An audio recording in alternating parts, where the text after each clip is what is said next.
Thank you. Good afternoon, everyone. I'm going to call this City Council and Authorities Concurrent Meeting to order. Roll call, Assistant City Clerk. Okay, just a moment. Councilmember Watanabe. Here. Vice Mayor Shahal. Present. Councilmember Hardy. Present. Councilmember Park. Here. Councilmember Jane. Here. Councilmember Becker. Present. And Mayor Gilmore. Here. Thank you. Okay, thank you. Now, is there any public comment on our closed session items? We have 2 items. Any member of the public like to make a comment on closed session items? I don't see any hands, Mayor.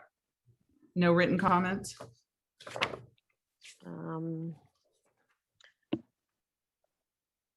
E-comments?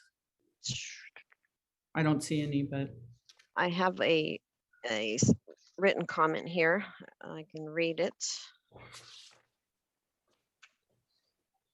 This is from Carolyn McAllister. Good day. Tonight, I understand council will be evaluating Brian Doyle on his performance. Brian Doyle has demonstrated the highest level of integrity and commitment to the city of Santa Clara. It is no secret within our community that the 49ers have backed several of our council members and that the 49ers would love to have complete control of the city. What a shame. This is an opportunity for the members of the council to be fair and put their favoritism to the 49ers aside and evaluate Brian Doyle fairly. Several of you have resentment about the lawsuit the city lost in regard to the council district. Brian is the attorney, but the city council over the years has been responsible. Several of the council members who are not attorneys made suggestions that were totally ridiculous to get out of the lawsuit.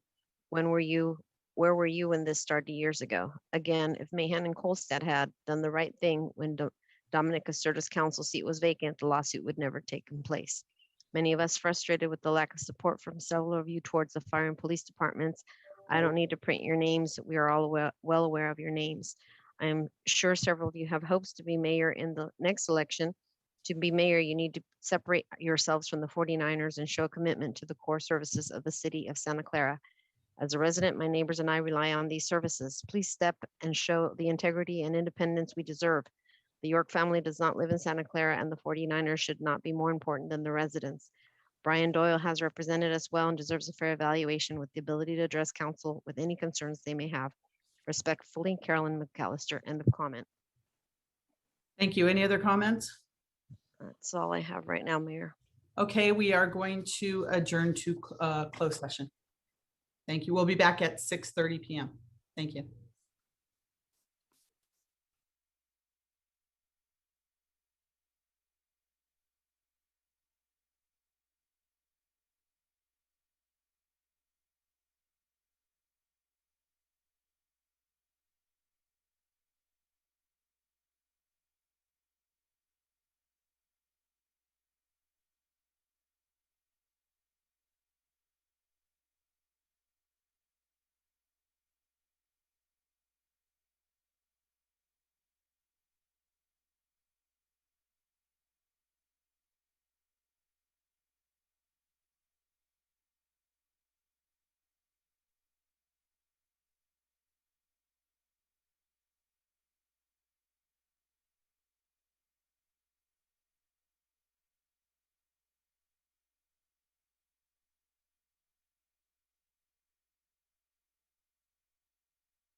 I'm going to call this meeting to order of the Santa Clara City Council and Authorities Concurrent Meeting.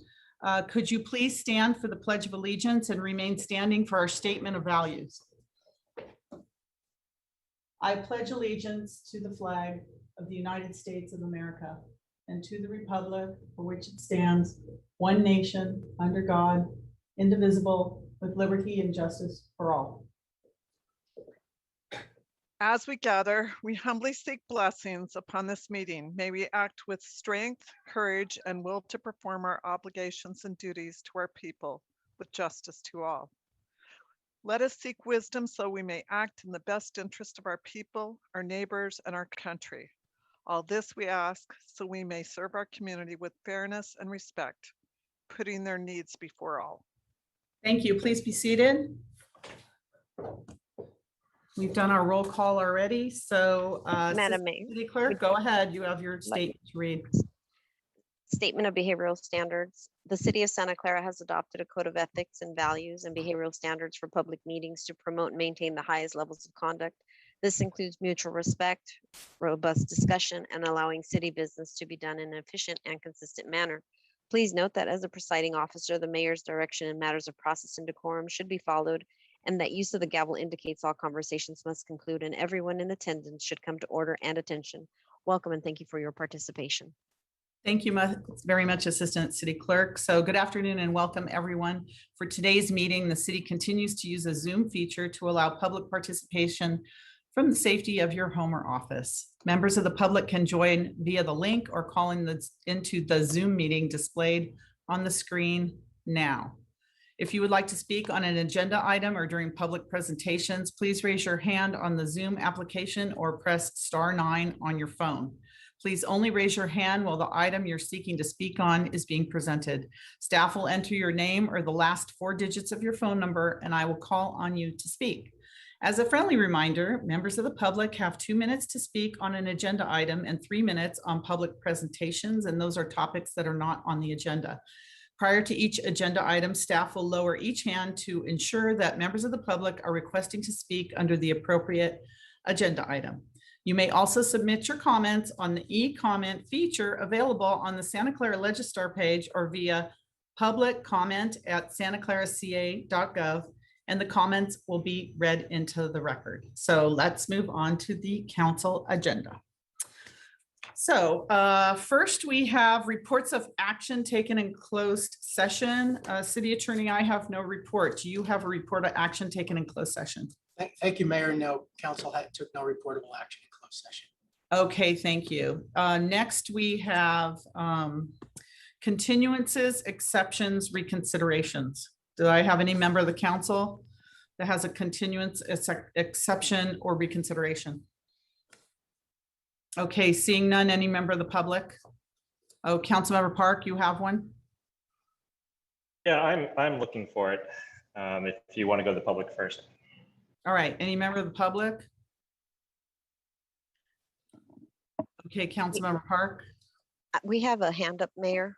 Oh, I'm sorry. Go ahead, whoever it is. It's Kelly Macy. Oh, Kelly. Yeah, okay, Kelly, go ahead.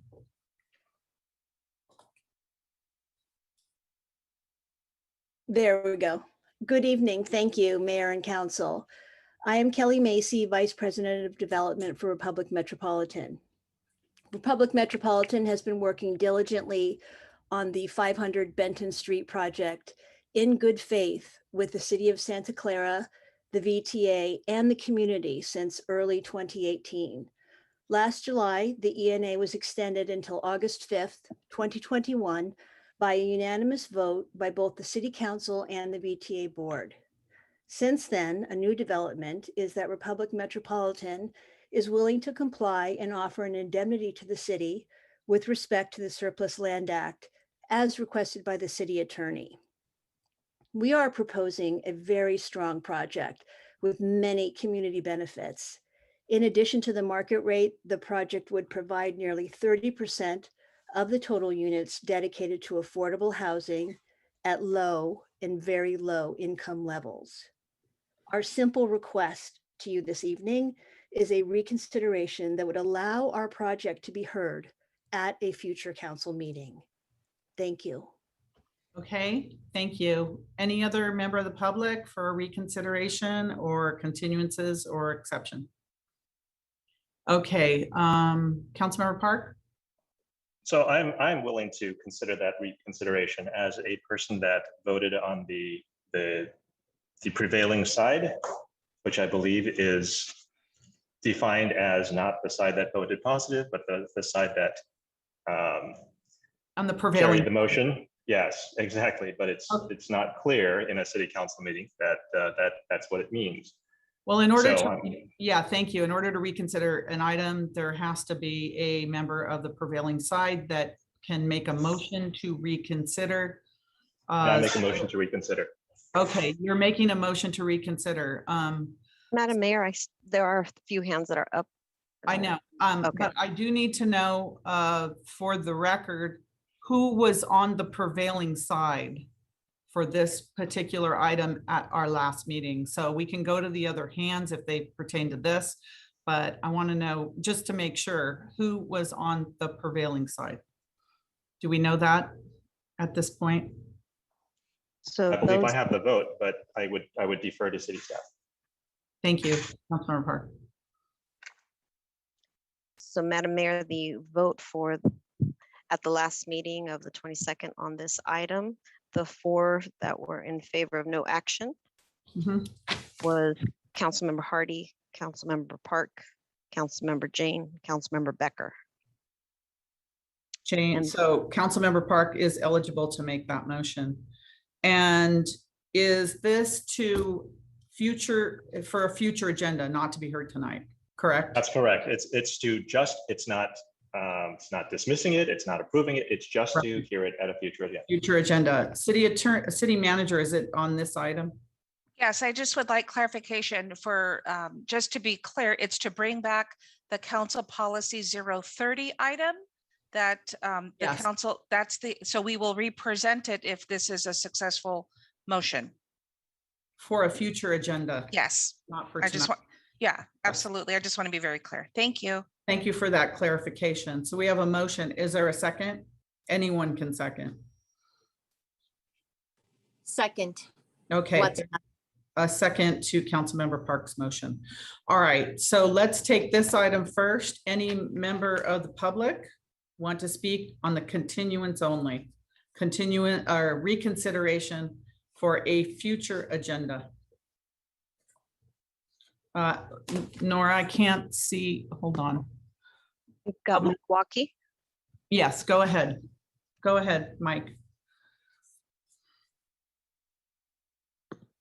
Hello, thank you, Honorable Mayor and City Council for hearing me. I think this item should be agendized for a future agenda item. This brings multiple benefits to the city. Not only do we get low and very low housing, but we get a new well that this developer is going to install. Now, 2 weeks ago, when we looked at our water usage and that whole presentation, and I'm sorry if I get my numbers off a little bit, I apologize ahead of time, but I believe it was 59% of the city's water come from wells. Currently, I believe it was 3 or 4 that are kind of outdated and a little bit beyond their use. This developer is going to put in a new well to the tune of $3 to $4 million of their own, out of their own pocket. With the city's current budget and the COVID that it impacts, a new well paid for by a developer would go a long, long way and really help out the city, in my opinion. So I clearly support this item coming back as an agendized item at a future council meeting. Thank you for your time and consideration.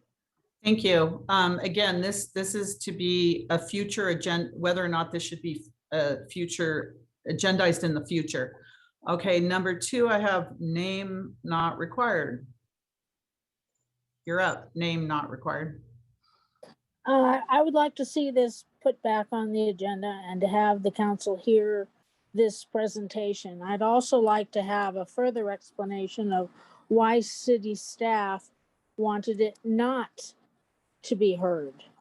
I think it, and I think there should always be an explanation of why it should not be heard by, presented by city staff.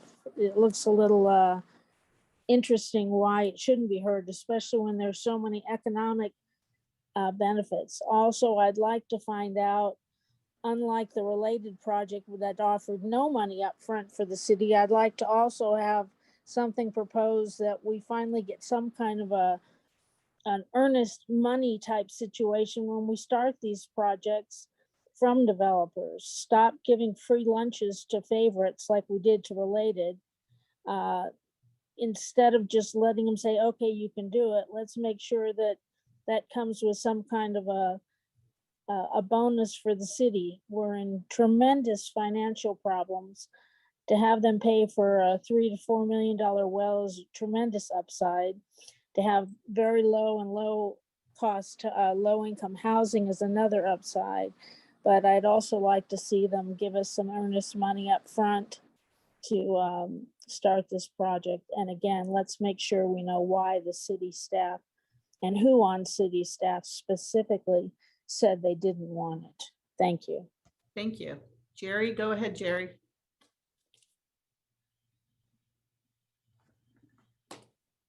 You're muted. Thank you, Madam Gilmore and City Council. Can you hear me? Yes, we can. Yeah. First of all, this is Jerry Smith, 3613 Londonderry Drive, also the head coach of the women's soccer program at Santa Clara University for the past 34 years. And first of all, let me thank Mayor Gilmore and City Council for the wonderful ceremony and commendation that was presented to me and my team for winning the national championship recently. The ceremony was first class. The young women on our team were made to feel very special, and that day is a day that they'll always remember. So thank you all for that. I would like to see a reconsideration of this project at 500 because of all the things that have been mentioned so far, workforce and transit housing, the new well, the tremendous economic benefit to the city. And it's also a beautiful project. And for me, I work across the street from that parking lot, and to have housing there, to have retail there, to have a beautiful brand new facility, there would be a tremendous benefit to all of us in that area, in addition to the economic benefit that comes to the city. So I would like to see the city reconsider this project in a future agenda. Thank you. Thank you, Jerry. Steve, go ahead, Steve. You're muted. There you go. Can you hear me? Okay. Yes, we can. Yes, we can. I would like to have this agendized for a future meeting because it's too important of a project to postpone development of a train station and affordable housing and critically needed housing. I also think it'll help our local businesses that are struggling in the area.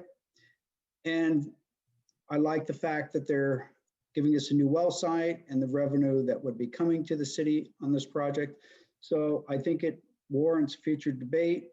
Obviously, it could be fine-tuned, but I think it's a great project and I look forward to seeing it develop to its full potential. Thank you. Thank you, Steve. Sheila, go ahead, Sheila.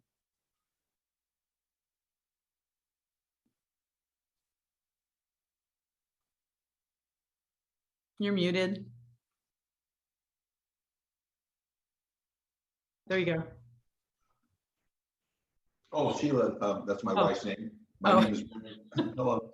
My name is Brian Gregory and I live near this proposed development. It is unbelievable to me that the city council would not fully support this development of this nature with so many benefits to the community. Let me just cite a few. Annual revenue to the city, a brand new well or two, parking for transit, new retail, eliminates an unsightly and underused lot, and most importantly, desperately needed housing will be provided. In my opinion, a vote against this by council members would be a disservice to their constituents. So I fully support this and believe it should be agendized. Thank you. Is there any other member of the public that wants to speak on this? Okay, city attorney, you have your hand up.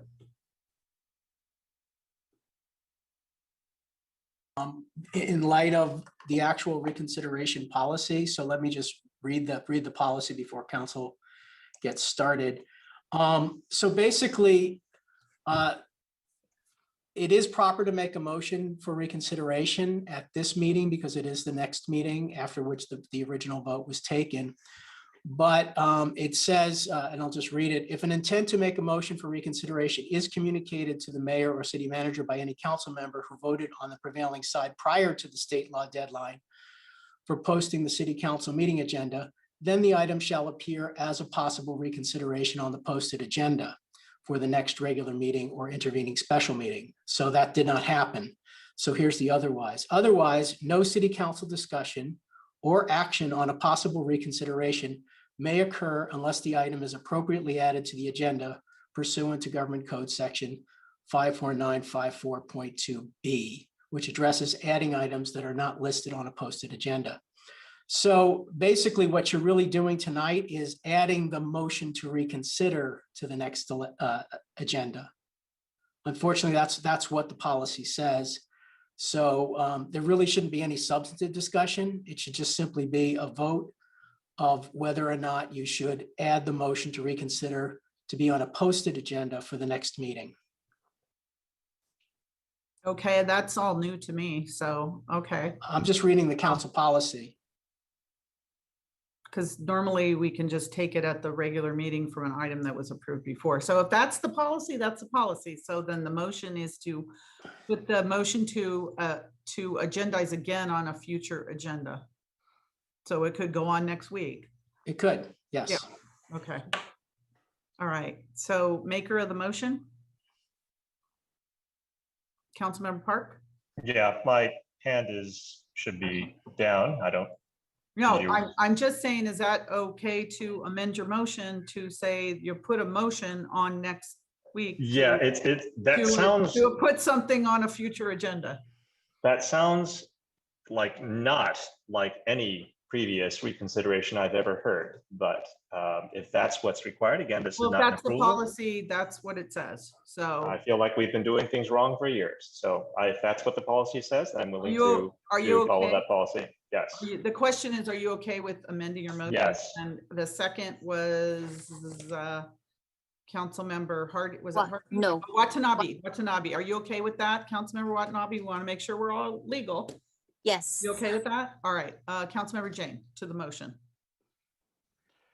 I don't know if it's appropriate to talk about this or not, but I'm just confused because I was under the impression that the ENA was expired. Okay, we're not going into Okay. the in fact, we talked about this. We're not going into the specifics of things. So where this is a motion to put it on a future agenda as to whether or not we want to reconsider it. So this is a motion to put it on next Tuesday for a motion to reconsider. You got that? I get it. Okay, now here's the question. City clerk, did you get that? Oh, my goodness. A motion to place reconsideration of the Republic Metropolitan Project for reconsideration at a future date. So it will go under reconsiderations for next Tuesday. Yes. Okay, thank you. We have a motion and a second. And So- just to be clear, Nora, it's reconsideration of the Council Policy 030, not the project. It's the submission. Yeah, it's about that. I just want the record to be very clear. Right. Understood. Okay, but it will be under reconsiderations in the beginning. All right. And then when you're ready, Assistant City Clerk, for a roll call vote. Thank you. Councilmember Watanabe. Yes. Vice Mayor Shahal. Yes. Councilmember Hardy. Yes. Councilmember Park, Yes. Councilmember Jane, Yes. Councilmember Becker, Yes. Mayor Gilmore. Yes, thank you. And that passes unanimously. Okay, any other, city attorney, your hand's still up? Yeah, no, I raised it again because there's another section of the policy that I just want to make sure everyone knows. I don't want there to be any surprises next week. So it says, upon approval of the motion to reconsider and at such time as the matter is heard, the city council shall only consider any new evidence or facts not presented previously with regard to the item or a claim of error in applying the facts. So that would be when people would bring up new facts would be next week. Oh, okay, that's fine. I don't think we ever heard too much on it anyways. City manager, now you, city manager. I would just ask as for new facts is to present an executed ENA if that's the position of the person who requested the reconsideration, as well as I do have some continuances and exceptions for my Okay. regular weekly report out when you're ready. Okay, so I'll, unless, Councilmember Becker, do you have something to say on the what we just voted on or something new? Yeah. So just so considering in the time for the person who's been waiting around to hear this, can that be scheduled at the beginning of the meeting? I said it goes under reconsiderations, which is the very beginning. That's what I said. Okay, awesome. Thank you. Okay, go ahead, city manager. Let's move on. Okay. Thank you, Mayor. Yeah. So items that are time sensitive on this Yes, council please agenda tell me. for purposes of services and continuity of Mhm. operations. Item 3F, like Frank, G Mhm. like Gary, and I. And then items 4, 5, and 6. And I am hearing from the submitters for Council Policy 030 that items 8, C, and D are time sensitive.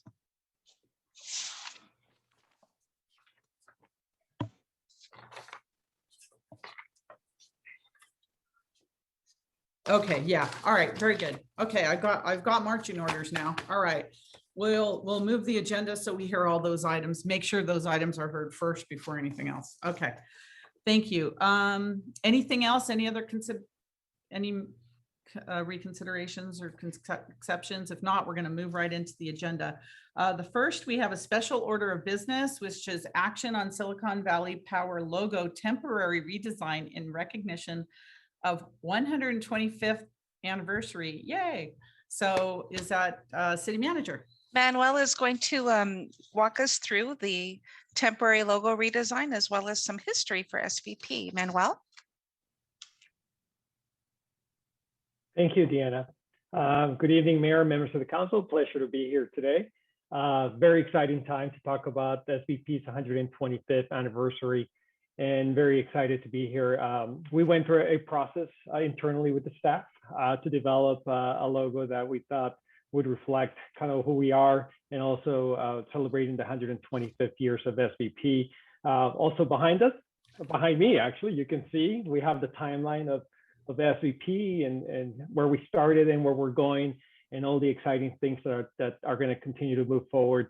I just would like to thank the council for all their support. I'd like to thank the city manager for her support. And I especially would like to thank the staff who really make the department run, who work 24/7 to keep the lights on and who work tremendously hard to keep us moving forward. And as I talked to you about 3 months ago now on the growth plan of the city and some of the exciting projects with our battery storage, more renewable projects, looking forward to being part of the next 125 years. Now, I can promise you I'll be here for the next 125-year anniversary, but I look forward to be part of the next stage of SVP and continuing the great work that we do and the great policy direction that you set and maintaining the amazing rates for our residents and our businesses. So thank you very much. And I know the staff's super excited. Difficult time to have 125th anniversary, it's been happening over the last year and a half. But I know the staff's super excited to be part of the department, be part of the electric utility, but ultimately be part of the city of Santa Clara. So thank you for your time today. Thank you. Just keep keeping that electricity going, keeping that electricity on. That's important. All right, any council member comments?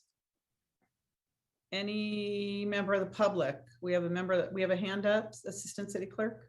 Yes, name not required.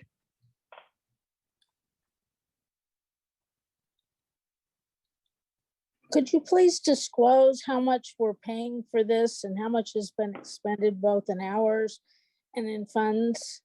In this tight time, it seems to me like our priorities are a little odd.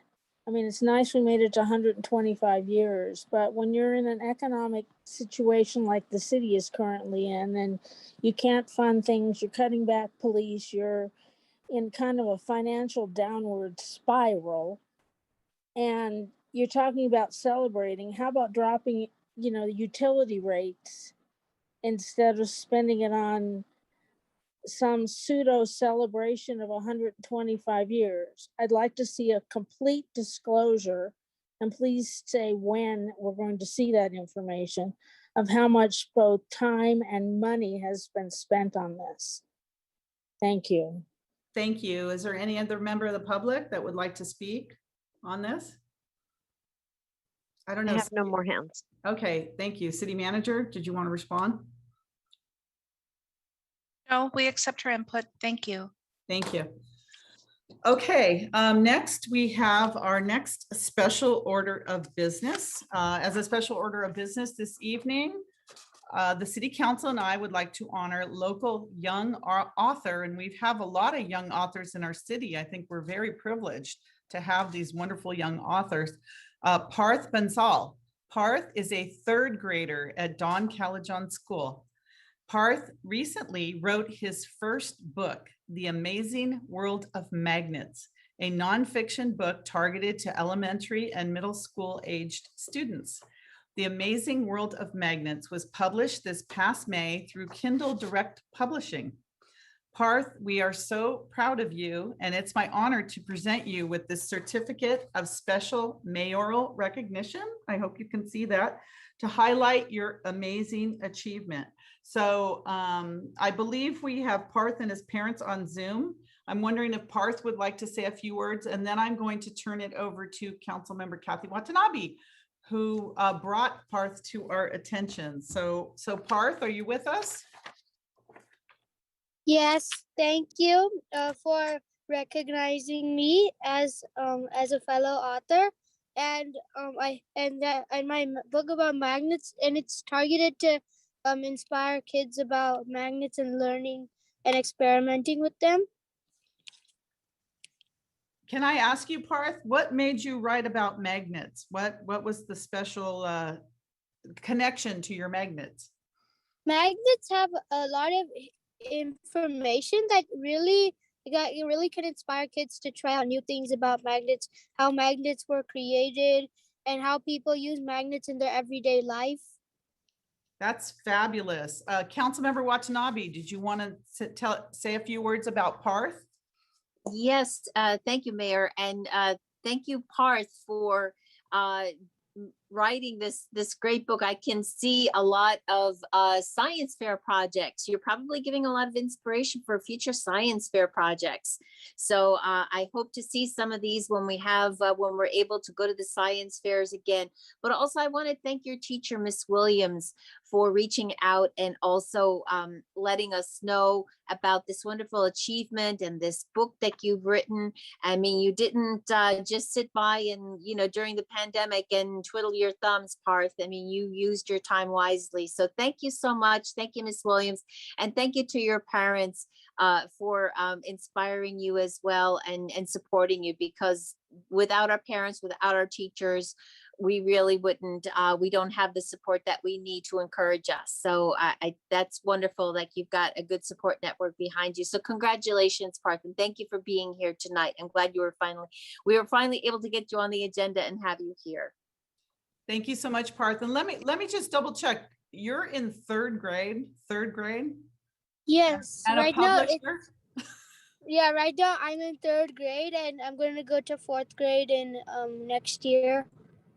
Wow, we can't wait to see what you do in 4th grade. That's pretty amazing. Congratulations to you and your parents. I have Vice Mayor Chahal that would like to say a few words to you as well. Go ahead, Vice Mayor. Thank you, Mayor. Parth, such a good job. Like you are a budding star. And what's your next book, basically? Is it on electricity, electrons?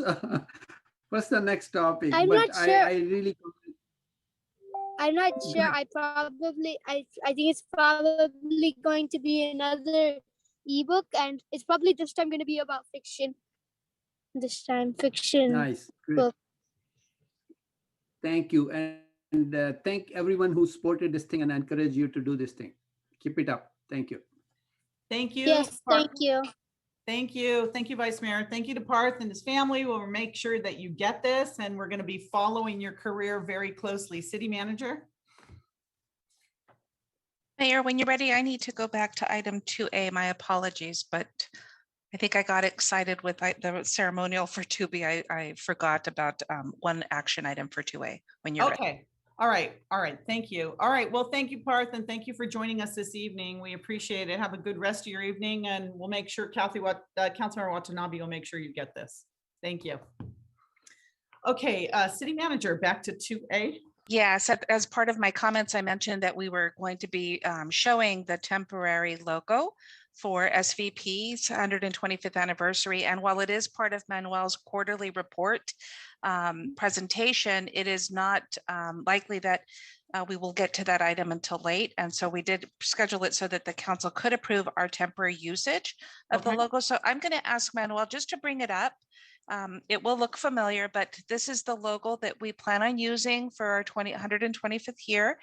Manuel, you may want to add some comments, but this is what we're requesting permission for the usage, the temporary usage during the 125th year anniversary. I want to say that we did try to keep it familiar with the common look of SVP materials, as well as keep the city of Santa Clara, but just add in the 125 years in a key location so our public knows that it is a very special year and generally nice to celebrate something positive coming out of COVID. And so just one more opportunity to celebrate Santa Clara.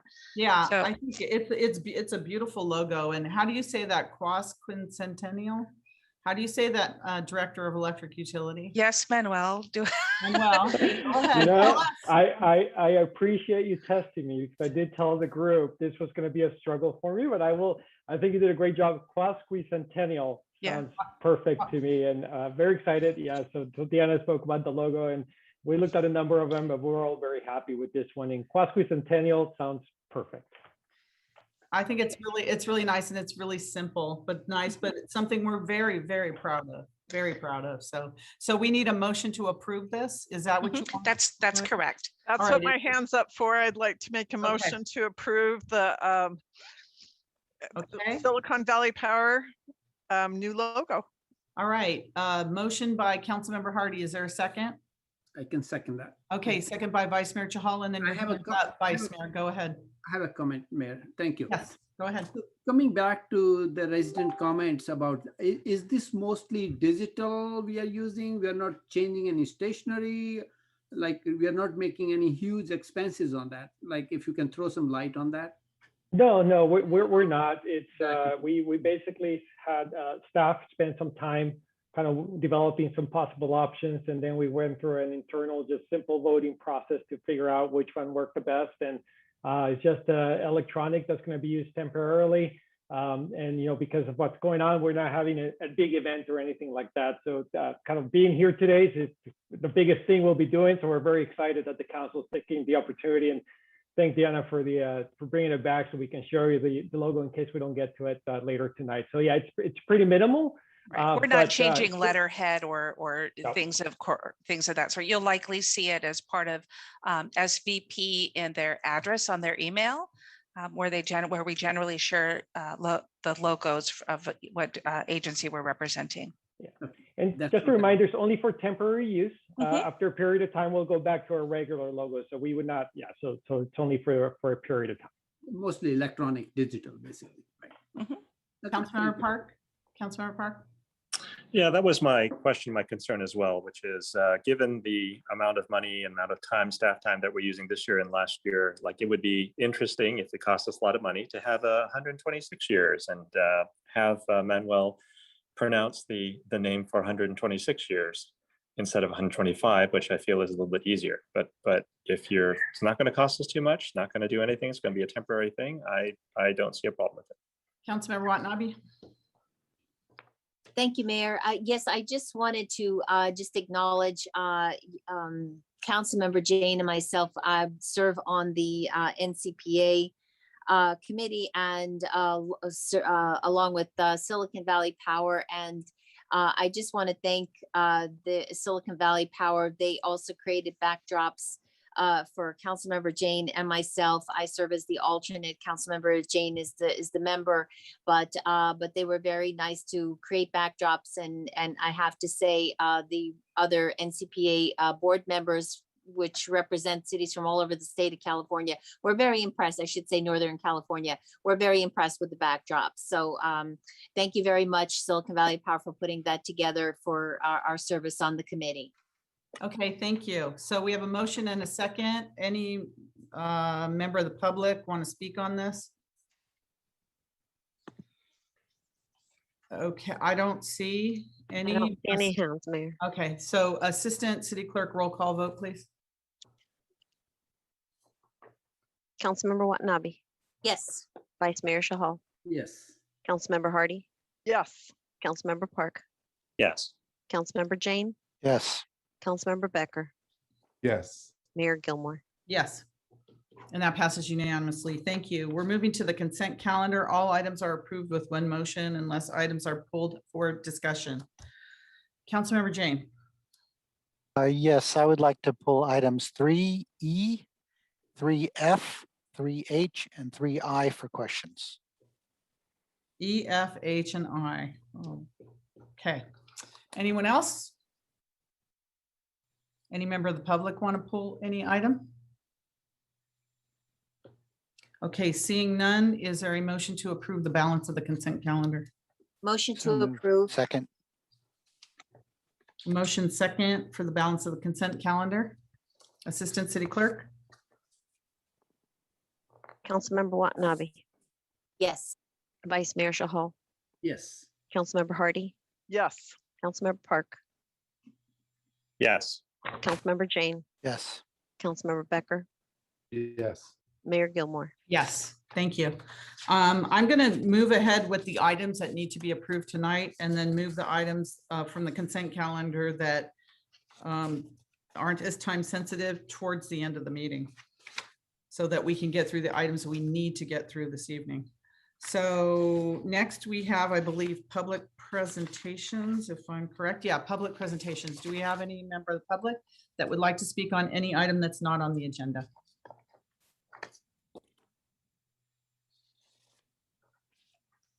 Okay, seeing none, we're going to move to consent items pulled for discussion, and I'm just going to pull the ones that we have to approve this evening, and then those are two items. So we'll talk about F and I, and we'll move E and H to later on in the meeting. So Councilmember Jane, let's start with item 3F, which is, hold on, let me go back. Convention Center. This is action on amendment number 2 to the agreement with Orchard Commercial Inc. for property management services for the Santa Clara Convention Center complex located at 5001, 5101, and 5201 Great America Parkway. Go ahead. Yeah, so I'd submitted these questions to staff earlier, and they said they would respond at this meeting.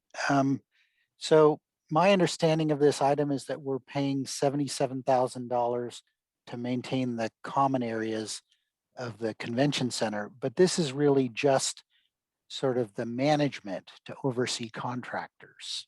So what is the total amount that the city costs to maintain the common areas of the convention center? City manager, do you Hi, have I'm that? going to ask Mike Liu, who's sitting in for Director Craig Mobeck, to respond to the question. Hi, can everybody hear me? This is Mike. We can. Great, thank you. So just wanted to quickly introduce myself. Thank you, Mayor and Council. Mike Liu, Assistant Director of Public Works.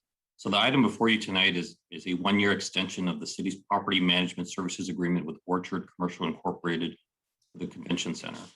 The current agreement expires on July 31st of this year, and staff's recommending a one-year extension to next year.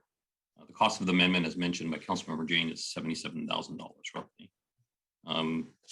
So yes, as Councilmember Jane had alluded to, this is for management services for the Convention Center. It's not for, the actual, doesn't pay for the maintenance itself. Just as a reminder, the City Council had approved on June 10th during a public hearing a resolution approving assessments for maintenance district 183, which is the Convention Center maintenance district. The total cost of that district, as listed in the director's report from that time, is about 1.7 million. Roughly about 1.5 million is for maintenance and operation. So hopefully that answers the question. I'm available for any further questions and answers. Thanks. Thank you. Councilmember Jane, does that answer your question? Yeah, that's motion to approve. Motion approved. Is there a second? Second. Okay, we have a motion and a second. Is there any member of the public that wants to speak on this Convention Center item? Okay, seeing none, Assistant City Clerk.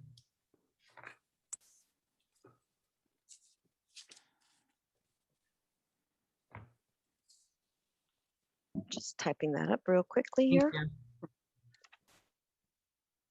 Councilmember Watanabe, Yes. Vice Mayor Shahal, Yes. Councilmember Hardy, Yes. Councilmember Park, Yes. Councilmember Jane, Yes. Councilmember Becker, Yes. Mayor Gilmore. Yes. And that passes unanimously. Thank you. We're going to go to now item 3I, which is action on the award of purchase orders with Technology Engineering and Construction, Inc. and California Hazardous Services, Inc. for fuel storage tank services. Councilmember Jane, you pulled this? Yeah, I wasn't really clear as to all of these expenses. When I totaled up all the expenses for, I guess, the two companies, one is for maintaining storage tanks and one is for maintaining fuel, it came to $285,000. And my question is, that's a per year cost to maintain these 9 storage tanks?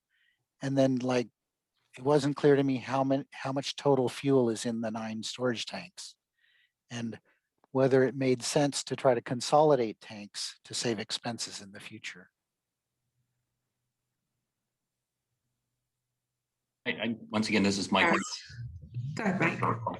Public Works, I can address that question. So thank you, Mayor and Council, for the question. Once again, Mike Liu, Assistant Director. So the item before you tonight is a purchase order with 2 firms for fuel storage tank services. These purchase orders are funded annually through the city's budget, and this is structured so that the city could renew the purchase orders through 4 one-year options. If annual funds are not available, the city would not exercise the corresponding options.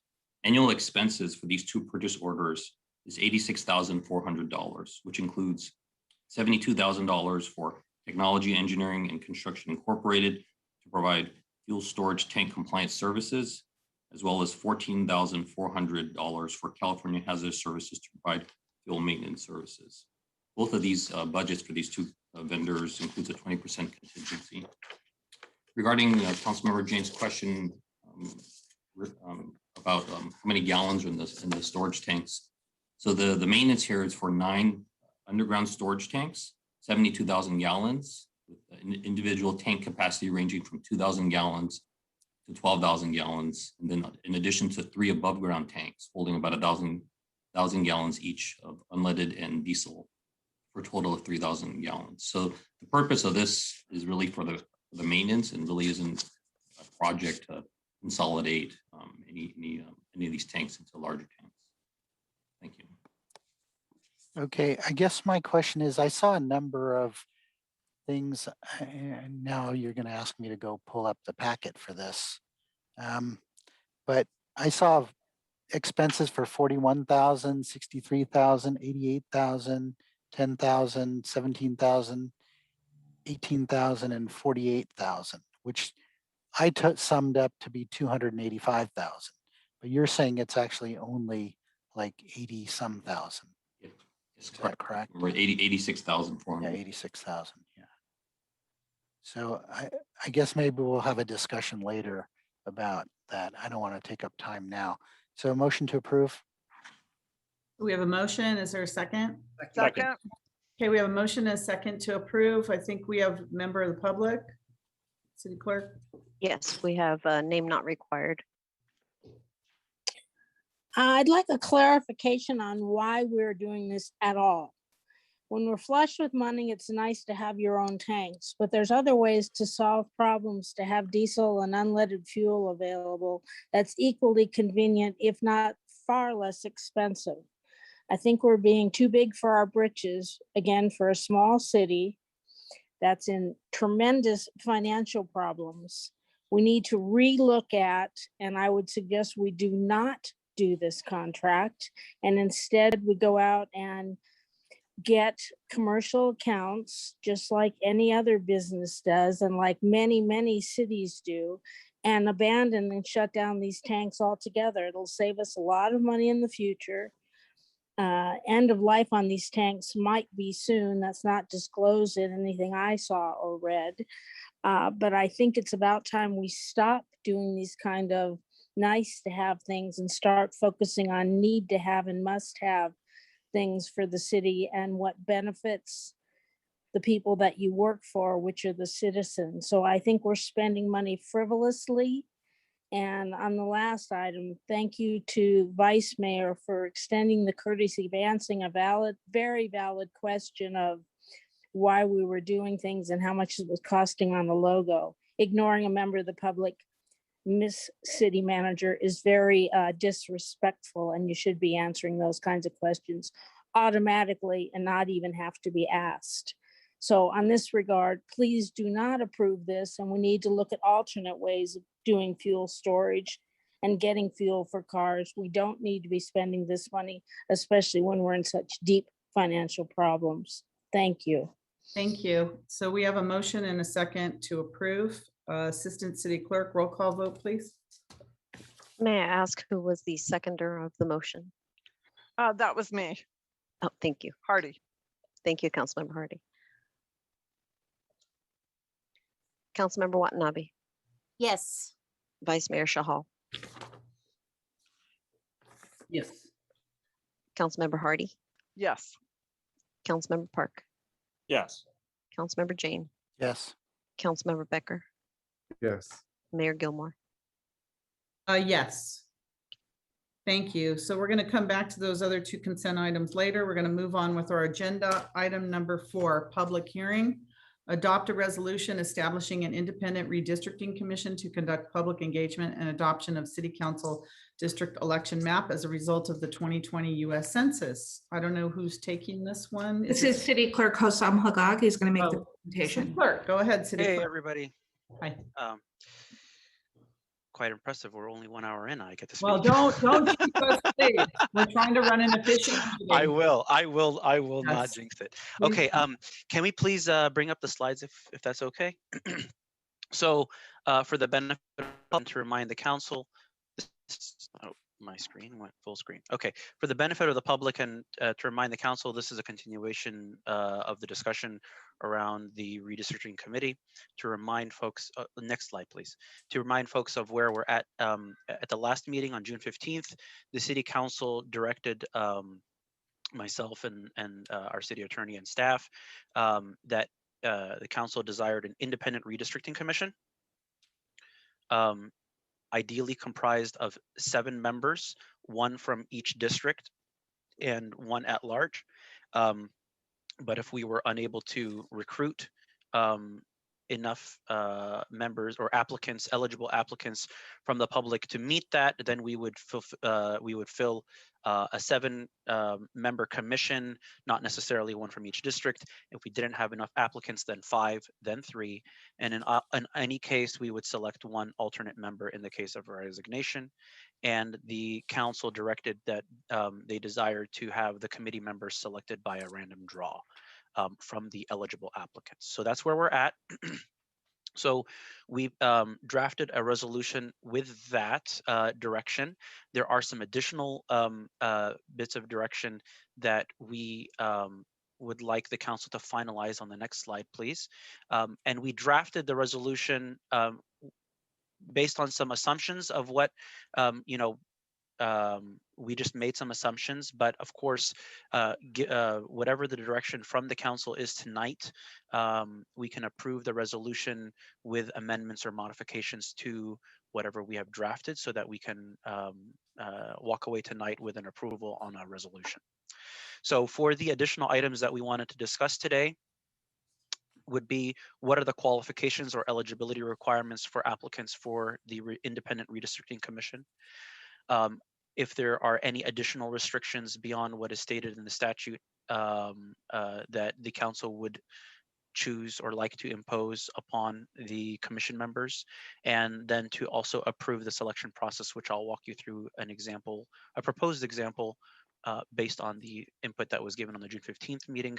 We will not discuss tonight, we will not have as part of tonight's discussion, the redistricting process, possibly including that language in the 2022 ballot. All right, next slide, please. Okay, so on the first topic that we need to discuss tonight about qualifications or eligibility requirements. Currently, as we have the resolution drafted, we, just for the sake of simplicity, we are proposing that we follow the current boards and commissions process, which currently as it stands is that any interested applicant be a registered voter in the city. Obviously, as a registered voter, that implies that you are a citizen, that you are living within the city. And that is what we recommended. It is well known within the community, and it is something that we've already established and we've done before. Certainly, the council has within its purview the ability to change that if they don't want to do that. If they want to expand the qualifications or eligibility requirements, that's totally up to you. Some ideas here that are on the slide for your consideration, if that's something you want to do, is of course, being a registered voter means that you meet the minimum age of voting, which is 18. And other cities also impose some residency requirement. We've seen, I think it was Berkeley that imposes a 3-year residency requirement, if I'm not mistaken, with the city. But we have seen some cities impose some residency requirement. And the intent behind that is so that as the commission considers the change in demographics or potential change in demographics because of the new census data. Having lived in the city for some time, you may understand how some of the neighborhoods work together and kind of, in terms of determining boundaries and lines. We did not include in our draft resolution a residency requirement. We just stuck with the current boards and commissions process. So there are some ideas here on the slide. If the council so chooses to follow the current board and commission process, we don't need to make any changes or amendments to the draft resolution. But I would open the floor up now for discussion on the qualifications and eligibility requirements. All right, any council comments on that? Vice Mayor Chahal. Thank you, Mayor. I have a question regarding one of the requirements. I'm not sure I should ask that question right now. That they cannot register as lobbyists in the city of Santa Clara. So yeah, that's on the second thing about the additional restrictions. So maybe we can hold that thought if you don't mind, Vice Mayor. No, not a problem. Not a problem. Okay. I'll hold on to that. Thank you. Okay. Yeah, it's to the next slide once we pass this one. Yeah. Okay. All right, Councilmember Jane. Yeah, I kind of like the idea of having a minimum residency requirement. I think in some elections, we've kind of seen people move districts and to run for office. And, Berkeley has 3 years. I don't see how it would be an impediment for anyone to apply to put in like a 6-month residency requirement. They would know the city better. I think it's important to know the city if you're going to make decisions about how this works.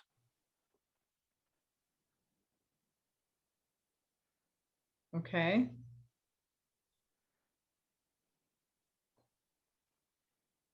I'm in favor of that. Is there anyone else that wants to opine on this residency requirement? Councilmember Park? Yeah, I hear Berkeley's 3-year residence requirement, and I hear Councilmember Jane's 6 months. And I feel like 6 months doesn't even give you the opportunity to have voted in the last election. Is there any problem with extending it to even 1 year?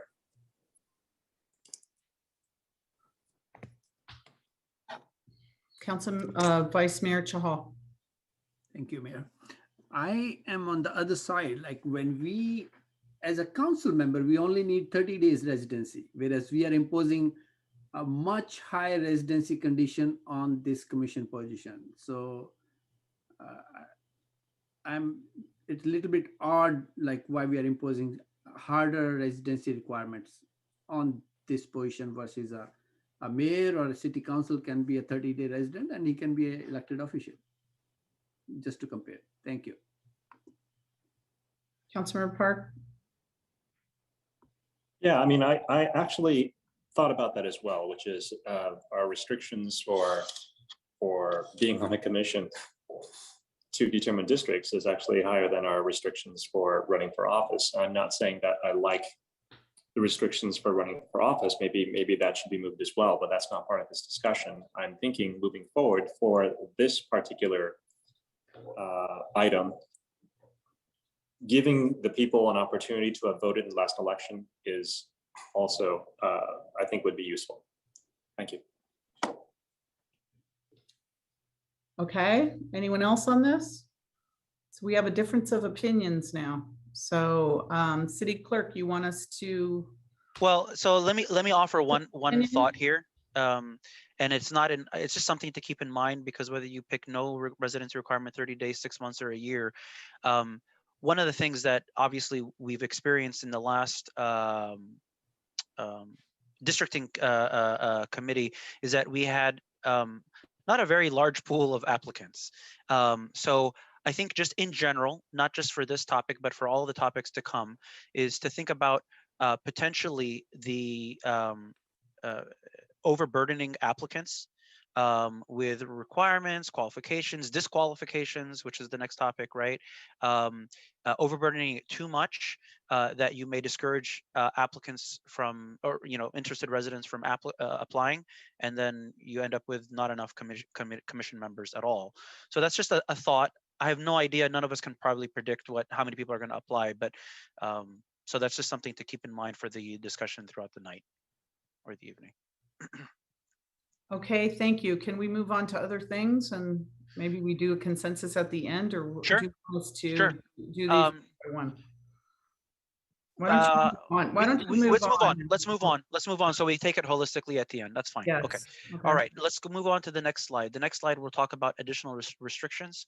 So the statute now, I did speak with Councilmember Jane, who had some questions, and I do want to clarify one of the attachments in the report titled Independent Redistricting Commission Chart is a PDF that basically copies what the statute is. It's not exactly what we have in the proposed resolution. So I know there are some discrepancies with the report to council and what's in that PDF. The PDF is copied verbatim from the statute to give you guys an idea of what the statute requires of general law cities. As a charter city, we have the flexibility to change that. So so you can read what's on this slide or what's in the report to council. You can also read what's in the PDF and take some ideas from that. So what we are recommending here as far as additional restrictions to commission members who serve, you would be disqualified from serving as an elected official of the city, so none of us could do it.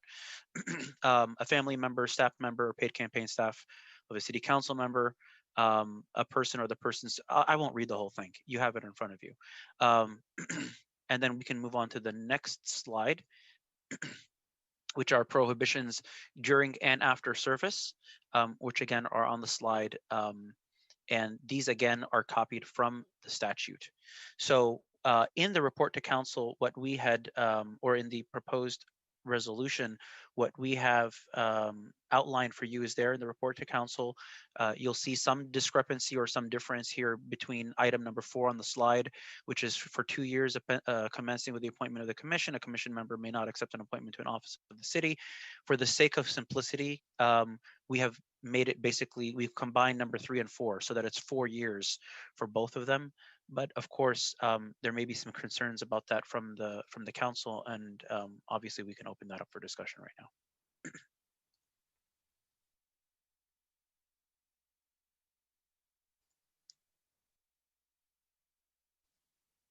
Madam Mayor, I think Councilmember Jane has his hand up. Sorry, I was muted. Councilmember Jane, I said Councilmember Jane, but he didn't hear me.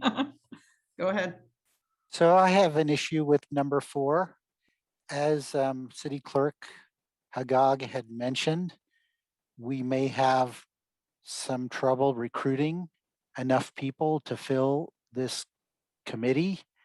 And, you know, we really want to get people who are engaged with the city.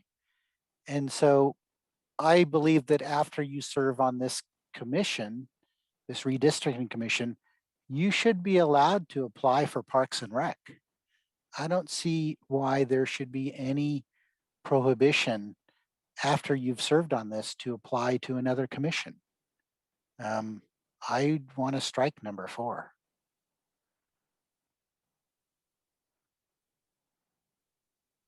Councilmember Hardy.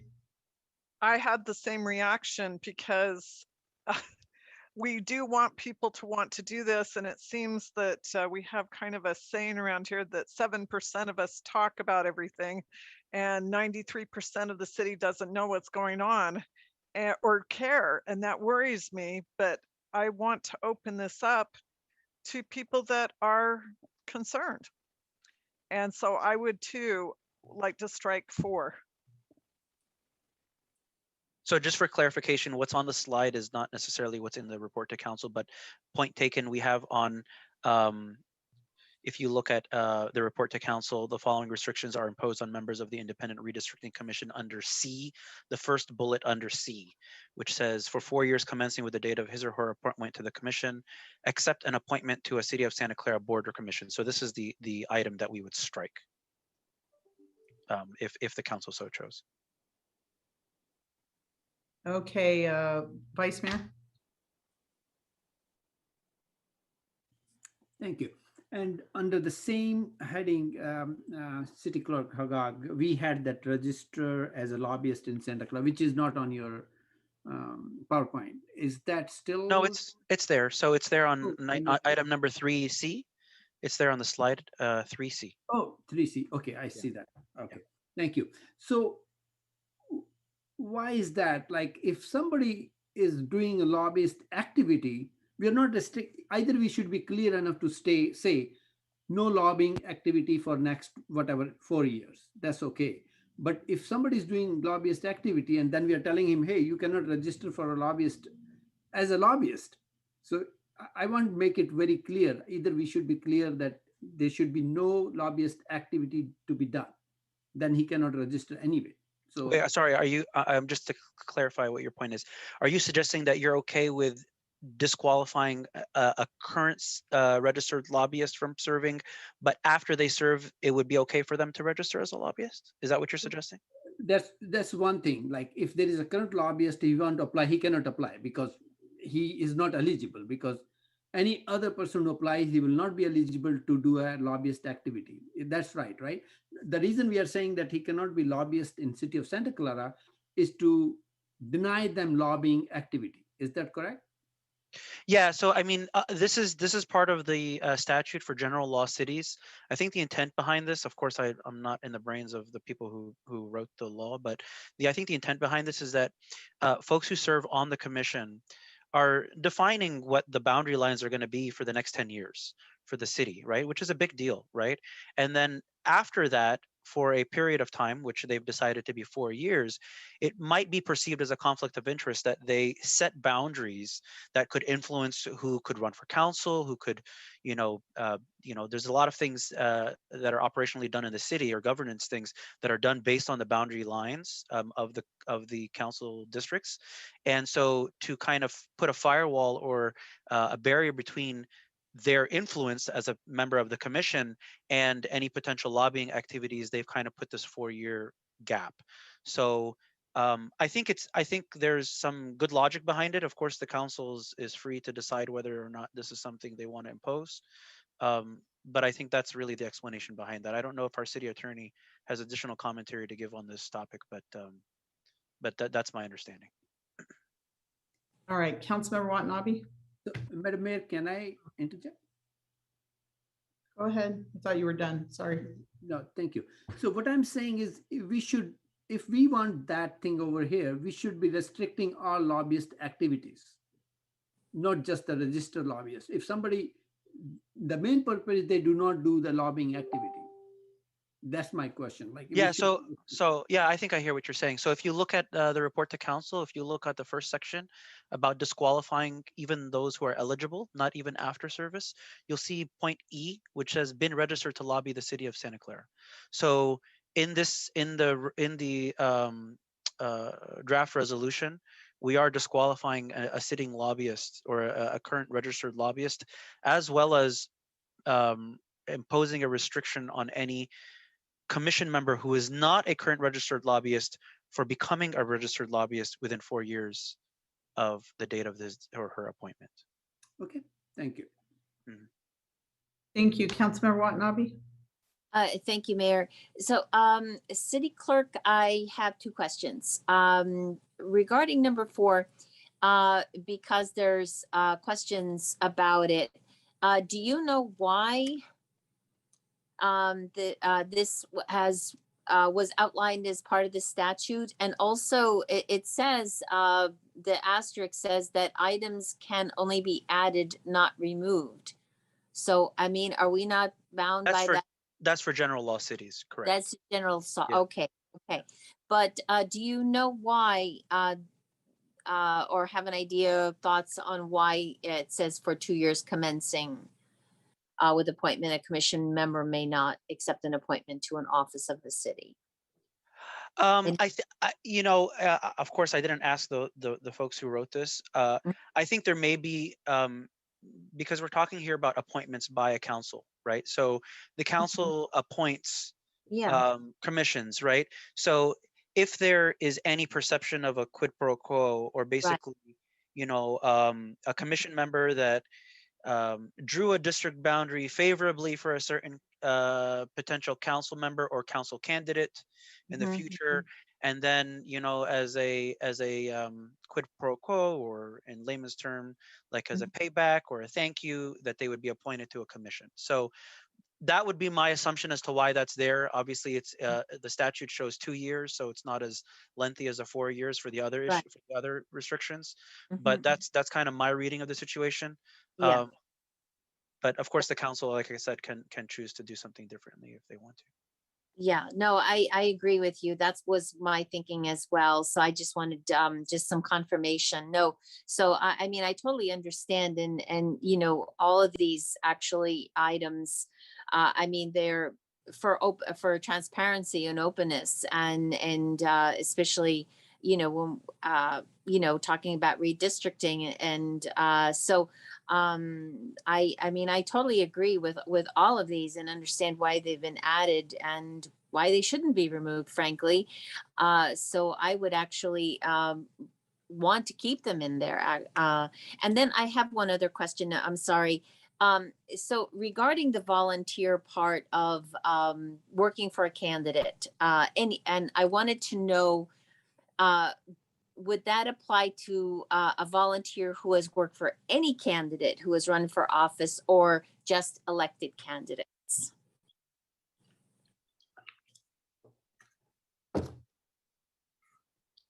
This is for candidates for elective office of the city of Santa Clara. So this Right. is not like if you volunteered for a gubernatorial candidate or a presidential candidate or a congressional candidate. That wouldn't apply here. Sure, okay, but say that they worked for somebody who ran for office in the city for the city council or the city clerk. Would they be eligible? So just let me differentiate between the disqualification for being on the committee or a prohibition after service. So if we can go to the previous slide, in terms of the disqualification for an eligible candidate, you don't see that there. I don't see volunteer here. Oh, okay, okay. Right. But maybe- after you've served, then you're prohibited for you know, the XYZ things that were mentioned. Again, I would direct the council to look at the draft resolution or the summary of it in the report to council for what we put in the draft resolution. So we can look at that. But yeah, I just want to make the distinction between eligibility or disqualification to serve and then a prohibition after. Okay. Thank you. I read it all together as one, so my mistake. So No I problem. for that clarification. Yep. Thank you. Councilmember Jane? Yes, City Clerk, can you go to the next page, please? So the first, number one, Councilmember Watanabe did mention this because this says after service. Yep. And so this means that you're prohibited forever from making a contribution to a candidate for city council. There's no time limit there. That's a good point. I think we should make we should time bound it. Yes, absolutely.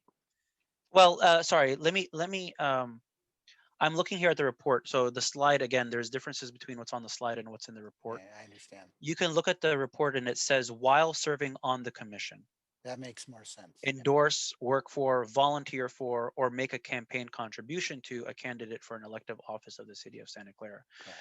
So in the event that the commission, I don't think we're going to have this happen in Santa Clara because we don't have primaries. But like while the commission was operational and this commission member was serving on the commission and there was a candidate for office in Santa Clara running for the primaries at the same time, they would not be able to endorse, work for, volunteer for, or make a campaign contribution to a candidate. So I think the way we have it drafted right now in the resolution and on the report to council, it's restricted while you are serving on the commission. Yeah, it's just confusing because what you're showing here is Right. not what you're recommending or That's what's correct. in the That's thing. correct. You're just showing the general law city stuff, which doesn't apply to us. Yeah, you So know, this is kind of advisory as to what general law cities are doing, but it's not really what you're recommending. yeah, in hindsight, I should have put on the slide what is in the report to council. You all have the report to council, the public has it, but you're correct. The report to council, what's in there and what's in the draft resolution is what we're recommending. Of course, the council is free to look at what is there in the statute and amend it as you please. So I apologize for the confusion for those who are trying to follow along on both at the same time. Okay. Go ahead further. I don't see any other. Okay. All right. Well, let's move on and we'll take it all again at the end together. Let's go through a hypothetical example of, well, let me talk about how sorry, if we could go to the next slide, please. We'll talk about the recruitment and selection. So once the council has agreed on the eligibility requirements, which we'll come back to at the end and wrap it all up together. The city clerk staff will validate all of the applicants after the application window is closed. And then eligible applicants will be required to sign an attestation form acknowledging the prohibitions during and after service. Again, the council can finalize what those prohibitions are. And then we will group, depending on the number of applicants, we will group them based on district. Again, the council in the June 15th meeting directed that they would prefer or they would like to see one commission member from each district and one at large. So we would group the eligible applicants based on their district. And the next slide. And then if we have enough applicants such that there is at least one eligible applicant per district, then basically for any district, for each district that has more than one eligible applicant, we will do a random drawing for that group of folks to determine the commission member from that district. For any district that has only a single applicant, the random drawing means that that person will be appointed or selected, right? So there's only one applicant from a certain district, that person will be appointed. And then after all 6 districts each have a single selected commissioner, then we will pool all of the remaining applicants and pull a random drawing to select the at-large commissioner. And we will pull a second name to serve as the alternate. So let's go to a hypothetical example on the next slide, please. Okay, so let's just say that we have, you know, applicant A, B, and C who applied from District 1. These are all eligible applicants, and I'm not going to read it, but you see the illustrated example. So click next, please. So obviously for District 5 and 6, there's only one eligible applicant each, so they are selected or they are appointed. Next click. And for each of the other districts, we will do a random draw. Next click. So let's say that as the result of the random draw, those that are starred get picked. Next click.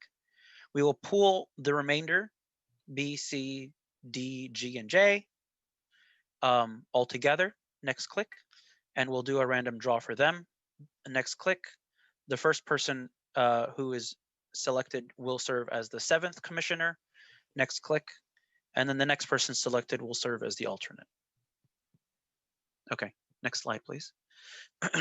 Well, what if there is a case where we don't have enough applicants, right? We have more than 8 applicants, which is 7 commissioners and commission members and 1 alternate, but we have a district that has no applicants at all. So what do we do? So we'll follow the same process for all of the districts that have at least 1 eligible applicant, and then whatever open seats are remaining will be selected as part of the random drawing. So we'll go to the next slide, please. And this will be much quicker.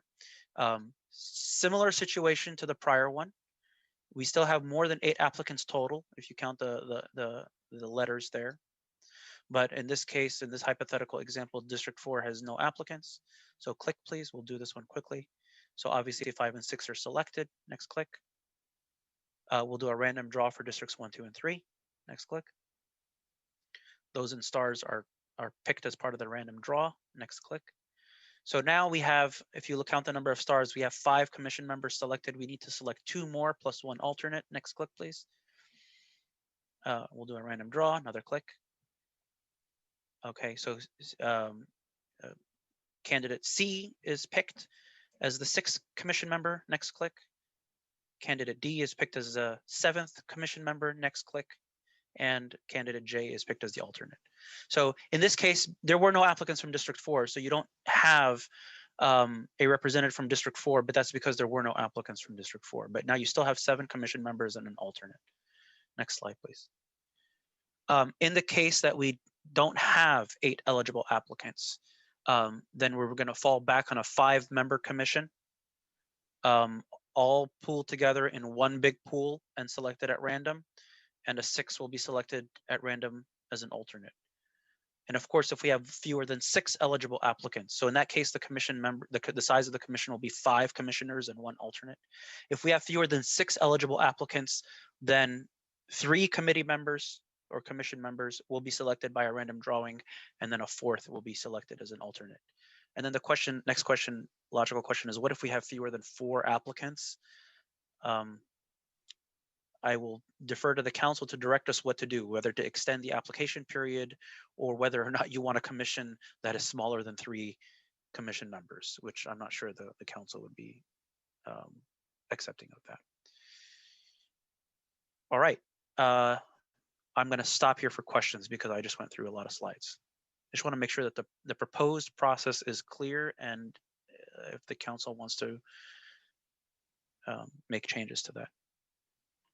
I think your illustrations were very enlightening and easy to follow. So thank you for that. I think that was very helpful. Are there any questions from the council on that? No, oh, Councilmember Park.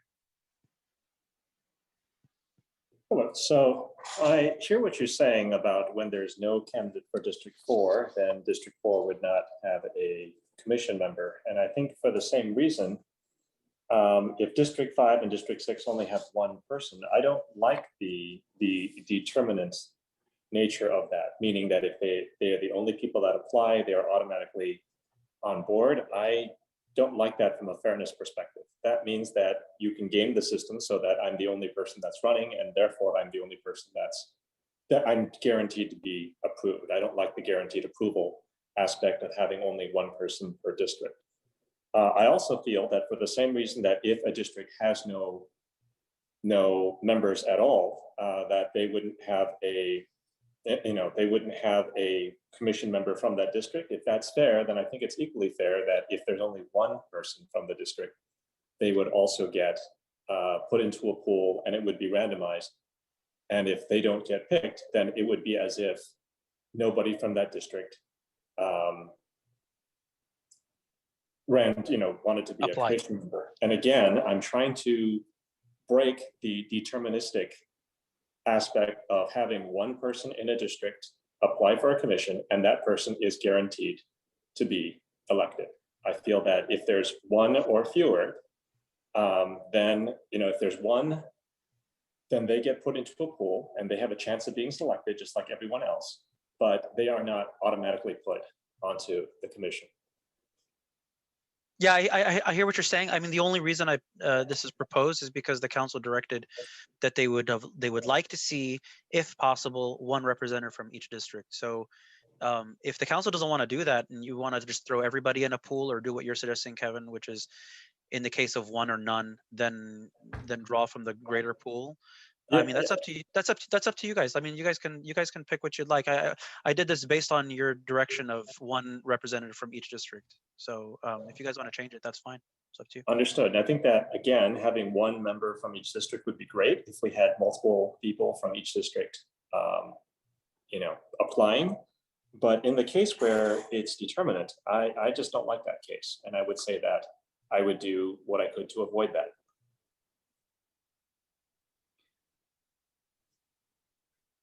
Sure, it's up to you. It's up to all of you. So I mean, you guys can decide. Yeah, That. I went based on your recommendation of at least one representative from each. Do you have more to say? The last slide is on the timeline. So we can cover that real quickly here, but I do want to get down to the direction from council. So I'm just going to put this up on the slide. I think folks are starting to realize that we don't have all the time in the world, given how long this takes and the minimum requirements from the state and the number of hearings and the configuration and when those hearings have to be done. So we really don't have that much of a runway here. So this is, again, this hasn't changed from the last time it was presented, but we're just going to put on the slide again here for okay. So that's it. We can go back now, if we don't mind going to slide 3, just so we can recap the 3 topics. Recap the decisions you want us to make. Yes, on please. Please, so we can figure them out. Slide number 3, it's just the agenda slide. So the first thing is direction from the council on qualifications. Okay. And eligibility requirements. Right now, in our proposal or in our drafted resolution, we are recommending to follow the current boards and commissions process. Okay. And we did not put a minimum age, which would be baked into being a registered voter. We did not put a minimum residency requirement. Those are some things that were just discussed tonight. So I need your direction on. Okay, tell us everything we need to decide on. So first, the second one is the additional restrictions, and then for that I would direct you to what is there in the report to council, not to what's on the slides. Okay. If I heard that there was a desire or an interest in striking the restriction for appointment to a Santa Clara Board of Commission. After service. Okay, I just want to figure out what everyone needs so that when they speak, they can speak to what they need to talk to. There was also a discussion about the lobbyist, whether we should strike that altogether. It is in both. That's on the additional restrictions, right? Yes, yes, yes. Is there any, besides the major categories, qualifications, additional restrictions, what else? And then did the you- last one is the approval of the selection process, which is what Selection I presented process. with Okay. the illustrations and examples. So. Okay, so just to make this reasonable, and I see both our staff members have their hands up. So I want to hear on direction on qualifications, additional restrictions, and selection process. All right, City Manager, your hand was up.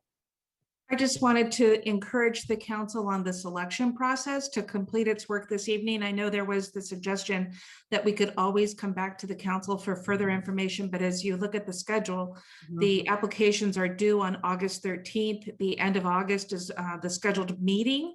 And so the turnaround is very tight for us. And I would encourage you to complete as much work as possible, or include contingencies so that we can keep this process moving.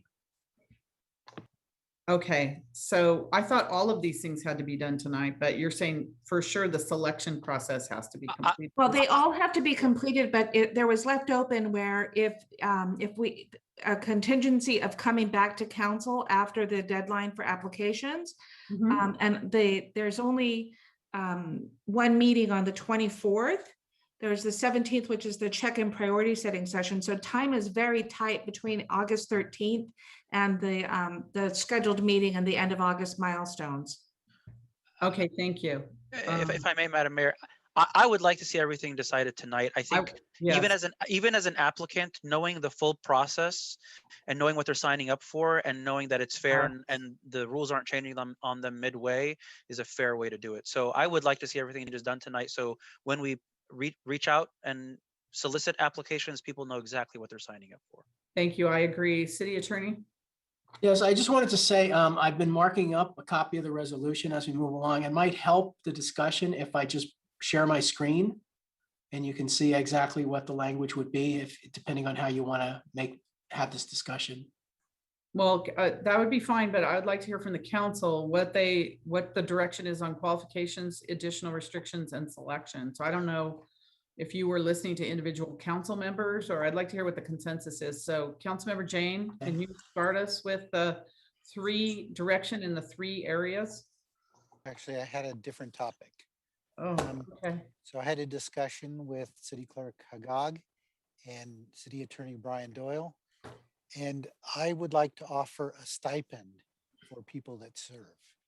I would like to propose that we offer $1,000 or $2,000 per person. I'm signing up. Okay. That, here we go. and that's exactly the point. If you look at the time frame, we have no time frame to redo this if we don't get enough applicants. And when you consider the cost of hiring the demographer, doing the ballot measure, doing all of this stuff, to offer $2,000 to 7 people is $14,000 total. It's a drop in the bucket, and it will produce more applicants. And so we could get applicants per district. And I believe City Attorney was going to go and look at whether that was legal or not, to offer a stipend for people to apply. Again, we're doing a random draw, so we're still going to get a unbiased selection of commissioners.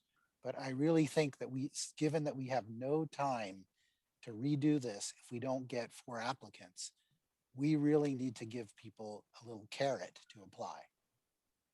And that's why I wanted to reduce the requirement that they could serve on a commission afterwards as well. Has any other city paid people to be on their redistricting? Pay judges to do it. I'm not asking, I'm talking about cities. Is any other city paid to have? We did some research, and some other jurisdictions do offer stipends. So, because that's a lot of money, $2,000. I'm just answering the question that some cities. Okay, no, wow. Do you want me to? I can get. I wanted to use our task force for free, so hey. I do want to note that the charter does prohibit any payments for the charter commissions. So the charter commissions, we could not, under our current charter, give stipends, but this is not a charter commission, so legally we could do it here in Santa Clara. I believe like County of San Bernardino, the state offers, I could bring up the email, but we do have information on that, there are about 4 or 5 that we found that do offer stipends. Brian, And I think it would be they- worthwhile to just state the amounts from Do each you want me one. to read those out? Yeah, I think it would be worth it. Yeah, All right, let me just pull up that email that we I did. have it open if you want me to. just You read have it? Go ahead, Jose. So Sacramento independent redistricting is $50 per meeting. Berkeley independent redistricting is $100 per meeting. But also members may be eligible for reimbursement of childcare, dependent care, or disabled support services in the same manner as members of city boards and commissions. San Bernardino County does $100 per meeting plus mileage of over 20 miles round trip. And the State Citizens Redistricting Committee is $375 per meeting plus expenses. So that gives you an idea of other jurisdictions that do it. I'm sorry, I missed it. Did you mention any cities? Berkeley. Berkeley. Berkeley. And I'm not sure if Sacramento, is that the county, Brian? I think it might be the county and not the city. I'm not sure. Yeah, we'd have to go double check. It's a city. Liz just told me it's a city of Sacramento. Will our other commissions be asking for stipends as well? The charter commissions cannot get stipends under our charter. All right, Councilmember Watanabe. Thank you, Mayor. This discussion just threw me for a loop. How many meetings? How many meetings are there usually, City Clerk? Do we have any idea, or City Attorney? By law, they are required to have 4 public hearings as a minimum. If the commission chooses to have more, that's up to them. But by law, they are required to have 4, and there is some rules around the timing of some of those meetings. Like one has to be on the weekend, one has to be in the evening, and I think 3 of them have to be done after initial maps have been drafted. So there are requirements around the meeting. The minimum number is 4. I see. So, I mean, I just have a concern with paying people to serve on a commission.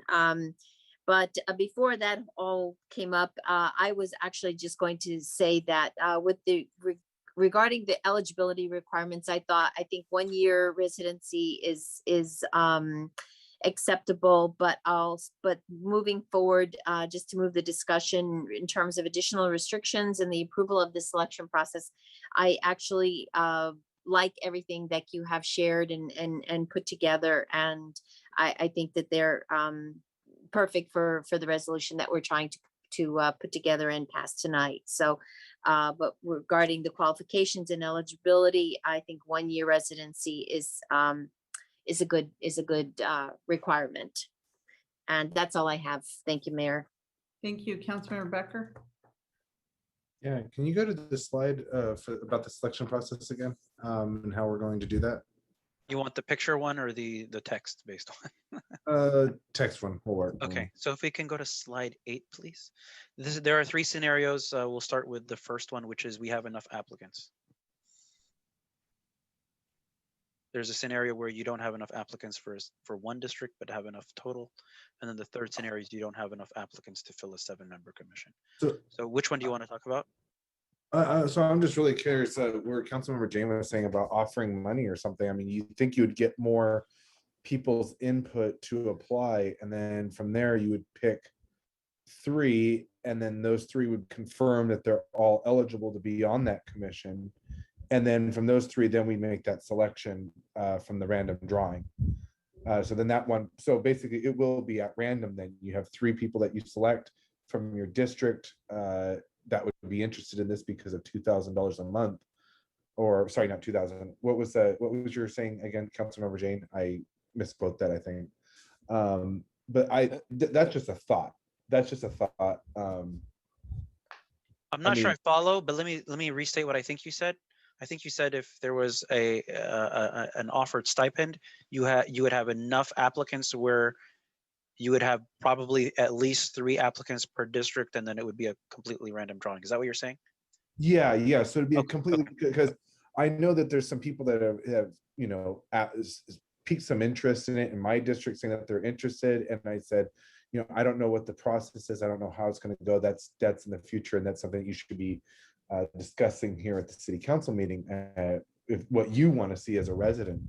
So, I mean, seeing what Councilmember Jane was saying is, especially with the time crunch, that would be something that would draw a lot of people to pique their interest.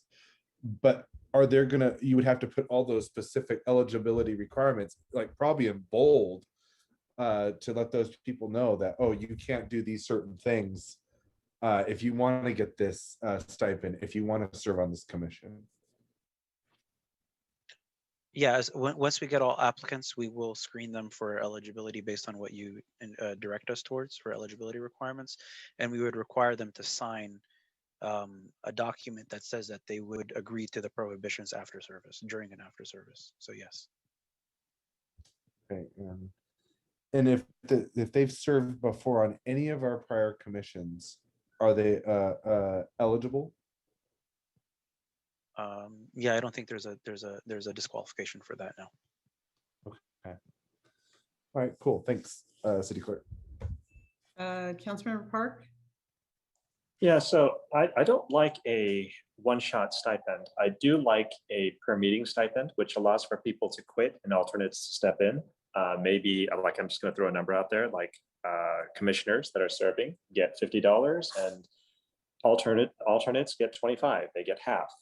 And then there would be a bonus at completion based on the number of meetings attended for all the remaining commissioners who complete the process. But I think that just saying, you get this much at the end of the process, or at the beginning of the process, or what happens if people quit, what happens if people miss a meeting, what happens, I feel like I don't like that system. I do like a system of, this is what you get per meeting, this is what you get as an alternate, and at completion of the process, for everyone that's remaining, you get this bonus as well. Maybe you get an extra $100, but it's not just trying to get people to apply, but you need to get people engaged, and you want them to finish. So, like, I'm for a meeting-based stipend. I'm not for a one-shot stipend. Okay, council. Direction on qualifications, additional restrictions, selection process. I need someone to put a motion out there for these items. Councilmember Jane. I'm happy to put in a motion. Okay. I would like to propose that we adopt the proposed resolution with the following adjustments. One is that we have a minimum 1-year residency as a resident of Santa Clara, not within the district. We have the person be allowed to serve on a commission after their redistricting term is over. And then we provide a stipend of $150 per meeting for commissioners and alternates. Okay. Is there a second to that? And sorry, you did not mention anything about the selection process. Are you agreeing with the proposed selection process that I presented? Yes. Yes, everything, these are just the changes from what's been presented, correct? Councilman? Yeah, but we don't have it in the resolution, the detailed selection process that I Oh, I listed out. see. Okay, thank you. Thank you, City Clerk. So if we could just add that to the motion, that would be crystal clear. Is that okay, Councilmember Jane, to add the selection process that was proposed to the? Yes. Okay, thank you. I'll second that. Okay, a second, thank you, by Councilmember Hardy. Councilmember Park, your hand is up. Yeah, I mean, I understand what Councilmember Jane is suggesting, but I feel that having a bonus for completion for the remaining members is worthwhile. Meaning, if you are willing to give $600, I think that if we said you get $400, sorry, you get $100 for each meeting that you attend, plus a $200 completion bonus for every member that's remaining, that gives you the same amount of money. And it encourages people to stay. I just throwing that out there if you're willing to make that kind of change. Councilmember Jane, your hand is up. Oh, I'm sorry. Yes. Councilmember Watanabe, sorry. Councilmember Watanabe, I never see your hand, and then Councilmember Jane. Thank you. I changed my background. I actually have a concern about the stipend and the amount. I mean, there are some commissions that we all participate in and where we receive $100 stipend. And I just think $150 is way too much. That's more than even the VTA board members receive. And with all the time that is spent on that committee, I know the mayor is an alternate and she has to attend all those meetings, but she doesn't get anything. So as much as I have an issue with the amount, I mean, we're talking about the city budget, we're hearing comments about the city finances.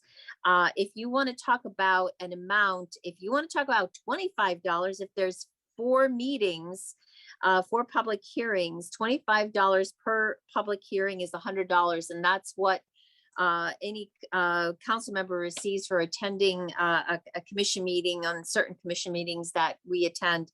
I think that's a fair amount. $150 is just way too much. And so I think $25 is a more amenable amount. And I'm willing to, happy to make an amendment to the friendly amendment to the motion if council member Jane will accept that. Not accept that. I think you're spending city money frivolously. Thank you. Councilmember Jane, go ahead. Yes, I believe it's going to be more than 4 meetings because it's just 4 public hearing meetings. Then there will be meetings of the commission, I guess, that will probably need an extra meeting to finally decide on the resolution after they have set the boundaries and drawn the boundary lines. So it's possible that it may not only be 4. 4 are required by law.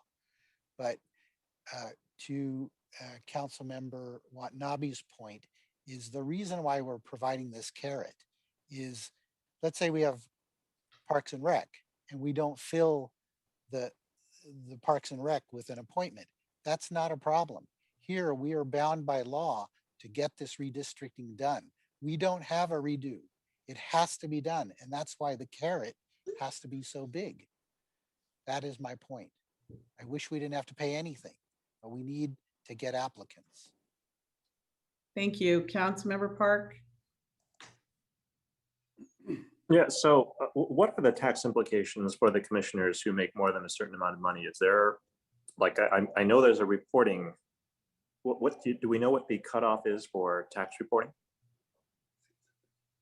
Meaning we would have to go through the work of sending out a tax form as well, if my understanding is correct. And what would be the number that we, below which we would not have to do that?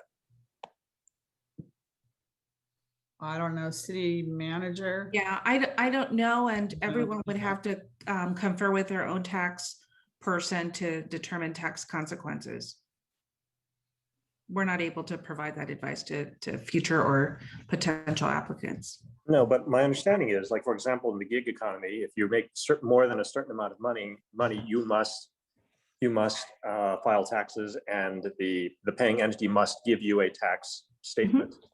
But below a certain amount, that is not required. I don't know how many hundreds of dollars that is, but I feel that if we could keep the total amount that we pay to commissioners below that amount, it would be a lot easier, and it would take a lot less time, and there would be a lot less work required by staff. So if we could, I would like to know what that amount is. I'm looking it up as well, but I do not want to be the authority on this number.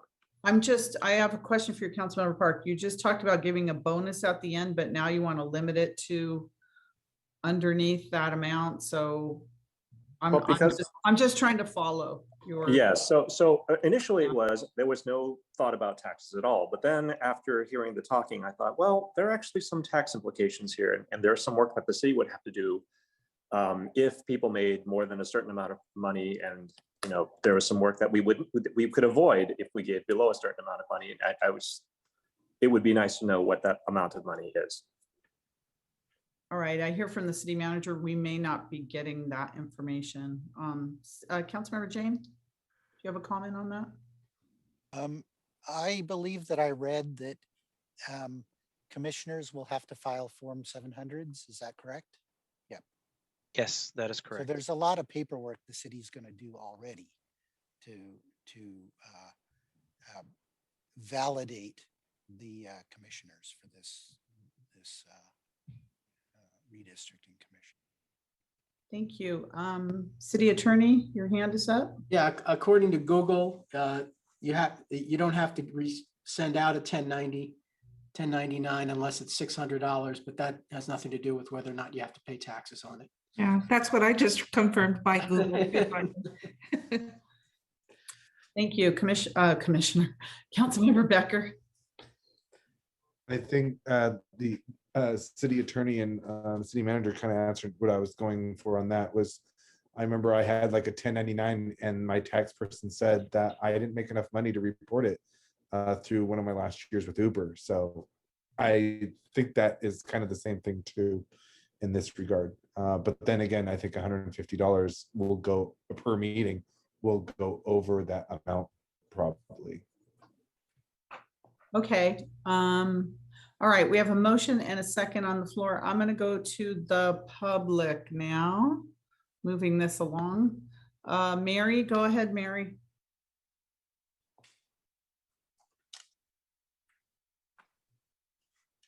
Muted, Mary. That was a mistake. Sorry.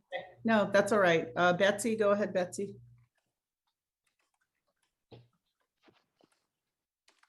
Good evening. I just had a couple quick comments. I do support the 1-year residency requirement, and the reason I support that is just give some thought for a moment to how much you personally know about Sunnyvale or Cupertino's neighborhoods and public process, and I think that one's a pretty obvious choice. You have a variety of committees and commissions. I think you guys are on the right track, but there are committees, you have commissions that are largely advisory in nature. This is some stuff like the art committee, and you have committees that actually have some sometimes significant power. So the planning commission and the salary setting commission would be examples of those. I don't know that it's necessary in this case to draw the line between what is advisory and what has actual clout, but you might give that some consideration as you consider this process. Thank you. Thank you. Name not required. A couple of things. I think it's a good idea to be paying these people a per meeting stipend, but please make sure that you specify that they must attend the entire meeting. You had one particular event, I can't remember which one it was, but you had someone who made a cameo appearance at the beginning and then left. So it's not just attend, it's not just show up, it's attend the meeting from the beginning of the meeting to the end of the meeting or no monies. Secondly, I think it's important to remember that you are not paying a demographer and you're not paying a lot of other people. So this is taking money from one pot you would have had to pay. And if you're worried about saving money, you shouldn't have voted for spending on the gas tanks, which was frivolous. So it's important you pay for this. This is a legal requirement. It's not the same as attending a VTA meeting, which is not you're not legally bound to have that. This is a legally bound meeting. So the person who made the comment needs to understand the requirements better, and the ignorance of the comment shows they don't understand what's going on. So again, make sure that the requirement is they attend the entire meeting, and the bonus at the end should be if they attended all meetings. So please be very specific on the stipend and how they get it. Thank you. Ben, go ahead, Ben.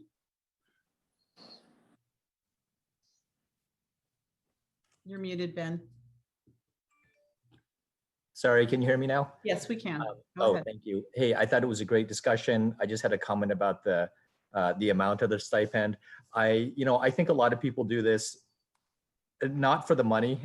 It's not like I have a few extra hours, so I'm gonna choose between this and, I don't know, driving Lyft, but rather because they're interested in the job and they're interested even in volunteering.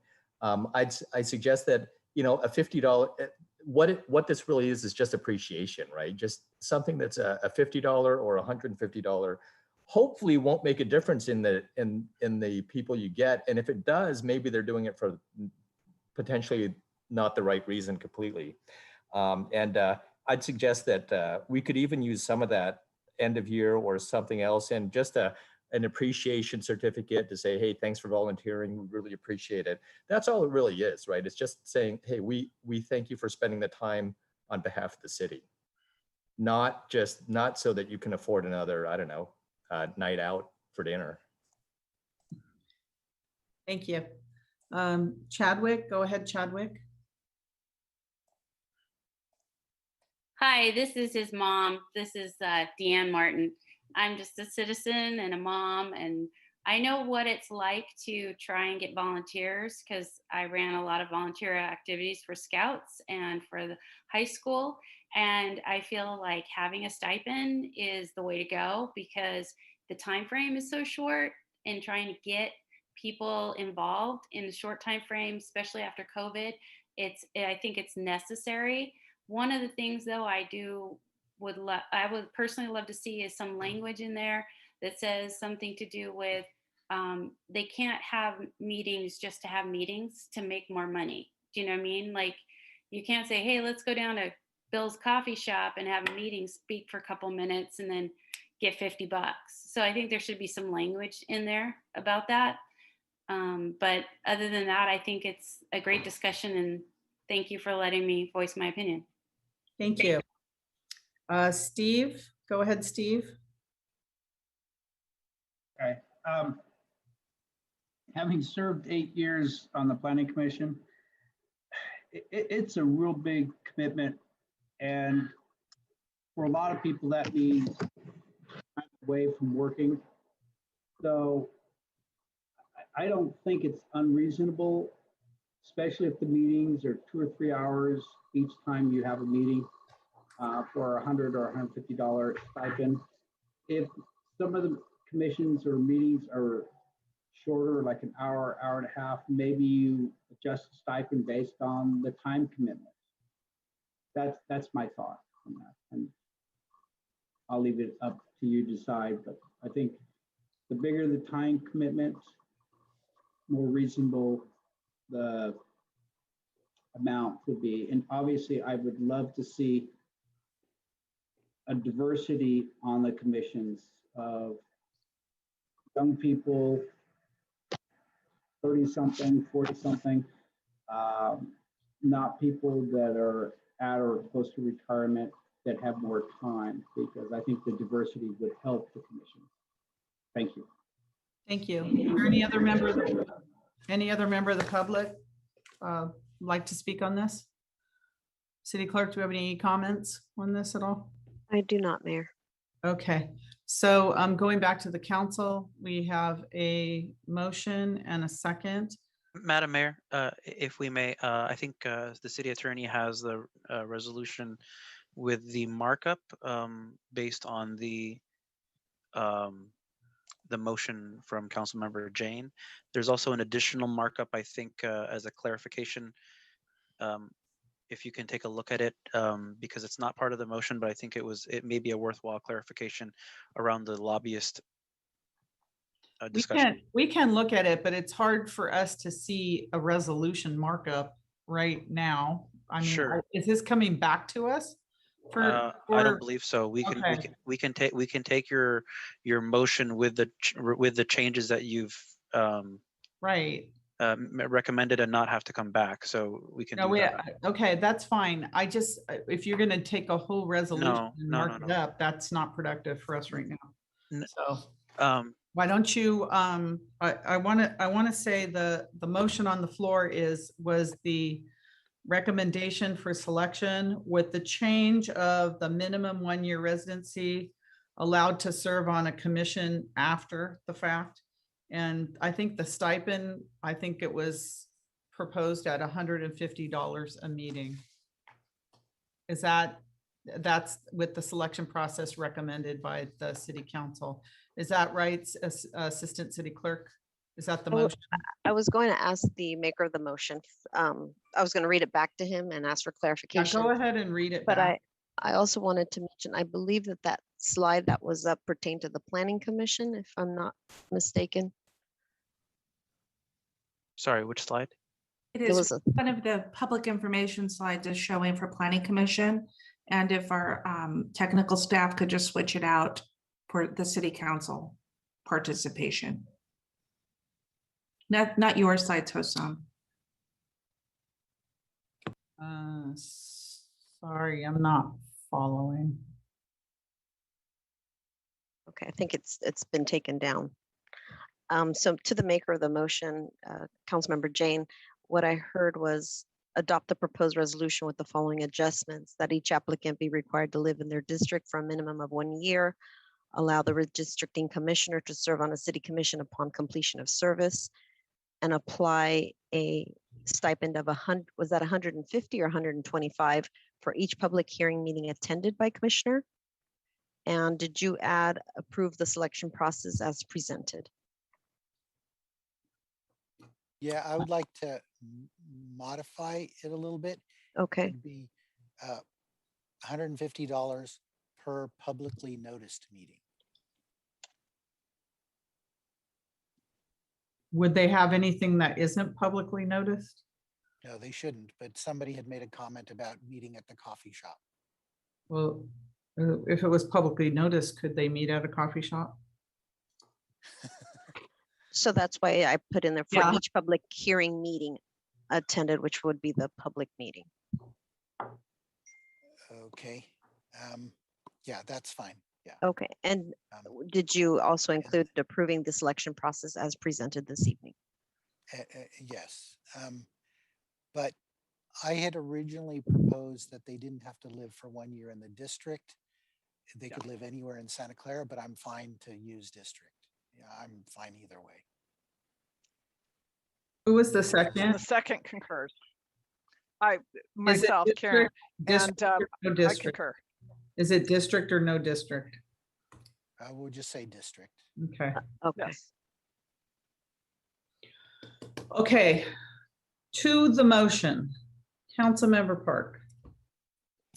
So if I could request, I mean, I do understand the desire to compensate people for their time, but I think that the $150 per meeting is, I don't know. I feel like if we gave $50 per meeting and then we gave the balance up to $550, just so it would save us a little bit of time in tax reporting, the balance of $550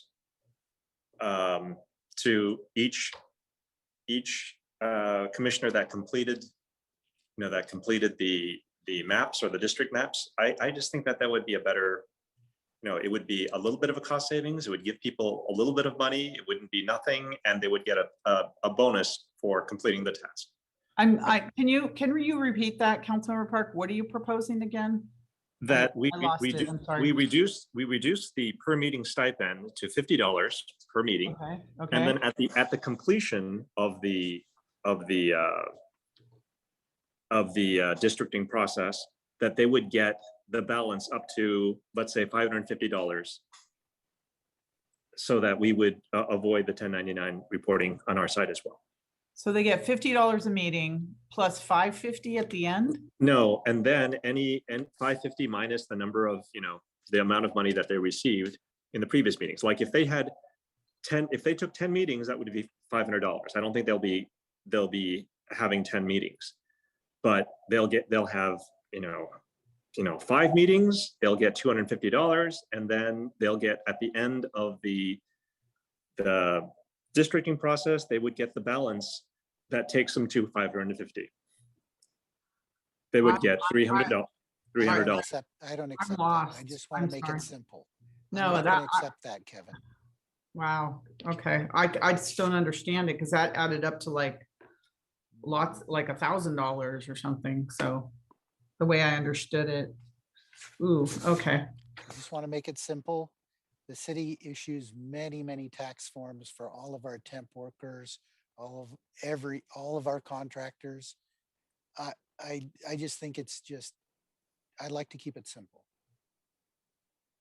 All right, I'm gonna just make my comments. I believe we could have done this without paying people because I think there's enough people out there that are interested in this that they would have volunteered. In fact, I wanted to use our task force, which wouldn't have cost us anything. I think if we're gonna do a stipend, it should be a stipend like $25 or $50 a meeting maximum, not 150. I just don't want people coming in for the wrong reasons. I want people that are really interested in this. And I think one of the speakers said, it doesn't matter if you pay them or not pay them, the people are going to be interested, but a stipend should be a smaller amount of money. We're not rolling in it right now. And having 150 per meeting per person, that's going to start adding up. So I would vote for the motion if it was reduced to $50 a meeting. All right, maker of the motion, would you accept that? Nope.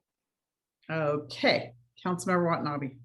Thank you, Mayor. Yes, I concur with exactly what you said. I stated it before. I feel the same way. If this was $25 a meeting, I would be perfectly fine. Right, like the mayor said, we're not rolling in it right now. We're hearing a lot of comments about city finances. We've cut public safety, but yet we want to give $150 per meeting. I have a problem with that, so I will not be supporting the motion. All right, Assistant City Clerk, I don't see any more. Oh, I see a member of the public. Lee, go ahead, Lee.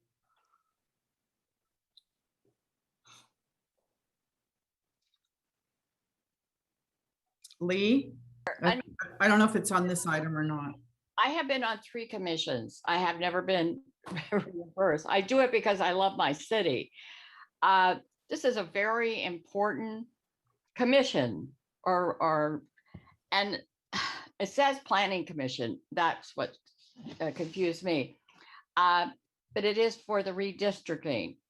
And there better be a demographer in this group because I do not see me as an individual being qualified to say those people go into the depth and the details about how the districting was done. Dr. Golay did it for us, and I'm not recommending. I'm just saying it is a very important thing. Otherwise, we become like the state of Texas, where you're running around just putting votes in the old place.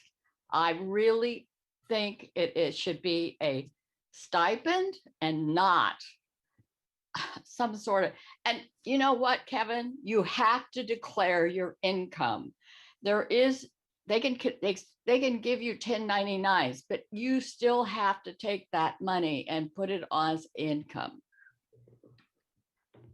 Thank you. Linda, go ahead, Linda. Hi, this is Linda. You hear me? Yes, we can. Go ahead. Okay.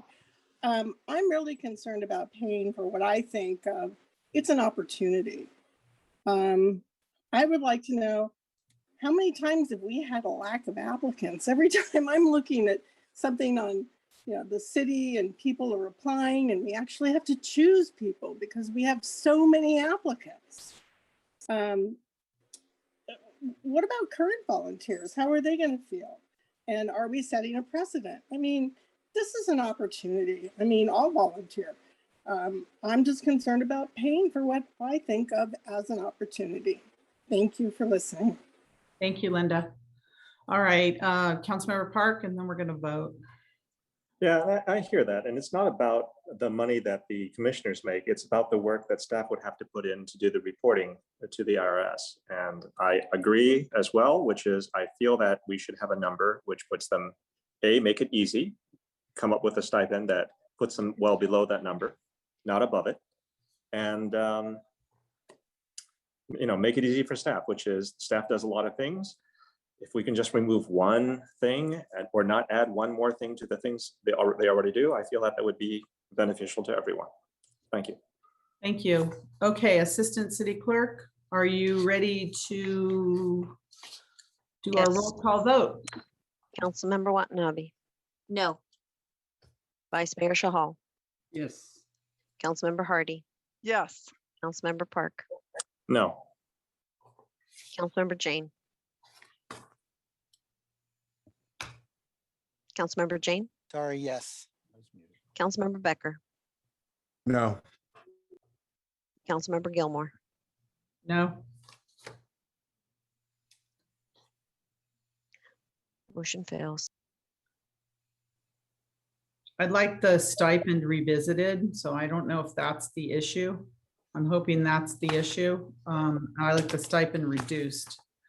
Councilmember Park, Yeah, I'd like to make the same motion, but with $50 per meeting stipend. I will remove the bonus at the end, or maybe give them a $50 bonus at the end as well. So $50 per meeting and $50 for everyone that completes the commission. I'll second that. Councilmember Watanabe. Thank you, Mayor. No, I don't think the city is in the position of paying bonuses. I understand wanting to encourage folks to serve on this. It is a very important committee. However, paying bonuses just because you finish, I think that's just going too far. I think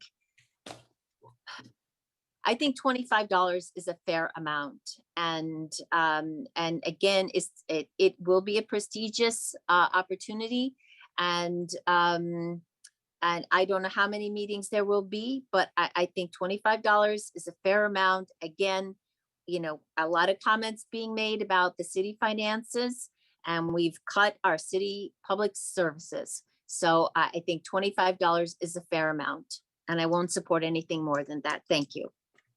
Councilmember Becker.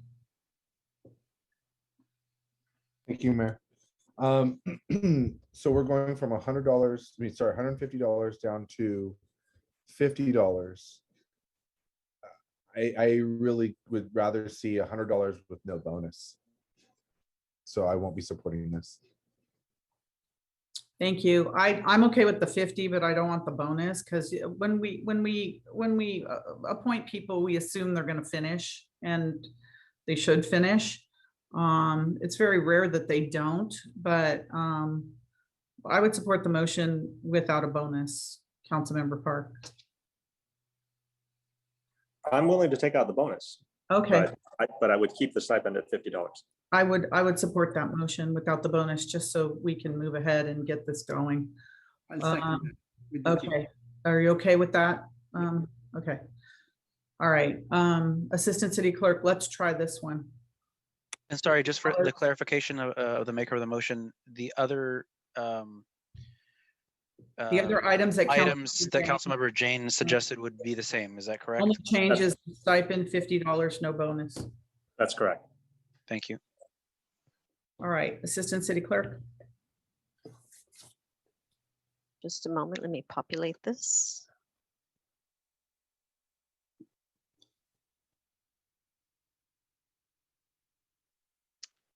Councilmember Watanabe, No. Vice Mayor Shahal, Yes. Councilmember Hardy, No. Councilmember Park, Yes. Councilmember Jane, Yes. Councilmember Becker, No. Mayor Gilmore. Yes. That passes 4-3. Thank you very much, everyone. I'm going to ask that for staff, the next item is a long item, well, maybe a long item. We're going to take a 10-minute break. So it's 8:55. Come back at 9:05, please. 10-minute break.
for the break. It was much needed. Next, we're on item number 5, which is direction on the next steps for the El Camino Real specific plan. City Manager? So we have a presentation that's brief. I'm going to ask Andrew to have the presentation pulled up and go ahead and make the presentation. Thank you. Yeah, thank you. I think the presentation is going to be run from the council chambers. Great, thank you. I'm Andrew Crabtree, Director of Community Development for the city, and I'll be presenting on this. The topic here is the City Council recently considered the El Camino Real specific plan at the June 15th City Council meeting. And at the conclusion of the meeting, the City Council directed staff to return to the council with a modified version of the plan.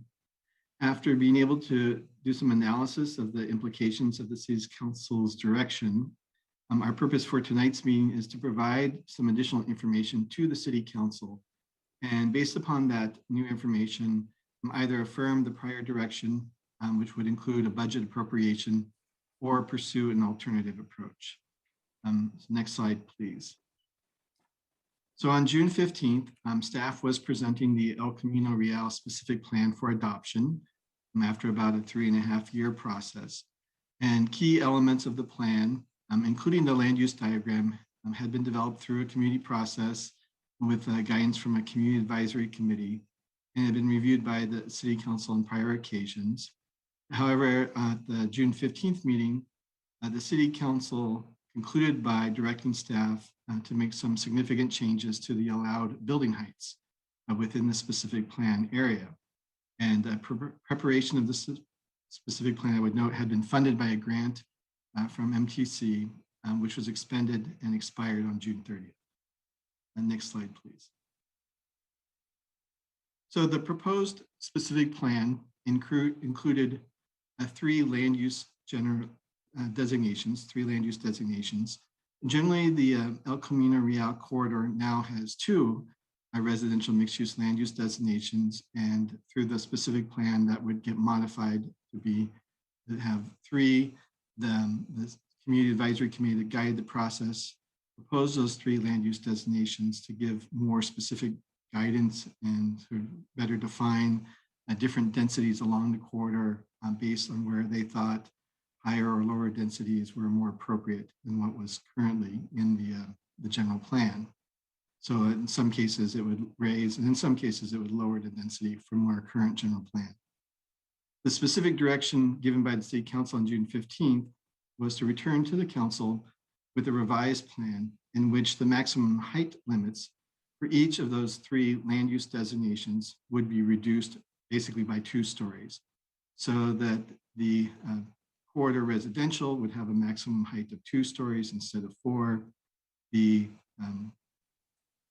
corridor mixed use designation would have a maximum height of 3 stories instead of 5. And the regional commercial mixed use designation would have a maximum height of 4 stories instead of 6, as had been previously proposed in the specific plan. Next slide, please. So staff was able to work with our consultant team before our contract ended in June to analyze how these height limits would change the type of development and density feasible for each of the 3 land use designations. And this table summarizes what each designation was intended to allow in the draft specific plan as it was presented in June, and what could be the proposed density to implement the council direction. For the corridor residential designation, the revised plan with a 2-story height limit would change the type of development from townhouses and stacked flats to single family. For the corridor mixed use designation, the 3-story height limit would effectively change the type of development from apartments and some mixed use to townhouses.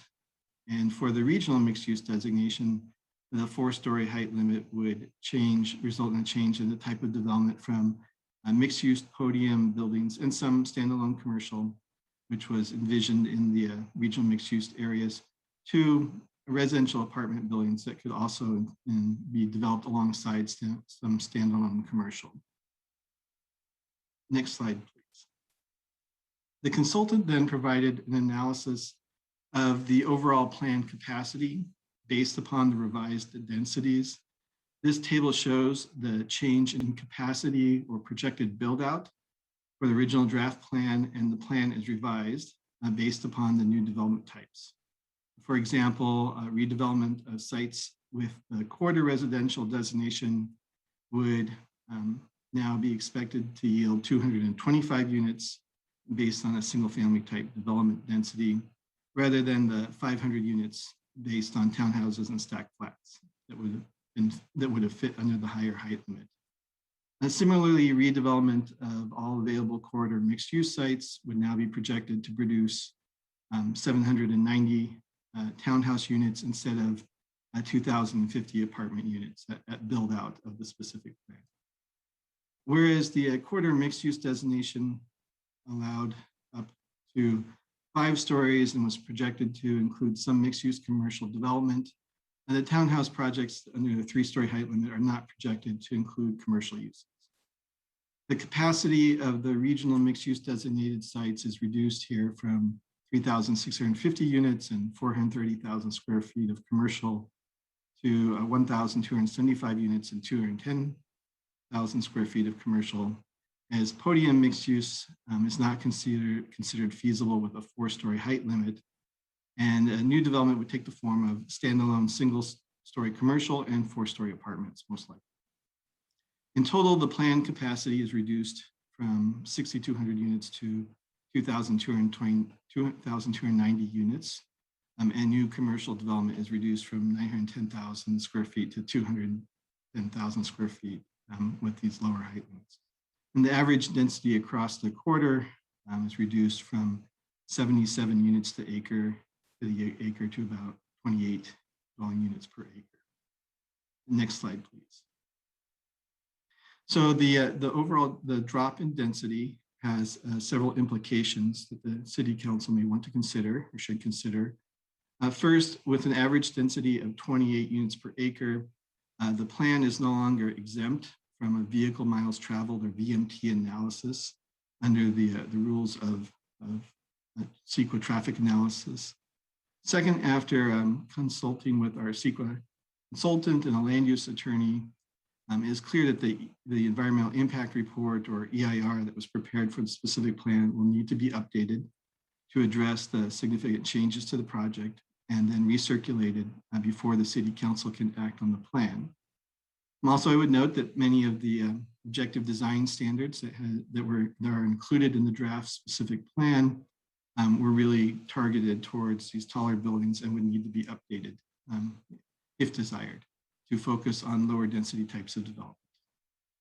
The reduction in density very likely makes the 3 activity centers with the regional mixed use designation infeasible as envisioned in the plan, which called for a significant portion of the site to be kept as open space and to create these 3 activity centers as retail destinations along the corridor. In their place, we would anticipate 4-story apartment buildings with smaller commercial centers at those locations. It is unclear that single-family development along El Camino Real would be feasible, or that the corridor sites would be attractive to developers of this type of development, based on the conversations with our consultant team. That we went ahead with that as a possibility for the plan. And as re-envisioned, the plan would be less supportive of transit. Preparation of a VMT analysis, updating of the plan to reflect the lower heights and densities, and recirculation of the EIR is expected to cost about $200,000 in consultant fees, in addition to staff time, and require approximately 9 months so that we would be complete and return to the council sometime in early 2022. Next slide, please. So just going through a couple alternatives the City Council may want to consider. The first obvious one is that may direct staff to discontinue preparation of the specific plan. This would avoid the need for additional funding, and staff resources could be directed to other planning efforts. As the lands along the El Camino Real corridor are already designated for mixed use or residential development within our general plan, projects could continue to go forward on new mixed use and residential projects as allowed under the general plan. While El Camino Real projects are all in the past of generally all required plan development zonings, it's likely that new projects will be able to go forward in several cases under enabled by state law that mandates an expedited review process for projects that conform to the general plan and their zoning. And additionally, the city is now required by state law to rezone the corridor to conform to the general plan, and will likely incorporate this into the zoning code update for later this year. So the action of rezoning those sites, which would further facilitate projects going forward under the current general plan. Depending upon the project and how it relates to state law, the city's review may be limited to objective standards. One goal of the specific plan was to adopt codified objective standards, such as the daylight plane, which we discussed at our last meeting, and which were included as part of the plan. Projects will need to complete CEQA review on an individual basis, rather than make use of the specific plan EIR in this scenario. Several developers we know have been waiting for adoption of the specific plan, and some may now need to make modifications to their projects to conform to the current general plan standards. Some had been anticipating the adoption of the specific plan in the way they had designed their project. And next slide, please. The council may also want to consider a third alternative, which would be to direct staff to return with a mid-density plan, which reduces density significantly from what was proposed in the specific plan earlier, but maintains a level of density that could be brought forward under the current EIR and would support the feasibility of mixed-use development and the proposed activity centers. So as tentatively envisioned by staff, this alternative would allow 3 stories for the corridor residential designation so that townhouse development is feasible in that designation, while reducing the density for that designation to a range of 12 to 20 units per acre. The heights adjacent to single family on the north side of the corridor in particular will be limited to 2-story or a 30-degree daylight plane as requested by the city council. And the lower density will help these projects to achieve the interface with adjacent single-family neighborhoods to the north. The amount of the corridor with this designation would be increased to include sites with the most sensitive single-family interfaces in this scenario. The corridor mixed use and regional commercial use designations would align with the prior planned densities in order to support the feasibility of mixed use development on such sites, but at significantly fewer locations. The plan would only apply the regional commercial mixed use designation at 3 sites instead of 5. And the use of the corridor mixed use designation would be reduced by about half of what had been proposed.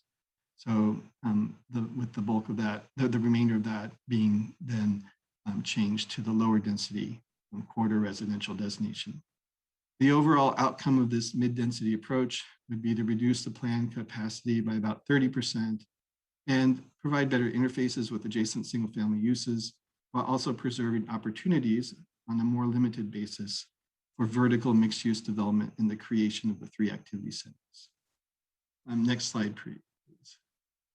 So staff is tonight presenting 5 alternatives for the City Council to consider and requesting further direction on how to proceed with the specific plan.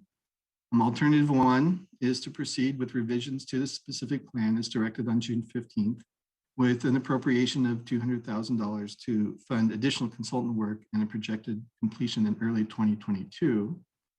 Alternative 2 is develop a mid-density version of the specific plan that would be consistent with the EIR, allowing staff to return to City Council for plan adoption in the fall of this year. Alternative 3 is to direct staff to work with project developers on, next slide, please. Alternative 3 is to direct staff to work with project developers on site-specific general plan amendments and CEQA clearance as needed to bring their projects forward to City Council with anticipated timing 6 to 12 months, depending on the process for a project. Or some projects may also be able to go forward on a ministerial basis under some of the state law provisions. And then alternative 4 is to discontinue preparation of the specific plan. alternative 5 is any other council direction council might have. So with that, staff is available to answer your questions. Thank you.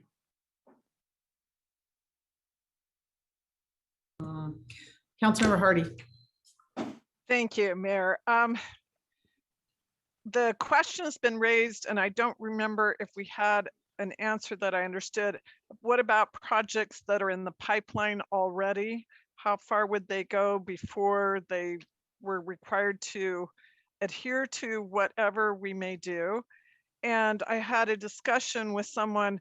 I understood looking at the map that we were only requiring retail on the corners where it's marked with the black lines.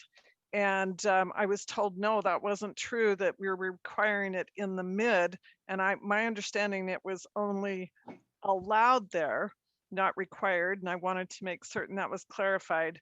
And when I'm looking at your new proposal, option 2, basically the biggest change is the that which interfaces directly with most of the single family housing, because the rest looked pretty similar to what we were looking at before. But I wanted to understand, because it said prepare an alternative form of the specific plan that reduces densities from the prior draft specific plan, but maintains an overall average density greater than the 35 units per acre. Is that what you're proposing that we just saw? Is that what option 2 looks like? Those are my questions. Right. So the first question was pending applications, how far they go before they need to align with the specific plan. And so at this point, we haven't really talked about like pipeline provisions. The base case would be that anything that's ready to get approved prior to the adoption of the specific plan could do so under the current general plan. And if a project were to come forward after adoption of the specific plan, then we would evaluate for consistency with the specific plan.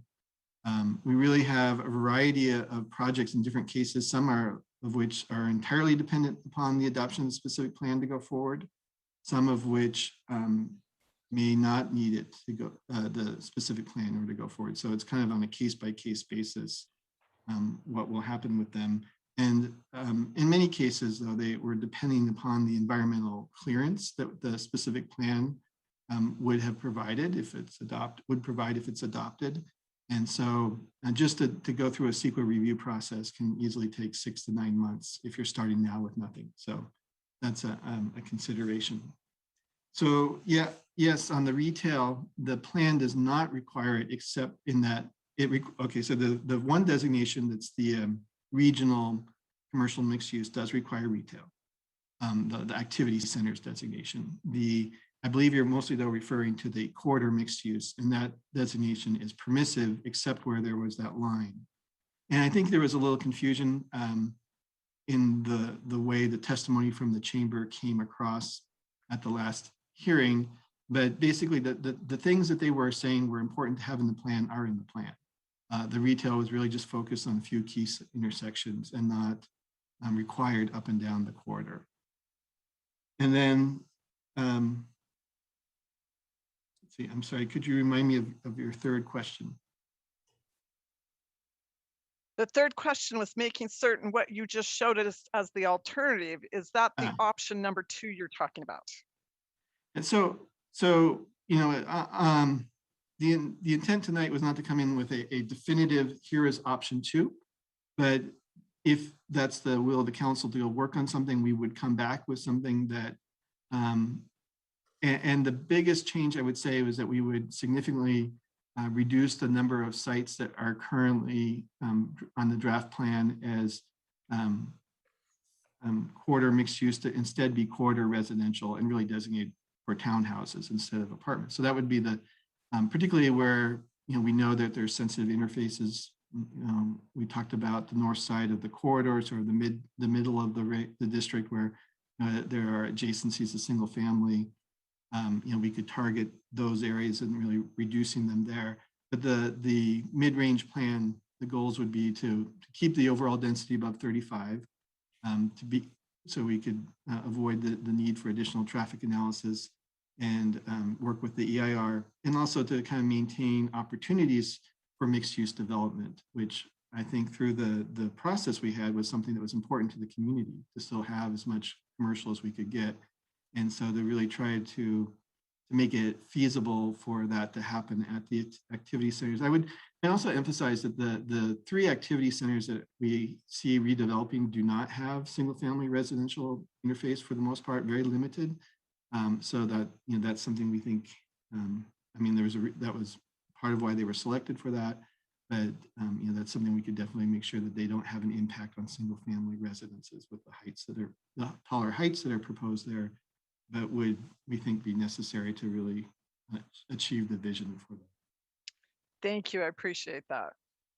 I have a couple of questions, Andrew. The first one is we have a couple projects, but in particular, a project that has less density than what was proposed in the specific plan.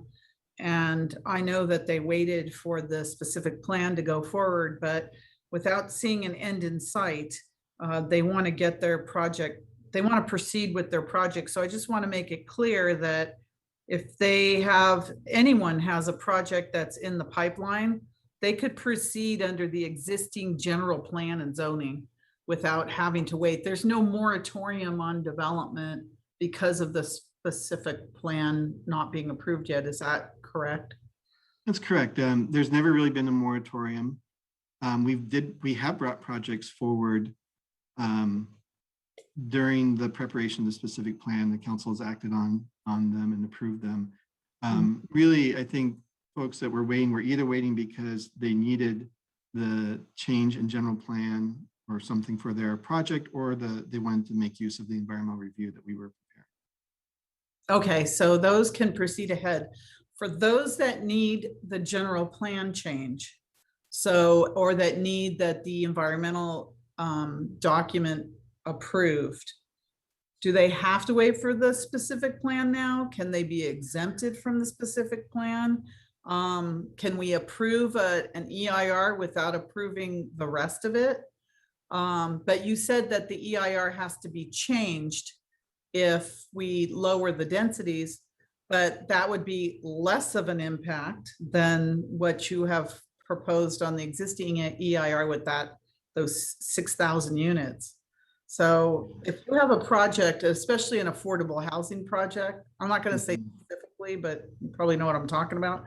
An affordable housing project that doesn't have the existing general plan, but that it needs that. So let's say, I'm just making this up, it takes us another 6 months to go through this, or, right, at some period of time. How can they proceed without us making these decisions? And I agree with you there. Santa Clara is different than other communities in that a lot of our lots are shallow and they back right up into single family residential homes. And therefore it's a huge impact if we're talking 3, 4, 5, 6 stories overlooking, these single family residential neighborhoods. So that's the part I'm uncomfortable with, is these shallow lots with this high density on the El Camino. But how can we get projects that are, worthy, affordable projects? How can we get them through without them having to wait for our decision making? Well, I've met with proponents of several projects since our last meeting. Also have discussed it with our CEQA consultant and gotten legal advice. And so trying to answer those questions. And you just brought up a lot of different variables. And we're sort of seeing that, each project is unique in some regard. But sort of the worst case scenario, which is, like in the project you mentioned, they need both a general plan change and an environmental review in order to go forward.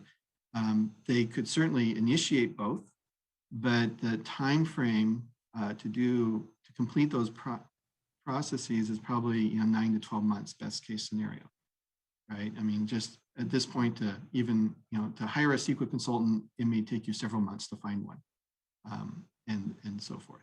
So that's kind of a worst case scenario. So for a project like that, if as mentioned, we came back with a modified version of the specific plan that could make use of the current EIR in the fall timeframe, that would be I believe, their fastest path forward to approval. Having the council adopt some version of the specific plan for which we could use the EIR as prepared, is I think feasible in about 3 months time frame, 3 to 4 months time frame, and that would be their fastest path forward. If a project doesn't require CEQA review or is able to go through one of the recently created ministerial review processes, it might be able to go faster than that. And now to your question about why does fewer units require more CEQA analysis? We asked that very question, and there's a couple of things at play here. One is that a couple of years ago, the state really changed the rules around how we do traffic analysis and created a system that by design encourages high density along transit and looks at average vehicle miles traveled per capita, and has a criteria that if you're above a certain density, you can be exempt from a VMT per capita analysis. So that the plan qualified as it was, but would not qualify in the really scaled back version. So that's one trigger. And then the second is just, again, with this in discussions with our CEQA consultants, very clearly heard that the plan had changed enough that we need to update the EIR and recirculate, just because, we're really talking about different types of development. It's not a simple question of, we're going to build a 200 unit apartment and now it's a 160 unit apartment, but it's really a different sort of project. And so that's the Okay, thank you for that. Just a follow-up question: to modify the EIR for lower densities on the El Camino, what's the timeline for that? So that's where we think that we would be back in early 2022. We would need about 9 months to do that. We would need to get money appropriated, hire a consultant, we'll hire back I assume the same consultant, but get a contract and prepare the plan, recirculate it. And we get into the tricky time of year, but we think probably early 2022 is when we could get back to council. So if we stay with these really high densities, we don't have to modify anything, but if we want to lower the density, we have to modify. Well, what we proposed was something in the middle as a compromise, but right, it's still 4,400 units though. So anyways, okay, thank you very much. I have other council questions. Councilmember Jane. I believe Councilmember Chahal Vice Mayor Chahal had his hand up first, but I'm happy to. Thank you. You're in line first, so if you want to. Okay. The Santa Clara Weekly reported on, and I see Xander's here, Assistant City Attorney Alexander Abbey reporting from the May 10th Planning Commission meeting. And what he says is Santa Clara has to develop somewhere to meet state standards. There are several consequences to the city if we do not take sufficient steps to further the development of housing for all income types, not just above moderate, but also moderate, low, very low income housing. There is certain state funding we will lose, said Abby during the May 10th Planning Commission meeting. There's a number of draconian penalties, including lawsuits against the city and fines against the city, if we do not take aggressive steps to address the housing disaster that the state is facing. The El Camino Real is one of the most underutilized corridors. It's a prime opportunity for the city to redevelop some underutilized sites. If Santa Clara does not meet the housing threshold set forth by the state, it could lose the freedom to approve or deny future affordable housing development applications. From my perspective, the plan that we considered at the last council meeting already reduced commercial on El Camino by 400,000 square feet. To go to this reduced plan of basically 2 stories for residential would further reduce commercial by 700,000 square feet. That's a tremendous loss of revenue to the city, and it's a loss of opportunities to do things on the El Camino. I'm really not comfortable with reducing the regional commercial mixed use sites from 5 to 3 sites. I like the idea of these activity zones. If you look at Mervin's Plaza, it's a great activity zone. The parking lot seems to always be full. We need to have more activity zones like that on the El Camino. So reducing from 5 to 3, I think would be a big mistake. Also, when I voted at the last council meeting, I voted for staff to not replace what was on the table, but to come back with an alternate proposal. And now we've seen that proposal, and I'm really discouraged about the tremendous lack of commercial development on El Camino due to this revised plan. So I'm not happy with the amount of commercial that we're losing on El Camino. Thank you. Thank you, Vice Mayor Chahal. Thank you, Mayor. Thank you, Andrew. Thank you for the report. And I wish those some of those comments you made, if they were in the agenda package, that would have really have helped us to visualize more what your suggestions were. But that's fine. We got it today on your presentation. So I have a couple of questions. As mentioned, like to protect the single family residences on the corridor residential, that is very, very important to me, basically. And for that, my first question is, we were talking about the objective standards. And we are also talking about if we don't do the specific plan, then the general plan kicks in and that developers will have an ability to develop this thing as per our general plan currently in use, right?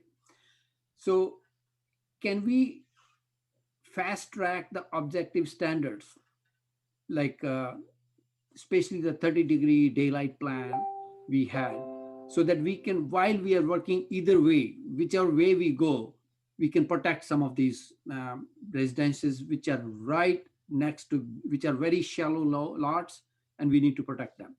So that's my first question. Can we do fast track on the objective standards so that state as well as anybody cannot misuse the state guidelines? So the answer to that is council could give us direction to move forward with preparation of basically a zoning code for adoption for those sites that includes objective standards. And if we did that without the specific plan, we would have to have it conform to our current general plan. So we could develop a zoning code that that conforms to our current general plan and includes that kind of standard in it. I don't know how much time, and I mean, that would take some work, and again, probably some consultant costs. Since they developed the last one, we might be able to do it in-house, but we could do work on that if that's the direction of the council. That's an approach that we could take. I think that would be my priority, and I leave it to my colleagues over here, like that we can finalize the objective standards as soon as possible. And then we can dwell into detail about the other zoning like corridor, residential, and other heights, and whatever you propose today, basically, that is open to the discussion. And we have to bring it back to the residents of their opinion on that. But my priority would be let's finalize that objective standard of 30-degree daylight plan, at least that one, so that we can protect that on priority, basically. And my other question is, you mentioned that you will be increasing the corridor residential as per, I know it's a very proposed, very initial stage you are proposing. You mentioned that you will be increasing the corridor residential area and reducing the corridor mixed use. Is that correct? Yes. Yeah. So because right now corridor residential is all the places where we have a residences right next to development on the El Camino, shallow lots. How we can increase that basically, corridor residential? Right. So as you just said, Councilmember Vice Mayor Chahal, that the plan that's brought forward showed the corridor residential on the shallowest of lots, areas where there was really not, they recognized that it would be very difficult to create much of an interface or buffer between new development. But we could just basically increase it to deeper lots that also have single family. We probably prioritize ones that back up to single family. Some of the lots back up to a street, some commercial. We heard that because of the shadow impacts, this is particularly a concern on the northern side of El Camino Real. So we could, really look at those sites, and we would, sort of prioritize trying to figure out which is the next sort of tier of the most sensitive interfaces, and also move those into the lowest density designation. Okay, but that's something we'll be presenting to the residents, and it will be presented to everybody to look at what we are doing basically in detail before we make a decision. Right, and we would develop a new land use plan, and I don't know yet exactly what the process would be, but we could bring it back, through a public hearing process to the council. Mm-hmm. So, as per the general plan currently in place, what is the density a builder can build on El Camino? Right, so the current general plan has two designations. The higher one allows up to 55 units per acre. That's the highest. And there today. Okay. And the low and lower is below that, and there's the lower no, one I think goes up to I forget the number because there's a bonus, but I think it's in the upper 20s or 30s. I'd have to check and get back to you. Okay, that's fine.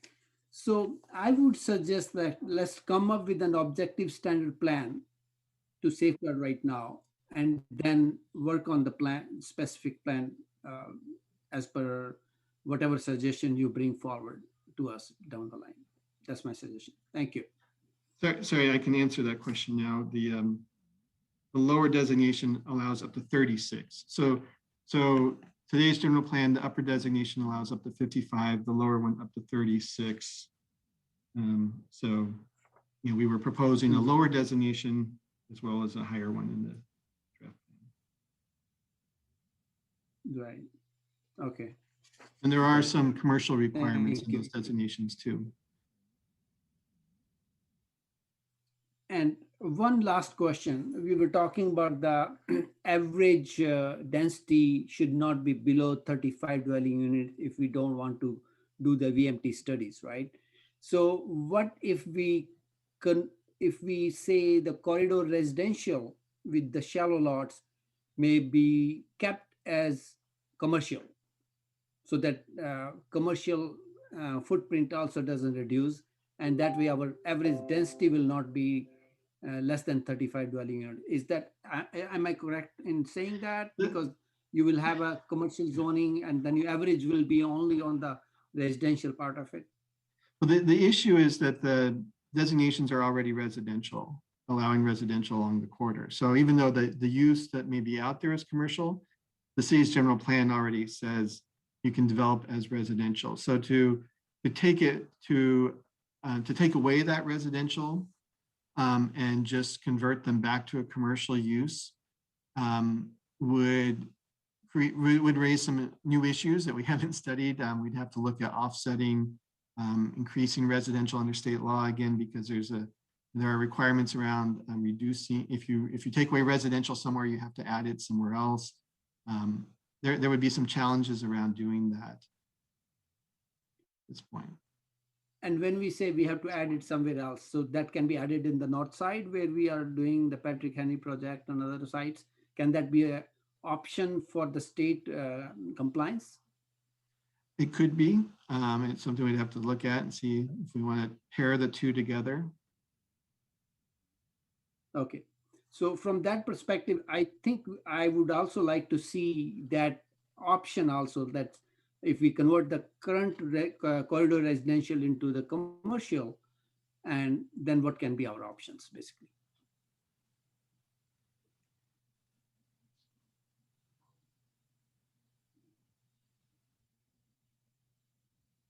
Thank you. Thank you, Mayor. Sorry, I was waiting for an answer for that. Is there no answer to? Was that a question? I didn't, I wasn't sure. I'm sorry if I missed the question, but I didn't think I heard a question. Vice Mayor, would you like to ask the last? I thought it was a No. question. You No, asked. it wasn't a question, but if we can look at that option, that corridor residential be converted into commercial, and then if the state requires the number of housing units other than El Camino, then we can project that we will have more housing on the north side to fulfill the state requirement. So I'm trying to find out if we can look at that option, if converting the corridor residential as a commercial, basically. And that's something the council could direct us to do. I'm not asking any answer.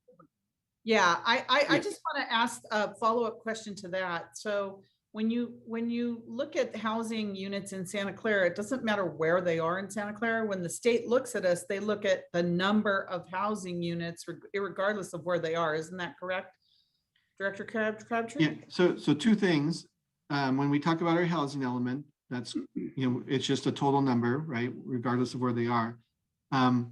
If we basically downzone something, right? If we take something that's currently residential and take away the residential capacity, at the same time, more or less, we have to add residential somewhere else under state law. So that's a different provision. So, but they don't, again, it's not at a specific location. It could be anywhere in the city. So we would, we would potentially have to put the El Camino Real specific plan and another plan on the same hearing agenda. Oh, okay, because all of our land on the north side, all the specific plans are conversion sites. Right. They're Correct. taking non-residential land and converting into residential land, so we shouldn't have an issue or problem with that.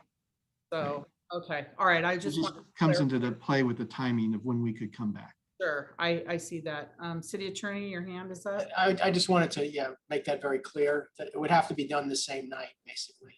Okay. Yeah. Okay, any other council comments or questions on this? Okay, seeing none, let's go to the public. All right, Jeff, go ahead, Jeff.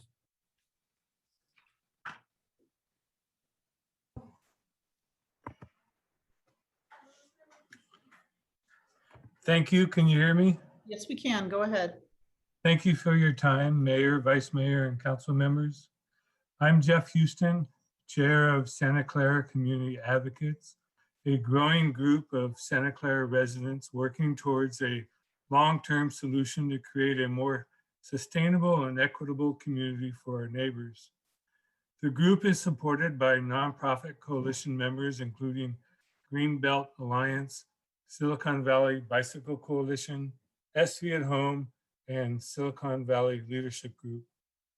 We believe the El Camino Real specific plan can provide a long-term vision that enhances the quality of life for everyone who lives and works in Santa Clara. Spanning more than 3 years, our citizens have been involved in numerous public meetings regarding the El Camino Real specific plan. 8 community advisory committee meetings, 5 pop-up events, 4 community meetings / workshops, 3 planning commission study sessions, and 2 city council study sessions. I've attended most of these meetings and have witnessed the public engagement. This has been a thoughtful public process, and the plan is an outcome of the public participation. From what I've seen, our neighbors mostly support this project. I urge the City Council to adopt Alternative 2 as recommended by staff.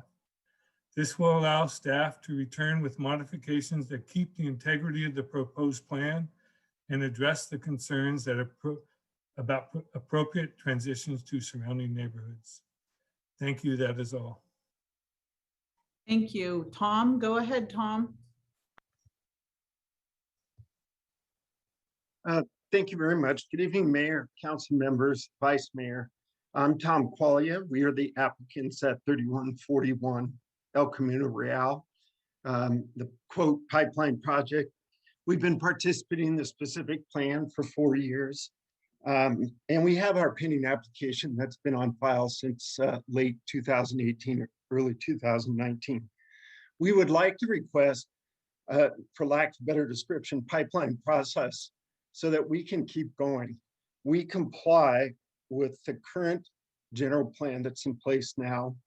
We meet the inclined plane requirements of the city. We have 2 rounds of detailed comments from the city on our project that are quite frankly good comments, and we've reacted to those. We're freshening up the architecture as we speak in response to some of the comments that are made in the last 6 or 8 months in these meetings. We were never relying on the specific plan for our CEQA. We have been steadfastly committed to our project, want to keep going, been meeting with the neighbors, and we've just been discouraged to proceed, obviously, and participate. So if you allow us to proceed, we are ready to go. We would follow the same process as the Wheels and Deals next door process that staff imposed. We result in a very quality project. It's for sale housing. We're respectful of our neighbors and really gives a great front door at the corner of Calabasas and El Camino Real as you enter the neighborhood behind us, the Briarwood Elementary School. So we would really request that we are allowed to proceed per the existing rules and regulations in the general plan and give us a pipeline status, whatever monarchy you can give us. We are ready to go and fulfill our promises to the neighbors. Thank you. Thank you. Okay, Sanai, go ahead, please. Yes, thank you, Mayor and Council, for allowing me to speak tonight. My name is Kehan Sanai, and I've lived in Santa Clara for 34 years, raised a family here. I've written a detailed letter to the Council and Mayor, which I hope you will all be able to read. In it, I detail my opposition to any densification projects that result in higher than 2 stories along the El Camino Real corridor, and also the close by streets, such as Civic Center Drive, Dawn Avenue. There's already a serious degradation in our quality of life as dense projects have popped up. And we believe the congested parking along Dawn Avenue, Civic Center Drive are just examples and are a direct result of dense projects that have been approved with certain assumptions about parking, which have turned out to be not true. All you have to do is just walk around the streets that I mentioned after 7 p.m. and notice the congestion for yourself. I believe our city is in dire need of contiguous parks and parkland and green space, which increase the quality of space. And as far as the something here with the open workshop slides from September 30, 2020, 44 pages. I noticed that the public has commented that open space is number 1, mixed use, street trees, playgrounds, out of door seating, housing is next to last, and landscaping is last. And then the top rated issues are traffic congestion, lack of street trees, and lack of parks. And I haven't seen enough discussion about the conversion of residential to public parks, considering the surplus north of Highway 101. I have to truncate my comments, but thank you very much. Time is up, but thank you so much. We do have your email as well. Thank you for sending that as well. Lee, go ahead, Lee. Hi, my name is Lee, and I hear what you're saying, but I also live just like a half a block off of El Camino, and it is becoming a canyon of darkness. High rise, And all the commercial opportunities that appear to be in these developments don't appear to be being optioned. I look at Monroe and Benton. It was empty for quite a while, and now they have a gym there. I'm not quite sure, but every other sign is empty. I think if I wanted to go in a commercial place on El Camino, where would I park? I could park. There's no place to park. And so unless it's a recessed area like Moonlight Shopping, where there's a restaurant, I just don't think, I really don't think you can see what these commercial options on these buildings are not being optioned. So sadly. Thank you. Atisha? Atisha? Hi, this is Atisha Vashne. I am a local planner. I live in the city. I have a small business that I run out of North Santa Clara. I'm also part of Santa Clara Community Advocates that Jeff spoke a few comments earlier. I am in my mid-30s. I am pregnant with my first child. And I want to share that I want to raise my child in a climate sensitive way. I don't want a car-oriented El Camino Real. Affording a housing is difficult for us as mid-30-year-olds. So I am very much in support of staff recommended alternative 2. We cannot be thinking about handful of single family homeowners living along El Camino Real. Well, El Camino Real is so close to transit station. I used Caltrain every day to commute to San Francisco pre-pandemic. So having housing close to BART, having housing close to Caltrain station and giving bike lanes and transit as a priority should be the priority of my leadership, especially if you're talking and looking into concerns of younger people. Thank you. Thank you. Betsy, go ahead, Betsy. Good evening, Betsy Magus. I am also a member of Santa Clara Community Advocates and a Santa Clara resident. I hope you have all had the opportunity to read our detailed letter. I was very disappointed with the outcome of the June 15th meeting. This plan has been in the making for several years, as you know, and I think perhaps you didn't realize when you sent it back for these changes, but all of the elements of the plan are interrelated. To change the angles, changes the amount of housing, changes the amount of retail we can have, changes how the corridor interacts with its transit, probably undermines our ability to, get funding and approvals for it at a regional level, and definitely undermines our ability, our credibility with developers and with people who might want to do business here.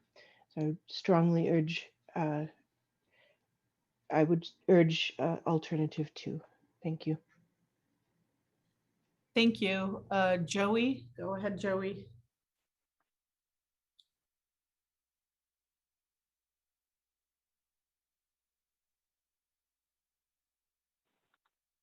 Can you hear me okay?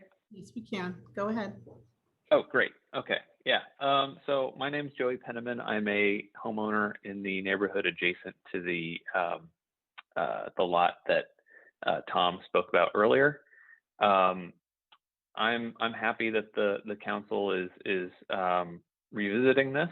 I think 4 or 5 story high developments aren't appropriate.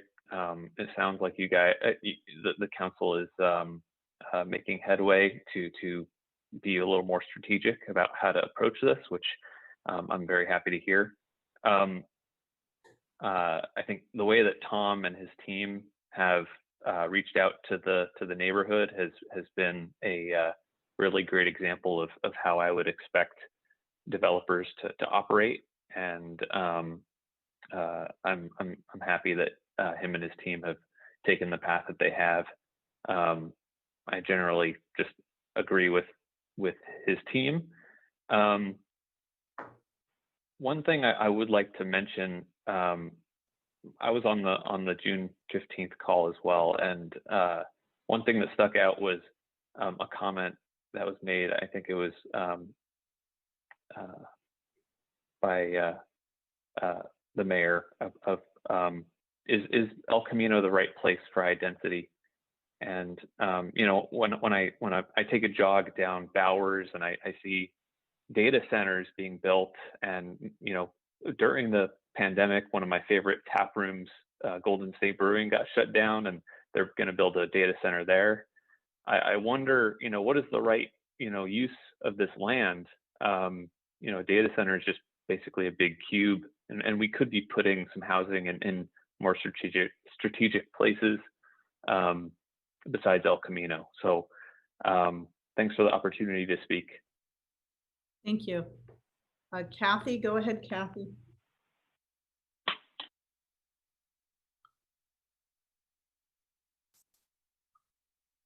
You're muted. You're muted.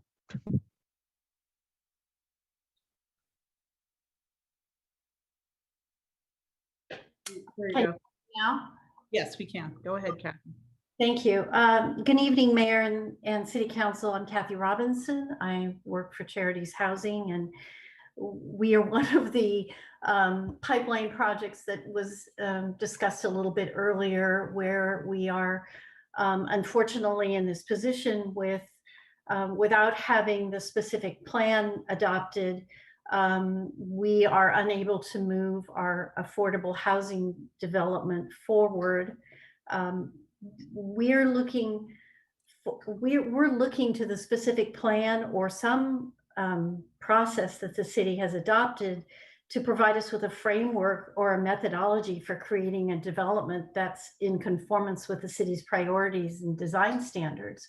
And so without this specific plan, we really feel the need to move our development forward, which unfortunately will require a general plan change and probably an independent EIR process.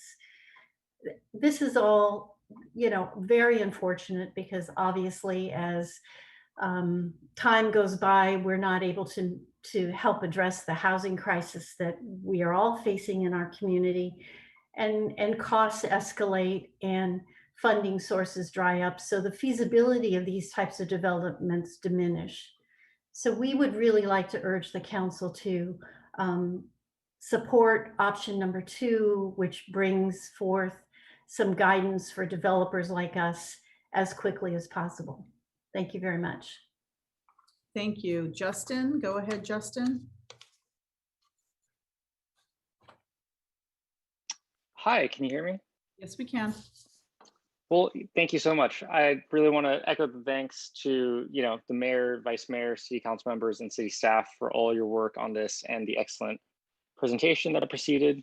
So my name is Justin Wang, and I'm the advocacy manager at Greenbelt Alliance. Greenbelt Alliance, as you may know, is an environmental nonprofit that encourages the protection of open space, the promotion of climate resilience, and climate smart land use decisions. And I'll do my best to be brief. I simply would like to echo the comments from so many residents that have already spoken here tonight. The El Camino Real specific plan has been years in the making, and Greenbelt Alliance has been proud to be a part of all the community engagement that has occurred thus far. What we've heard is that with the vibrant, transit-oriented El Camino Real, we will be able to unlock environmental, climate, and livability benefits for all our residents.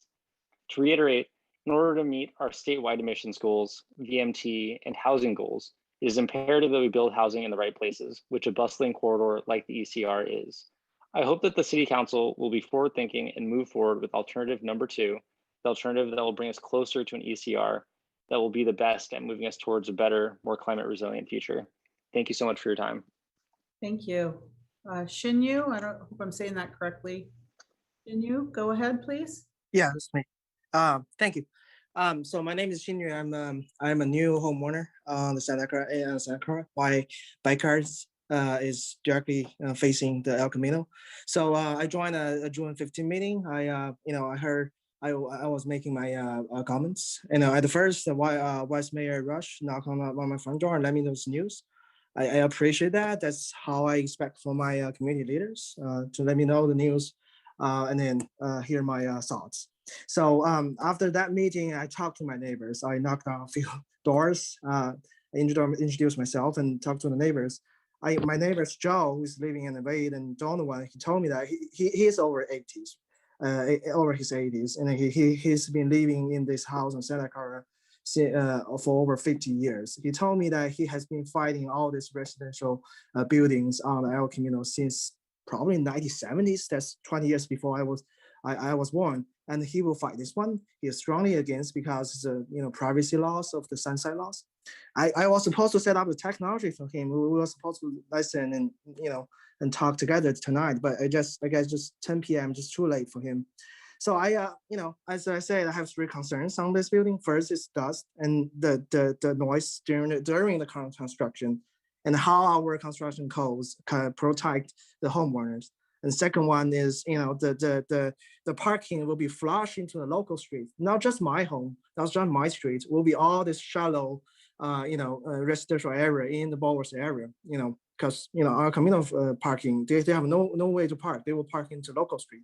And third is a financial threat to the homeowners.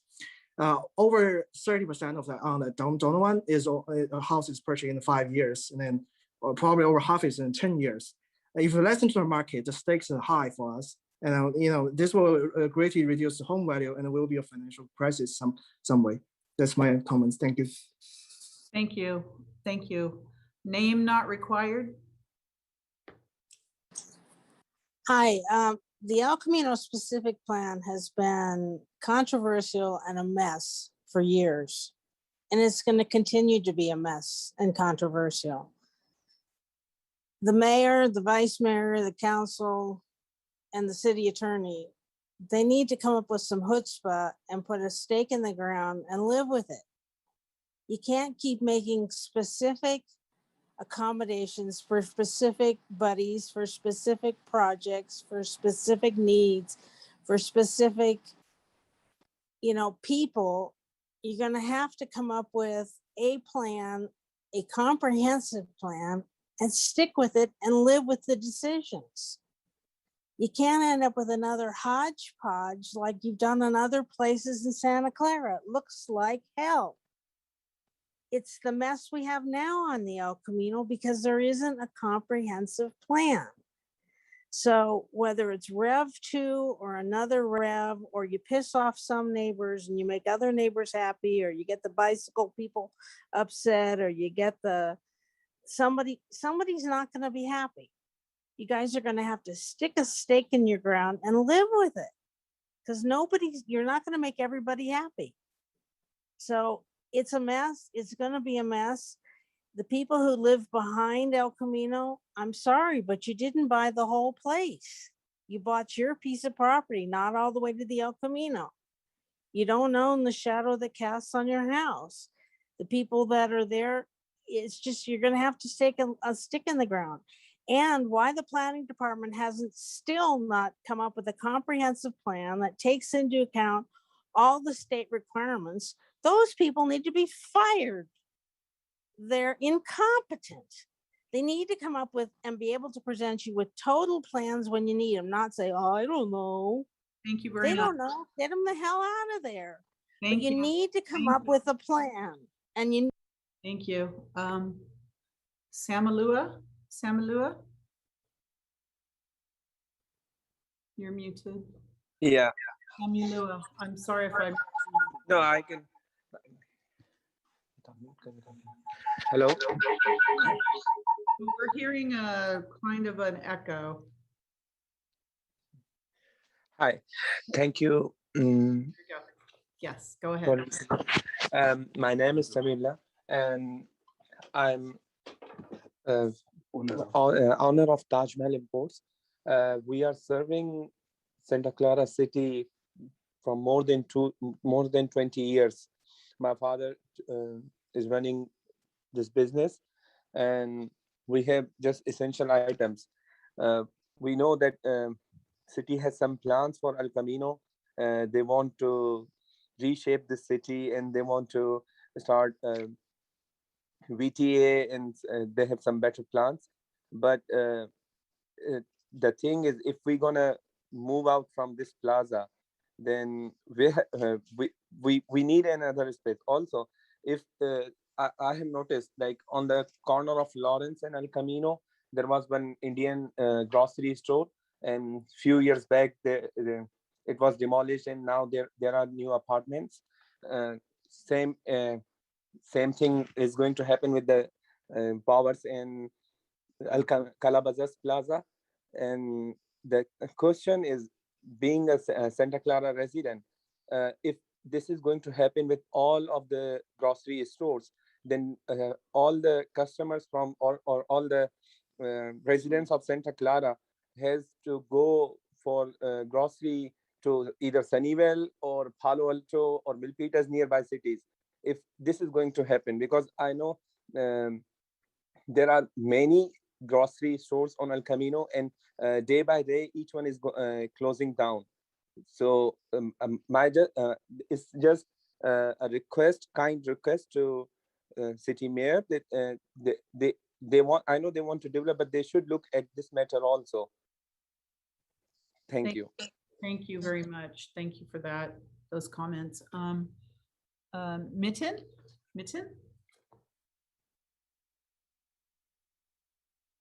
There you go.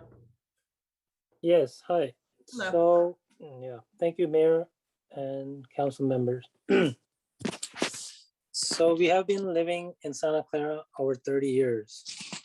We have a business on El Camino for over 20 years.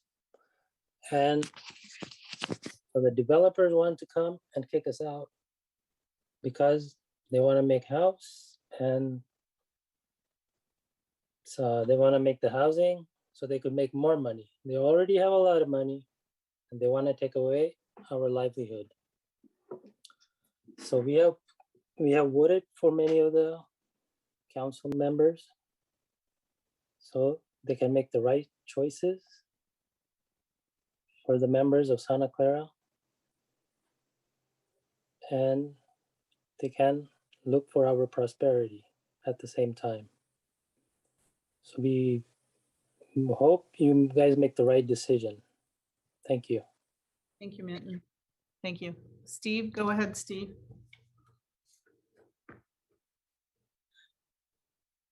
Okay. Mayor Gilmore, council members, we need a concrete plan for the El Camino. We need to revitalize the El Camino. We need to allow people to make use of the VTA, Caltrans, Amtrak, and eventually BART. We also need to unlock parking. Too many people, it's automatic. We have parking. It goes with the unit. Well, let's let people decide if they want a parking spot or not. And I know we don't have it today, but in the very near future, we will have driverless vehicles, most likely shuttle vans. What's planned for shuttle vans along the El Camino that can take people from where the housing is to where our job centers are in our city? Having a concrete plan for the El Camino will allow us to put housing where there is transit and get people out of their cars. So I hope you look long and hard for a plan that will allow sustainable growth and the needed housing for our community. Thank you. Thank you. Zainab, go ahead.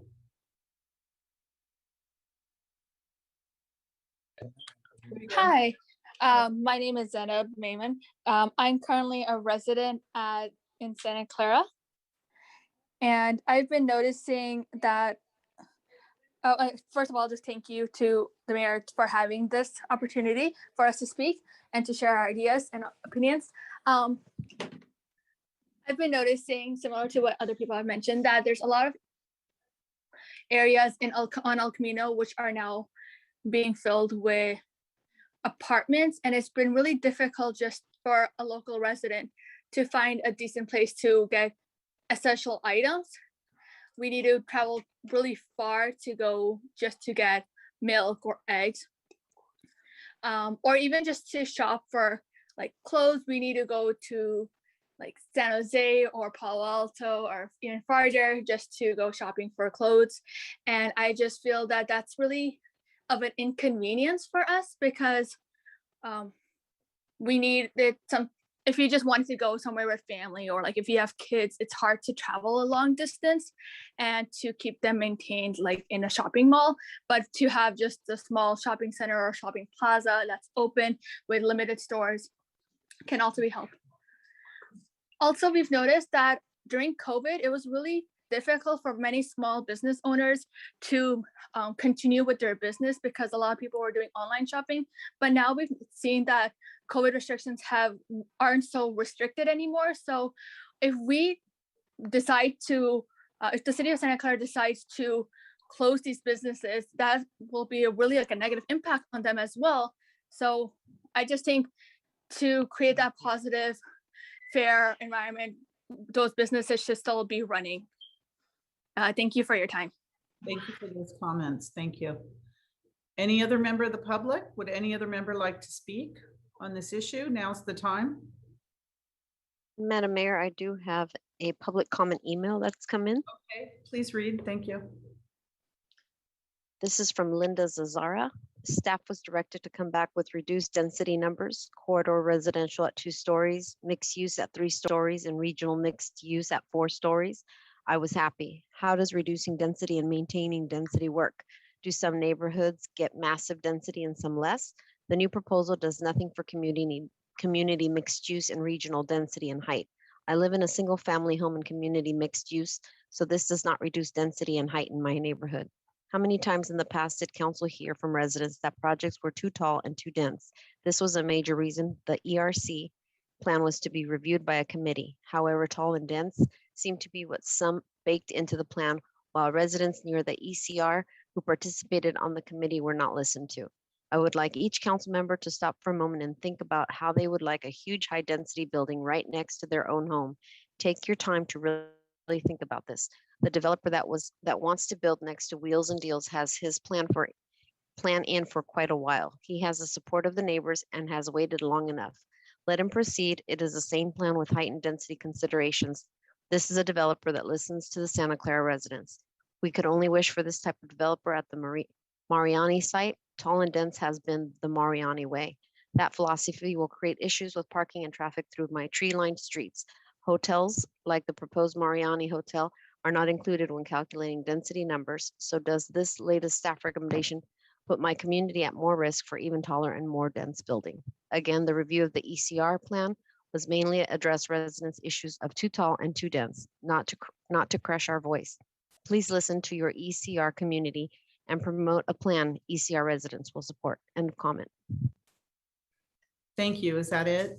That's it? That's it. That's all I have. I had seen a member of the public, but that member has already spoken, so I can't call on you again. I'm sorry, Shin Yu. Okay, back to council. I have a question again for Director Crabtree, the one developer that has I think it's Bayview, that has the project already in and their representative spoke. Nothing should stop them from proceeding ahead through our process, right? Through entitlement process, correct? That's correct. I mean, we've been working with them. We haven't been doing anything to delay their project. We did inform them early on that we thought the specific plan would be in place before their project had completed its review process.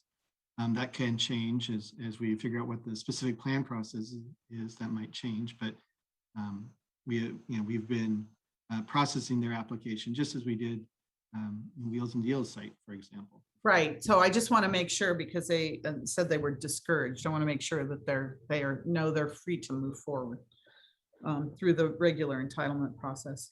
All right, so May I just comment on some of the, yes, please, if you wouldn't mind. I know there was a lot of comments there, and I don't know if you were keeping track of those or somebody was, I hope. So, I did keep track. I didn't hear any specific questions, which I might respond to, but one thing I would say that comes to mind, really, I want to reiterate that we're seeking direction from the council tonight, so we know what to do next. And one alternative could be, as we've heard, to look at, a plan that retains commercial, or actually creates, I suppose you could say, goes back to prior to 2010 and reestablishes commercial sites as the designation along the corridor. And we could really do that again in two different ways. One being to try to come up with a plan that does that, but also maintains the overall densities where we could potentially be under the EIR, or the other would be not to do so, to lower density. But I just wanted to identify those as alternatives that the council could also direct us to, if that's helpful. okay, Councilmember Jane.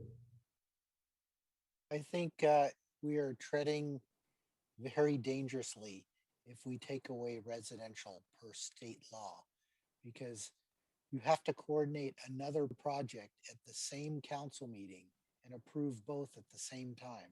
That is very difficult to do. I'm going to reiterate that I am not happy with the amount of commercial that's being reduced on El Camino. El Camino is a transit corridor, and being a transit corridor, there are certain state incentives for building on transit corridors. And I think if you look at the EIR, it's kind of interesting that building the density that was in the original June 15th plan actually reduced VMT. I was skeptical of that, but it's because you're combining residential with commercial. So people take fewer trips by car, they just walk down the street. I am actually much in favor of the original June 15th plan, but I'm willing to accept option 2. Councilmember Hardy. I was listening to see if Councilmember Jane was going to make a motion, but since he did not, I felt the same way, that I felt option 2 was a good compromise, and it keeps up the numbers, it keeps our EIR, and it also gives staff a way to adjust the plan with some of the neighbors' concerns. So I would make a motion to accept the staff recommendation to prepare an alternative form of the specific plan that reduces densities from the prior draft specific plan, but maintains an overall average density greater than 35 units per acre. All right, that's a motion. Is there a second? I seconded it. All right, Councilmember Watanabe. Thank you, Mayor. Director Crabtree, I have 2 questions. Regarding there are 2 other alternatives. Number 1, if would proceeding with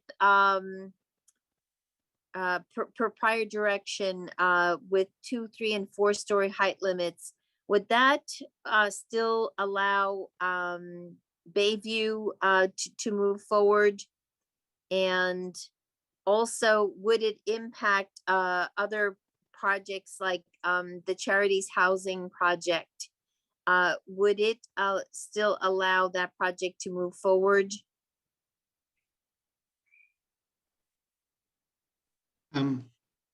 So I know before when we had this discussion, we tried not to get too much into conversations about the Bayview project. So I'm not sure if I defer to the attorney on whether or not they should speak to that one because of the proximity.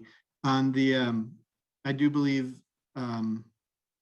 Well, alternative one would enable the charities project to move forward.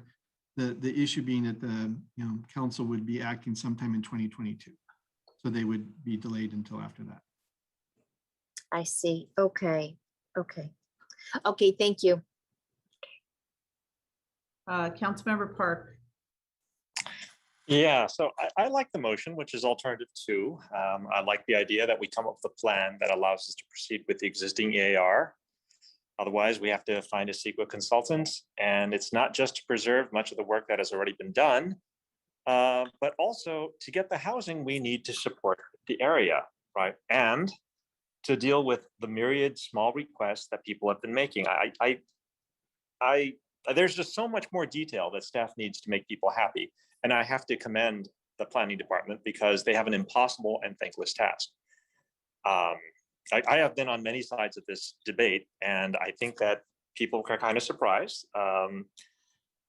Last time I spoke, they kind of heard a Kevin Park from 2010. But I'm a little wiser now, certainly a little bit older. And just like you cannot ask toddlers to specify their own lunch, you can't really have single-family homeowners design a city, but you can't ignore them either. And I think that's the big part, which is people move to houses for many reasons. I can't count the number of people that I know that used to live in San Francisco apartments that moved to Sunnyvale, to Campbell, and to Santa Clara once they got married and had children. I mean, houses are more than just housing units. I mean, there are gardens and playgrounds that homeowners get the responsibility to maintain and manage themselves. I mean, their houses are homes, and that will support their children as they go off to college, and grandparents and other family members as they come to visit. And this comes at a cost, which homeowners are willing to pay. And this is where having vision helps, which means we want the neighborhoods to feel, we need to know, we need to understand what we want the neighborhoods to feel like and what the interfaces to the existing single family homes will be. I mean, everyone says, oh, it's really easy. It's just like SimCity. It's not like SimCity. You've got all these things you have to build around because they already exist. And this is why something closer to form-based codes over mere zoning needs to happen, right? But again, even if we have form-based codes, if we don't have a vision for what do we want the city to be, what do we want the quality of life to be, then we're just gonna try building out numbers or meeting numbers. And I think that's the wrong way to do design for people, right? I mean, that's something that we fight against even when we do that for cattle and for chickens. I mean, but we need to find some way to get single parcel developers to work together to create large, more efficient designs that are not trying to justify minimum resources on each small lot that they're developing. I've had this complaint about our quilt work, our patchwork of development, as we try to fit in new developments next to existing homes without considering what the interface is. There's other requests that people made last time, which are not in this motion, like the affordable housing. Does that need retail? Because if we say that affordable housing doesn't have retail, which I think there's a good reason to consider affordable housing not having retail, but now we have limited where affordable housing can be, right? I like the no parking along El Camino. We need to keep that stretch clean so that it's safe for bicyclists and the future transit that's going to come, right? But I want considerations for shared and only shared parking in flat parking structures as opposed to ramps that could be converted to housing later, because our needs will change. But taking away parking isn't going to cause us to change immediately. I don't want to stop the projects that are already in progress. We've already talked about that. And I keep hearing that developers cannot justify projects smaller than a certain size. But we have 2 developers along the El Camino that are just itching to go forward while being respectful to the neighbors, right? There should be more developers like that with projects that interface nicely with their surrounding neighborhoods, because the developers put the work in to try to find out what their neighbors could live with. I mean, moving high density developments to areas that are not yet built, that makes the most sense. At the last meeting, people mentioned the north side, and I'm not against that. I think that we need to really look at that. But we're talking about El Camino here. And the problem with El Camino is we have a lot of people that already live along the El Camino. So rather than just fill it with numbers, I would like to have an idea of what do we want the El Camino to feel like, to look like, and then design around that, right? And for the homeowners out there, I hate to say it, density is coming, but we need to manage the transition. And saying no to every project is really detrimental to design, because that forces, I don't think people realize that forces density in other places. And I think that one of the reasons that we're having this density discussion right next to your houses is because we haven't built the density where we planned for it 10 years ago. So I think that there needs to be, I fully support this motion, but I think there needs to be a lot of detail added that basically says, you know, what does the corridor look like? I mean, does affordable housing need retail? You know, what does parking look like? Do we have El Camino? Do we have no parking along El Camino? If we don't have parking on El Camino, where do we put the parking? I think we need a lot more detail there. Thank you. Thank you. Vice Mayor Chahal. Thank you.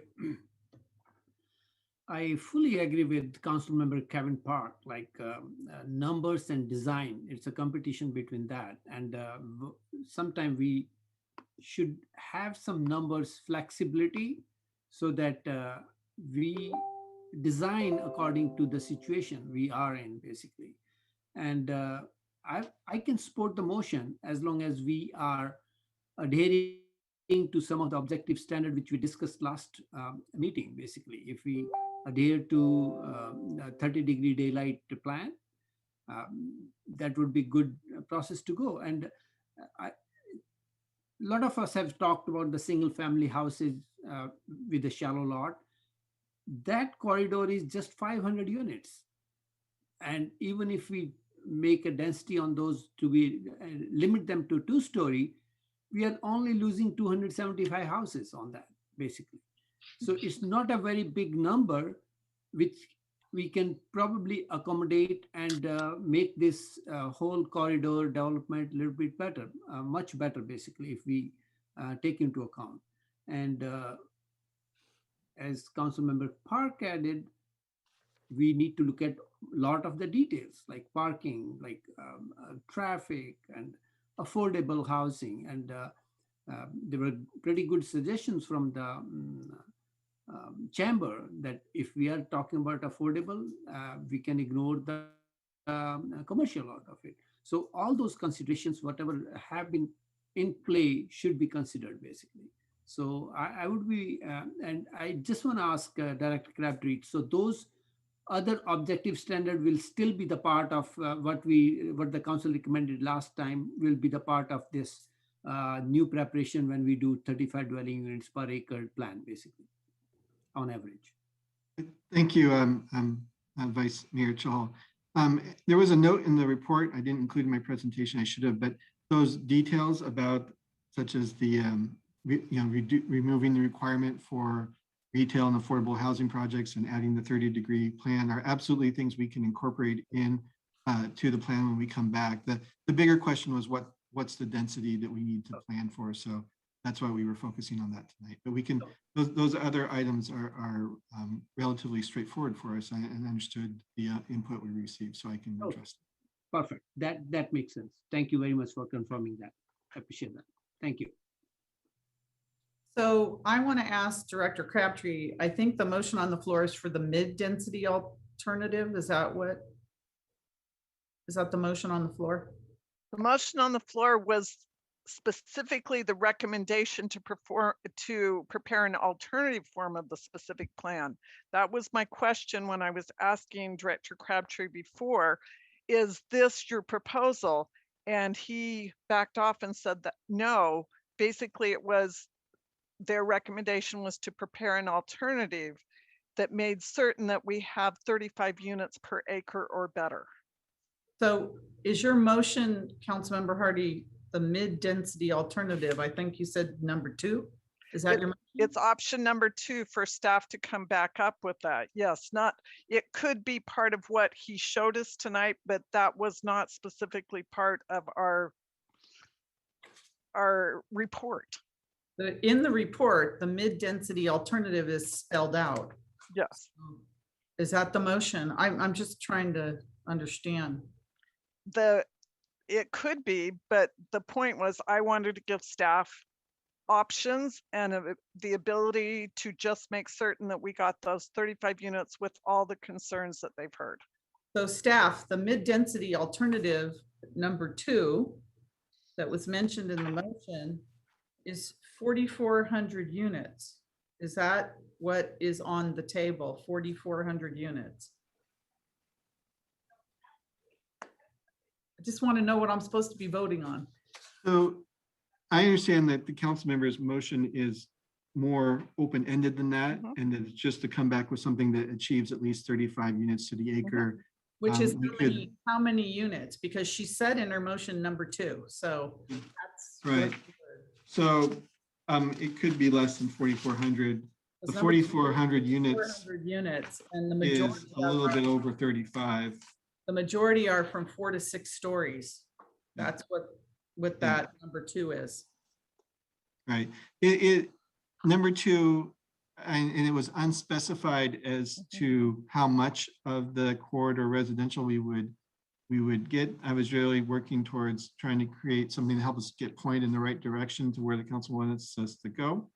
But you know, I think the intent is to increase a significant portion of the corridor to the 2 to 3 story corridor residential designation based on wherever there appears to be a sensitive interface, and then come back with preserving some opportunities for mixed use at locations where we don't think we have that same kind of interface. So that's sort of, the direction is really just as it's specified in the report, to prepare a reduced density alternative that would still be consistent with the EIR that we could bring back in the near time frame. So if the council wants to provide additional direction as to what that looks like, certainly would welcome that.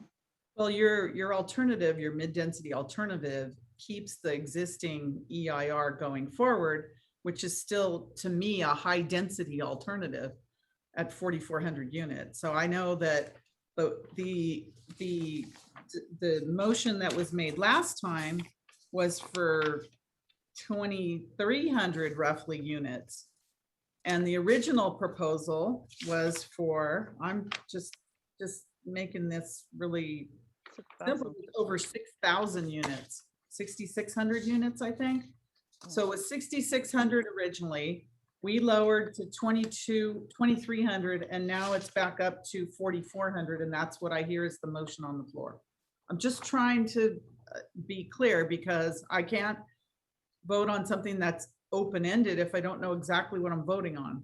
So that's kind of what I'm hearing. Mayor, the maker of the motion looked at what the staff had prepared and saw that was one way to get there, but that wasn't the only way, because I saw this option number 2, as a way for them to bring back some different ways to make this work, that we could still use our EIR and we would still hit our VMT, be below,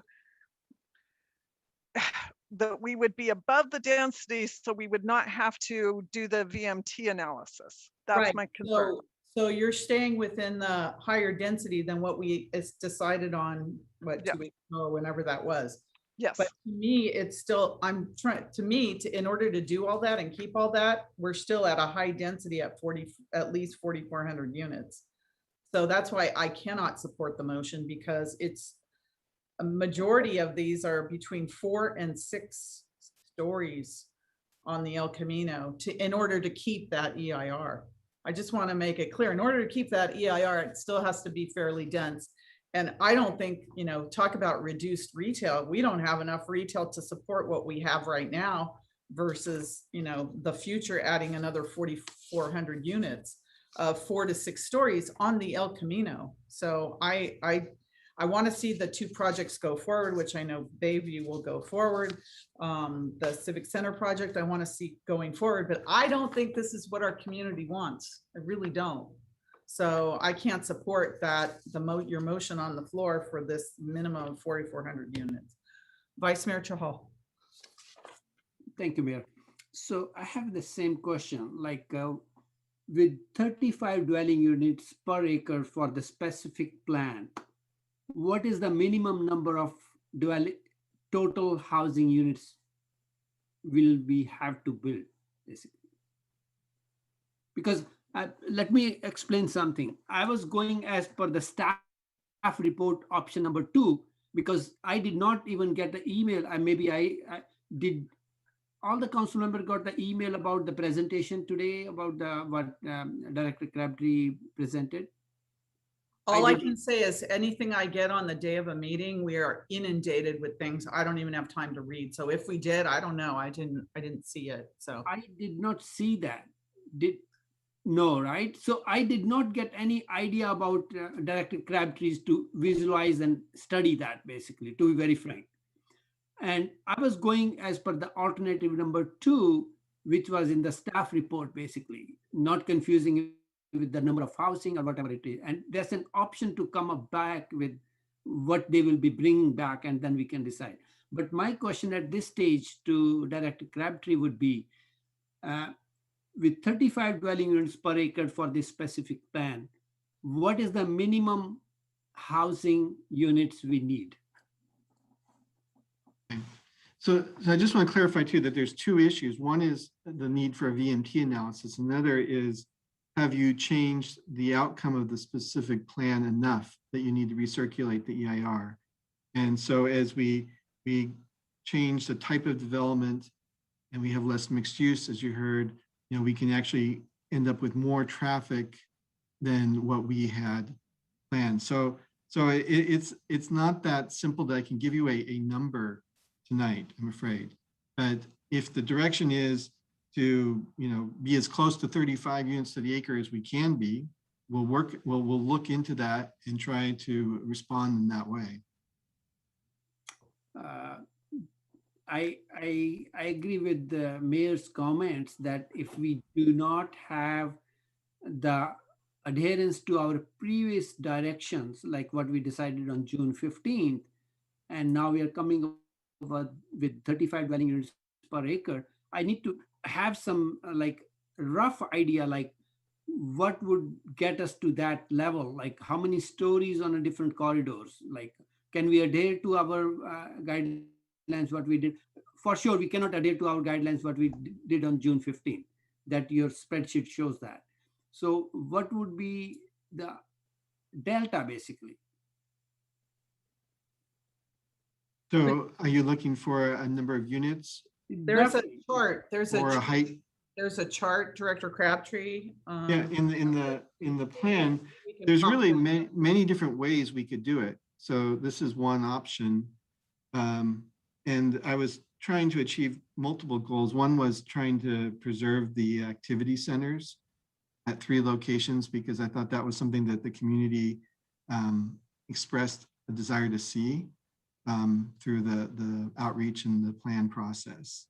I was trying to preserve some opportunities for mixed use, because I saw vertical mixed use, because I saw as a way to keep our commercial numbers higher than it would be otherwise.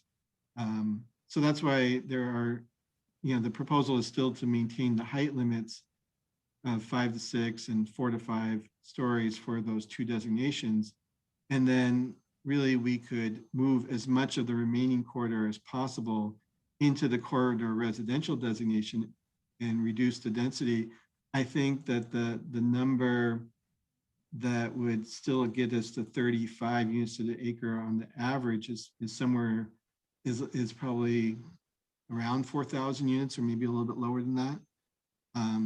So we could go down a little bit, but we also then run the risk at some point of starting to create impacts where we're no longer transit supportive.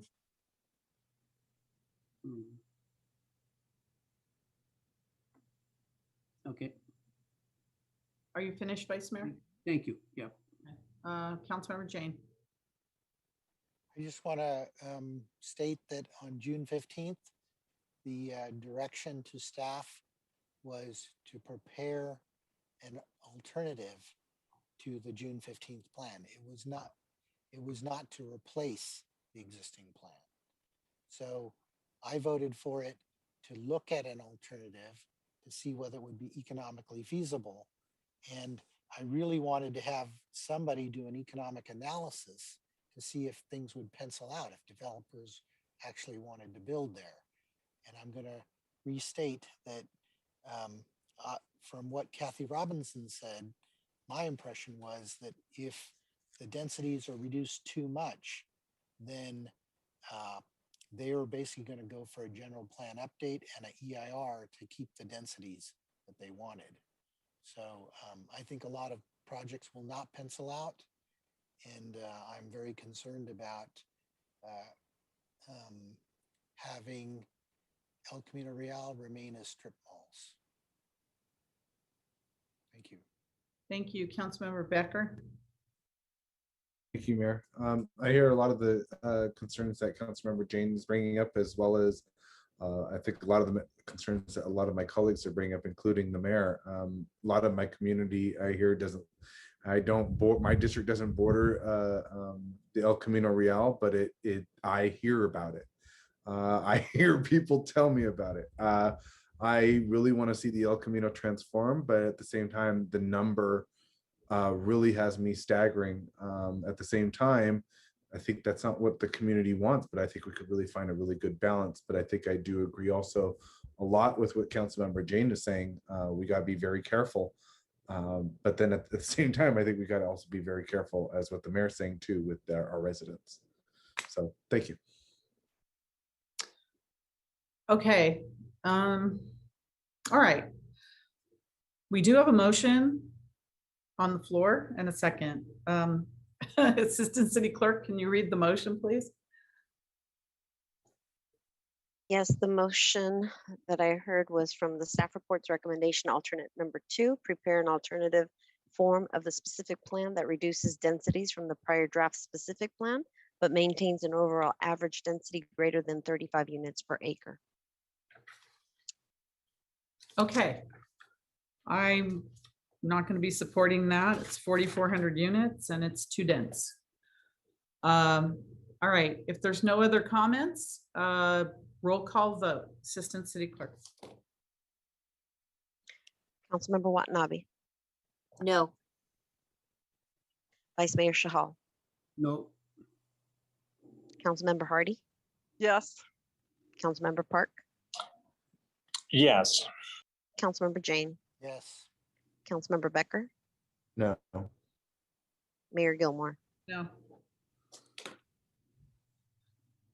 Motion that failed. fails 3 to 4, 4 to 3. All right. Alternative council.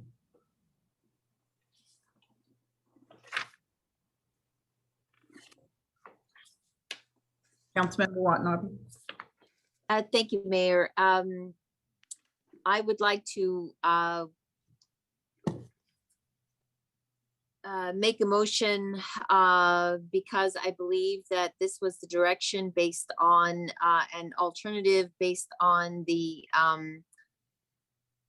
meeting, the June 15th meeting, and that is to I don't know if I need to read it from the memorandum or from the document that was provided to us. Let me see. And that would be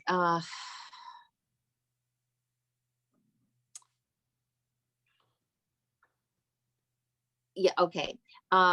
Proceed, that would be alternative number 1, which is to proceed with modification of the specific plan to include the height limits directed by the city council and described above in terms of the resulting developmental types and densities, appropriate funding of 200,000 from the general fund to support preparation of a VMT analysis and recirculation of the EIR economic feasibility analysis and the rewriting of development standards. I'll second that. So that's alternative 1, I think. Correct. Yes. Okay. You have a motion and a second by Vice Mayor Chahal. Any other discussion on this? All right, Assistant City Clerk. Roll call vote. Councilmember Watanabe. Yes. Vice Mayor Shahal. Yes. Councilmember Hardy. No. Councilmember Park. No. Councilmember Jane.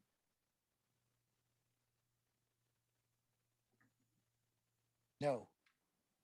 Councilmember Becker, No. Mayor Gilmore. Yes. And that motion fails 4-3, so we have no action. So maybe we stay within the existing general plan, which takes no action. So unless there's any other alternative, we have no action. Councilmember Watanabe? Yes, Mayor, I was just going to say the same thing. Then I agree. Then with alternative number 3, which is direct staff to move forward with the targeted general plan changes, and staff will work with applicants of pending projects to develop a land use plan and complete CEQA review to address their specific projects and or other sites per city council direction. So does that even, do we have to take action on that? Or isn't that what just happens anyway, if we have no action on the specific plan? I think that's just status quo, maintain status. Quo, that doesn't even need a motion. Councilmember Jane? With that strategy, we don't get bike lanes and we don't get a tree-lined streets. We don't get wide sidewalks. We keep with a blighted El Camino Real, and I'm not happy with that. Okay, well, we had some options. All right, I don't know what else to say about this besides nothing else. Correct, Councilmember Becker? I'm just really kind of curious because I'm very split on the decision myself, and I'm wondering if we could have a combination of one and two, one of them and the other one too, because I agree with Councilmember Jane, but I also agree with you on the density. So is there a way we can find a middle ground or a balance between the two? Well, I do have to say that the density really determines the EIR. So if you have to go to a, you know, the lower density requires an EIR change, and that's why that vote failed, right? You didn't support that. The higher density can, even though it's not the highest density, the medium density, the middle density didn't require, the 44,000 units did not require an EIR change. So that Okay, didn't pass either. So the prior motion, would that have included what Councilmember Jane, the one that failed prior, would that have It's included? just a lower density, but it included other aspects of the specific bike plan, but the lane. the community development director should answer that, not me. So if the last motion would have passed, would it have included other elements of the specific plan? Director Crabtree? So the question is, if we move forward with a revision to the specific plan that reduces the density, the answer is yes, we would still work towards including objective design standards. And we mentioned that part of that, you know, that those would need to get redone because a lot of what's in the plan speaks to 4- or 5-story, 6-story buildings, which would not be in the plan. So we would need to update them to reflect the new land uses. We could still have them, and it would all come back in, you know, it's early 2022. One of the questions was, what about the other elements like the bike lanes and all those? Yeah, the bike lanes, the right of way could be included in that. Absolutely. Okay, so then so I would reconsider. I mean, it would be that. included unless you tell us otherwise. So I would reconsider that last vote if we can take what Councilmember Jane was speaking about on. I want to see the bike lane. I want to see traffic management. I want to see basically what he was asking for. Well, that was in there. So it's in. So it was in the last one. Okay, so then I'll reconsider that vote then. All right, the motion, city attorney, here we go. I want to make sure I got this right. Motion to reconsider by someone in the prevailing party. Is there a second? I'll second it. Okay, motion and a second to reconsider. May we have a roll call vote on the reconsideration, please? Thank you, Mayor. You just clarified what I was about to ask. So this is a motion to reconsider. Correct. The last action. Thank you. Is it the last action or is it the option 2? I'm confused. It was the last, so it was the last option, which was not as Alternate one? much as. Option 1. Option 1, which is not as much density, but it also included basically everything that you wanted, Councilmember Jane, of bike lane. We're gonna work on the El Camino, change the El Camino Real, not keep it as it is. Okay. Okay, Assistant City Clerk, go ahead. Just a minute. Sorry. Okay. Councilmember Watanabe, Yes. Vice Mayor Shahal, Yes. Councilmember Hardy, Yes. Councilmember Park, No. Councilmember Jane, No. Councilmember Becker, Yes. Mayor Gilmore. Yes.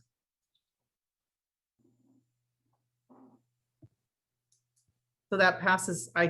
What was the vote? 5-2? It was, I don't know why it didn't show up, but it was 5-2. Okay, reconsideration passes. Oh, there it is. So I don't know if we go with the original motion or Councilmember Becker, you want to make the original motion, the last motion? Somebody make a motion. Councilmember Becker. I'll make a motion of the original motion. So it's number 1. I'll Second. Okay, motion with a couple of seconds. Vice Mayor Chahal second. All right, so we're back to that. Do I have to go back to the public again, City Attorney? No, I don't think so. Okay, thank you. Assistant City Clerk, roll call vote, please.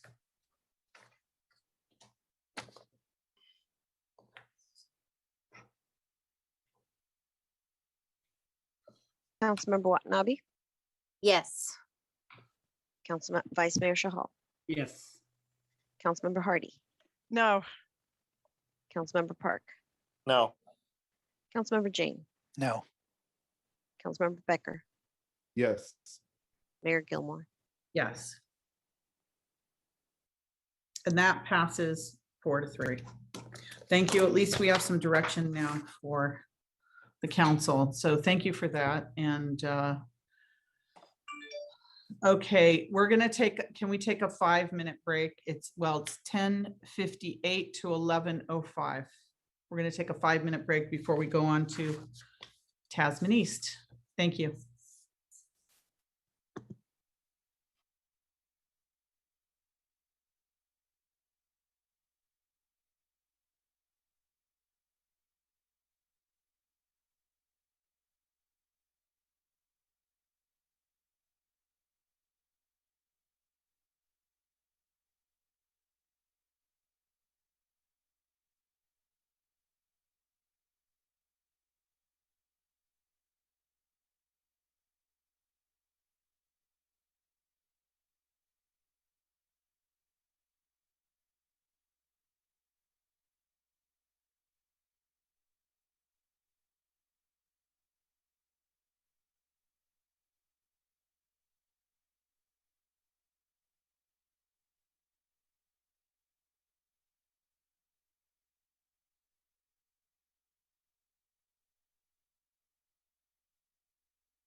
items on our must get done tonight list.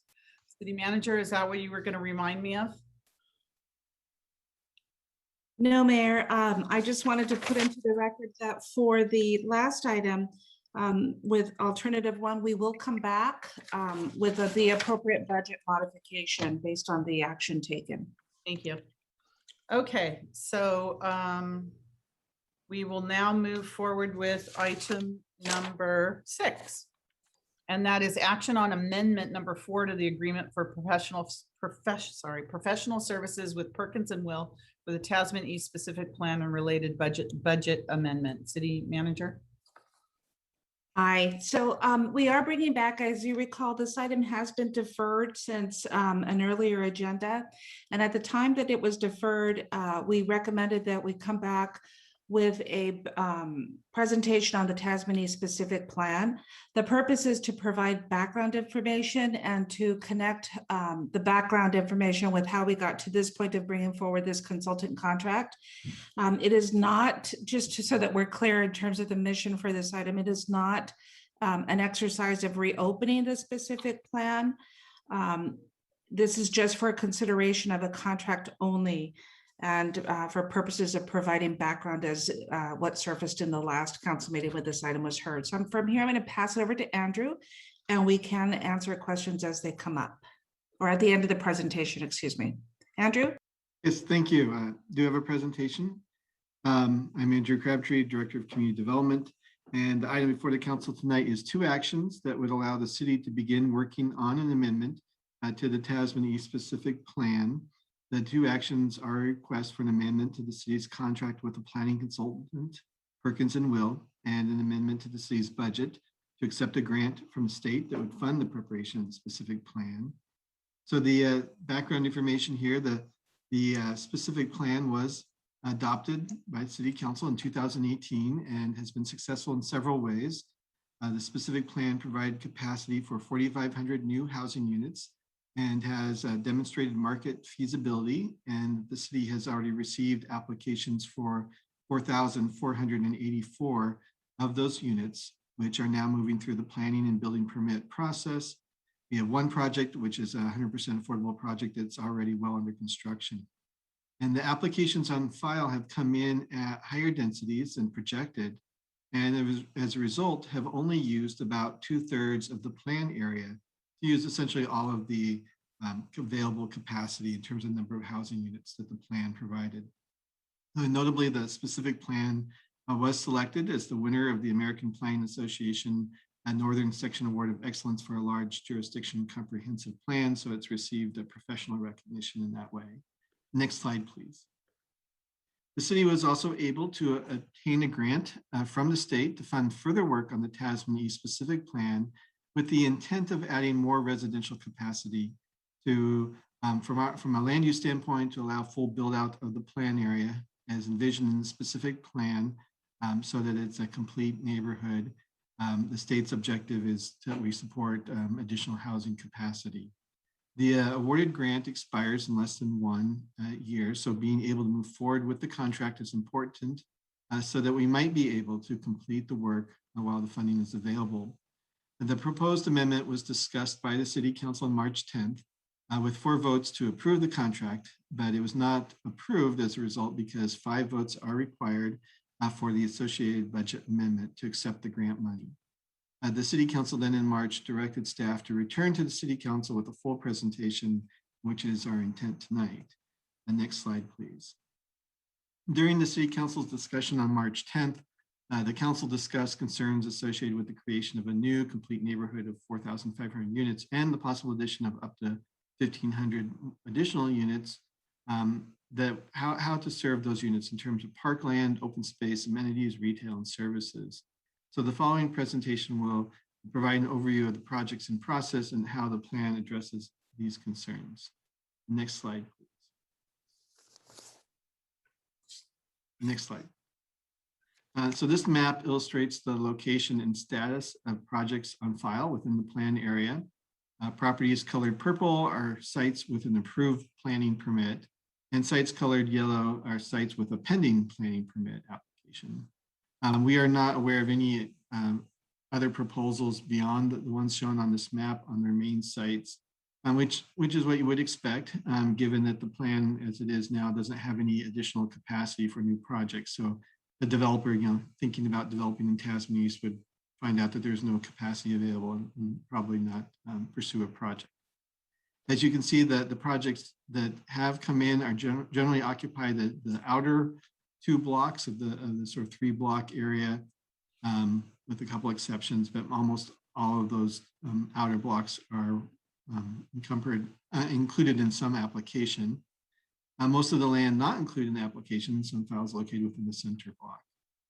Additional capacity to support redevelopment in this area would thus allow for the area to redevelop in a more cohesive residential neighborhood where there's not an industrial component still in the middle of what's otherwise a residential neighborhood. But I want to note that the plan does allow existing industrial uses to remain in place as long as desired by the property owners. That without the added capacity, there's really not an opportunity for redevelopment should someone want to pursue it for residential use. The next slide, please. So in summary, of the projects on file, they include a mix of heights, densities, construction types, and architectural styles that are generally compatible per design standards set forth in the plan. They're compatible with each other, but they also create significant variety so that the neighborhood doesn't have a cookie cutter or monolithic look to it. And notably, the 11 projects include 2 that are 100% affordable. And there's also a senior-oriented development with assisted living and memory care units. So there's really a diversity of types of housing. There's some micro units, some larger units as well. The 11 projects include approximately 51,000 square feet of new commercial development in a vertical mixed-use format. Next slide, please.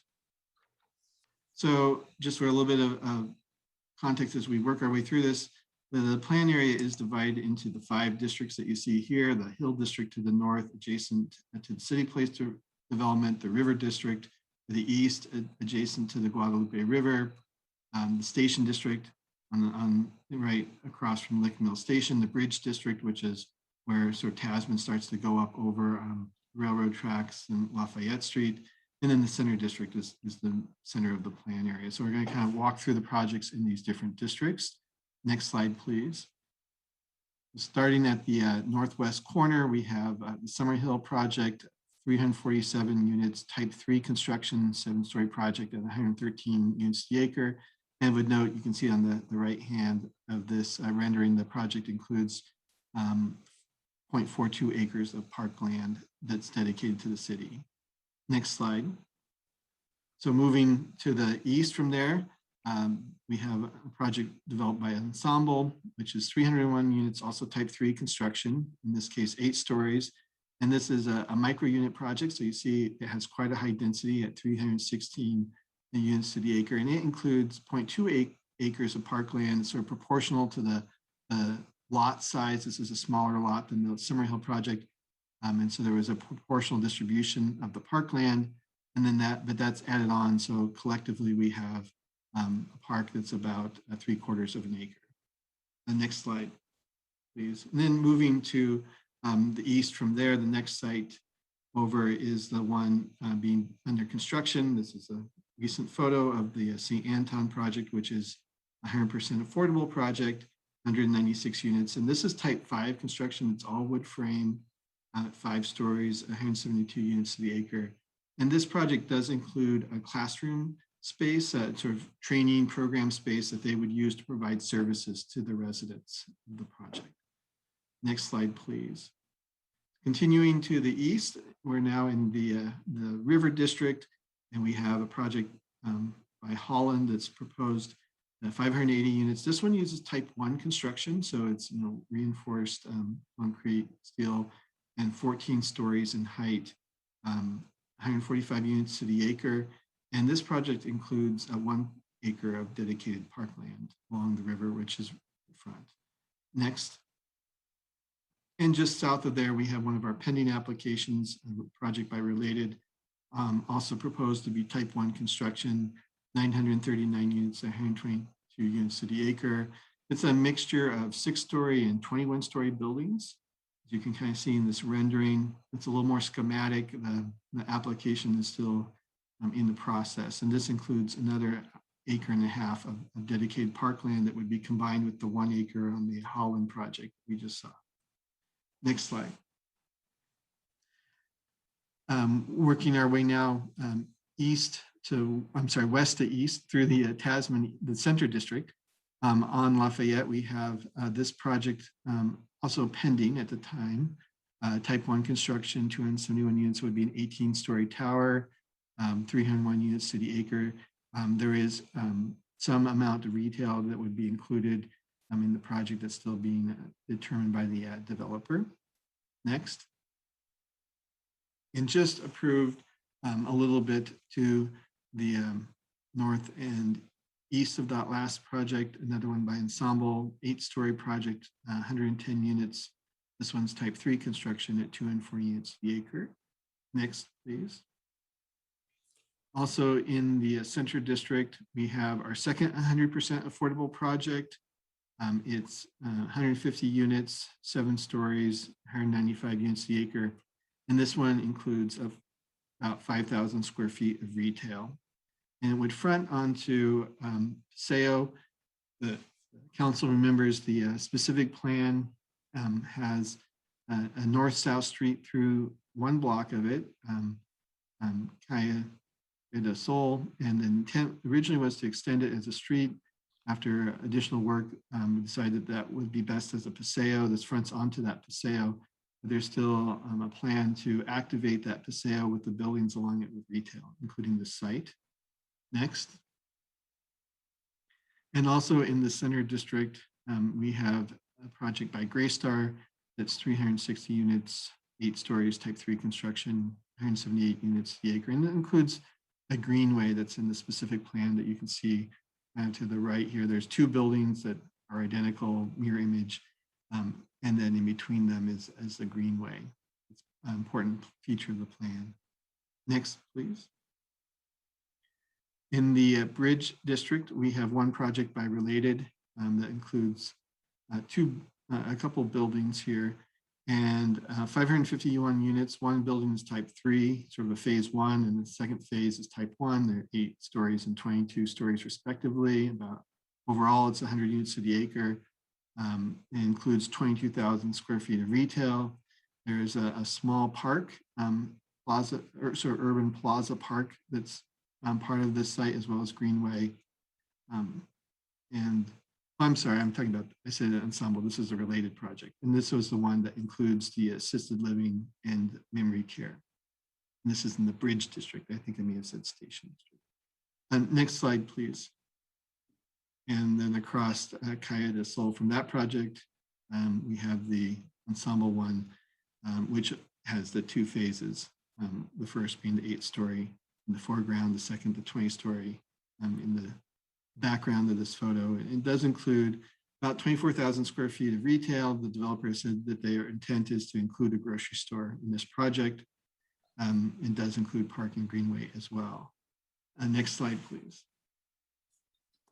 So going back to the overall approach to parkland and open space, we had, during the development of the specific plan, had a city council session or 2, I think, actually 2 sessions that were pretty much focused just on this.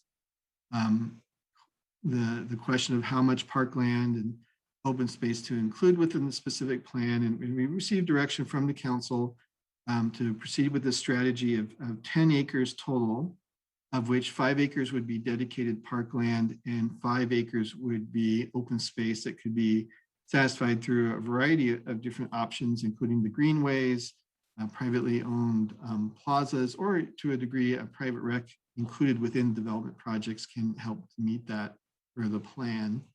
So looking at the projects that we have on file, they add up cumulatively. We have 3.78 acres of dedicated parkland in those projects, and we have 4.5 acres of the open space in those projects.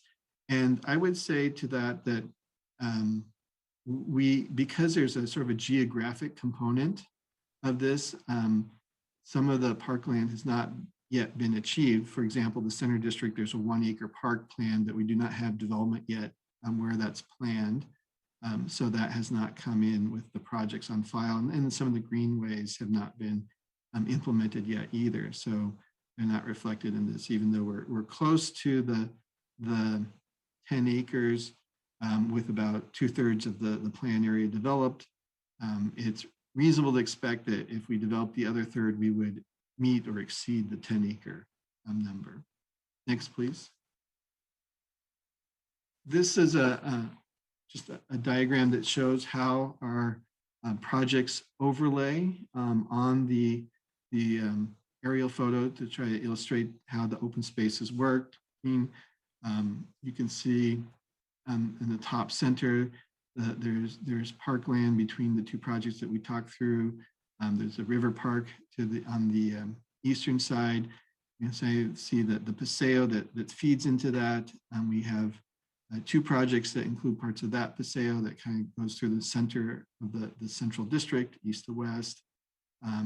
To the south, we have also similar paseos through the bridge and river, bridge and station districts that would connect into the larger river park, and then some of the smaller parks that were also in the plan. So this just shows how the different projects kind of overlaid are implementing the park and paseo vision. And next slide. And just to highlight where those parks are, the darker green is the dedicated parkland areas that we have so far in projects on file. And then the lighter green represents the paseo greenways that connect them. Next slide. So this would be with new development, what we would expect to complete in terms of filling out the paseos and the final dedicated park area, should there be additional development moving forward so that we could complete the planned vision. But that's dependent on having capacity for additional redevelopment to occur. Next slide, please. So there's some images. This is the park in the Hill District that is planned next to the Summerhill and Ensemble projects there. And this is really just a conceptual illustration that the developer prepared. The Parks Department still is going through its own parks planning process here. Next slide, please. And this is another park adjacent to the Ensemble project. This is the smallest park that's included in the specific plan in the Station District, meant to be kind of an urban character, but it's very highly programmed is the intent so that it can have a lot of active use, and it's adjacent to a greenway that kind of extends the open space from there to the other park. And next slide, please. This is another concept of a play structure in one of the parks that's been, in one of the projects that's been approved. Next slide, please. And additionally, this is an illustration of what the greenway across the front of the related project that's been approved would look like in concept. Next slide, please. And this is a little bit closer in look at the greenway space between two of the buildings in the Ensemble project. And they've thought a lot about programming of the space. They're showing like a potential movie screen up on the side of the building, as well as other types of active uses within the plan area. They're thinking a lot about how to activate that space. Next, please. And these are some images for the paseo that would go through the center of the district. We have one project that's mentioned that's come in on the paseo, one 100% affordable, and that's on the picture on the right, sort of the right foreground is the retail component of that. But the intent is that that paseo is open space. It has some usable area, as well as accommodating a pump station, which you see has been proposed to have an architectural treatment to make it more attractive with some art displayed on the building structure there in the images on the left. Next slide, please. So we looked at amenities. This is 5 of the projects who sort of sent me their information on what kinds of amenities they have. It's typical that these projects include fitness centers, swimming pools, barbecue areas, media rooms, fireside lounges, roof decks. These are all things that would be available to the residents. And so pretty much all of the market rate projects, the residents, will have access to a swimming pool and sports rec facilities, gym facilities, that type of thing in their projects. A number of them include pet spas. Well, actually, all 5 of these have pet spas. They have bicycle fix-it stations and workshop areas in a couple of the projects, as well as private bike rooms and all secured bike rooms in all of them. Next slide, please. So this is just some illustrations of what the amenity spaces look like in the Summerhill project. They have a podium deck, so sort of at the 3rd level where they're providing those amenities. The center one has the swimming pool. The other one has some more, like you might say, passive, a mixture of passive open space areas and picnic tables and barbecues and different things like that that can be used by the residents. Next slide. Similarly, for the one of the ensemble projects, you see again the swimming pool and just kind of a mix of areas that's highly programmed, lots of different activities in this space. Next slide, please. Again, for the Holland project, they have the 3 towers, 14-story towers, are really 12 stories above the podium, 2-story podium. And then the podium provides a large amount of open space and swimming pool and other amenities. Next slide, please. And then another one of the ensemble projects, again, swimming pool, lawn areas, parking. And I mentioned a couple of things.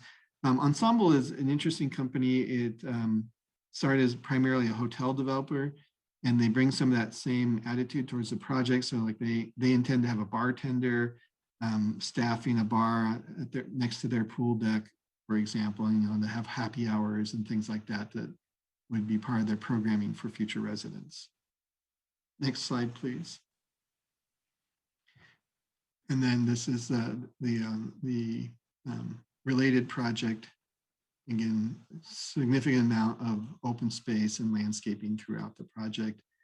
This is the one that has the memory care project part of the project, and it has I think some kind of like memory garden walk design as part of the open space. Next, please.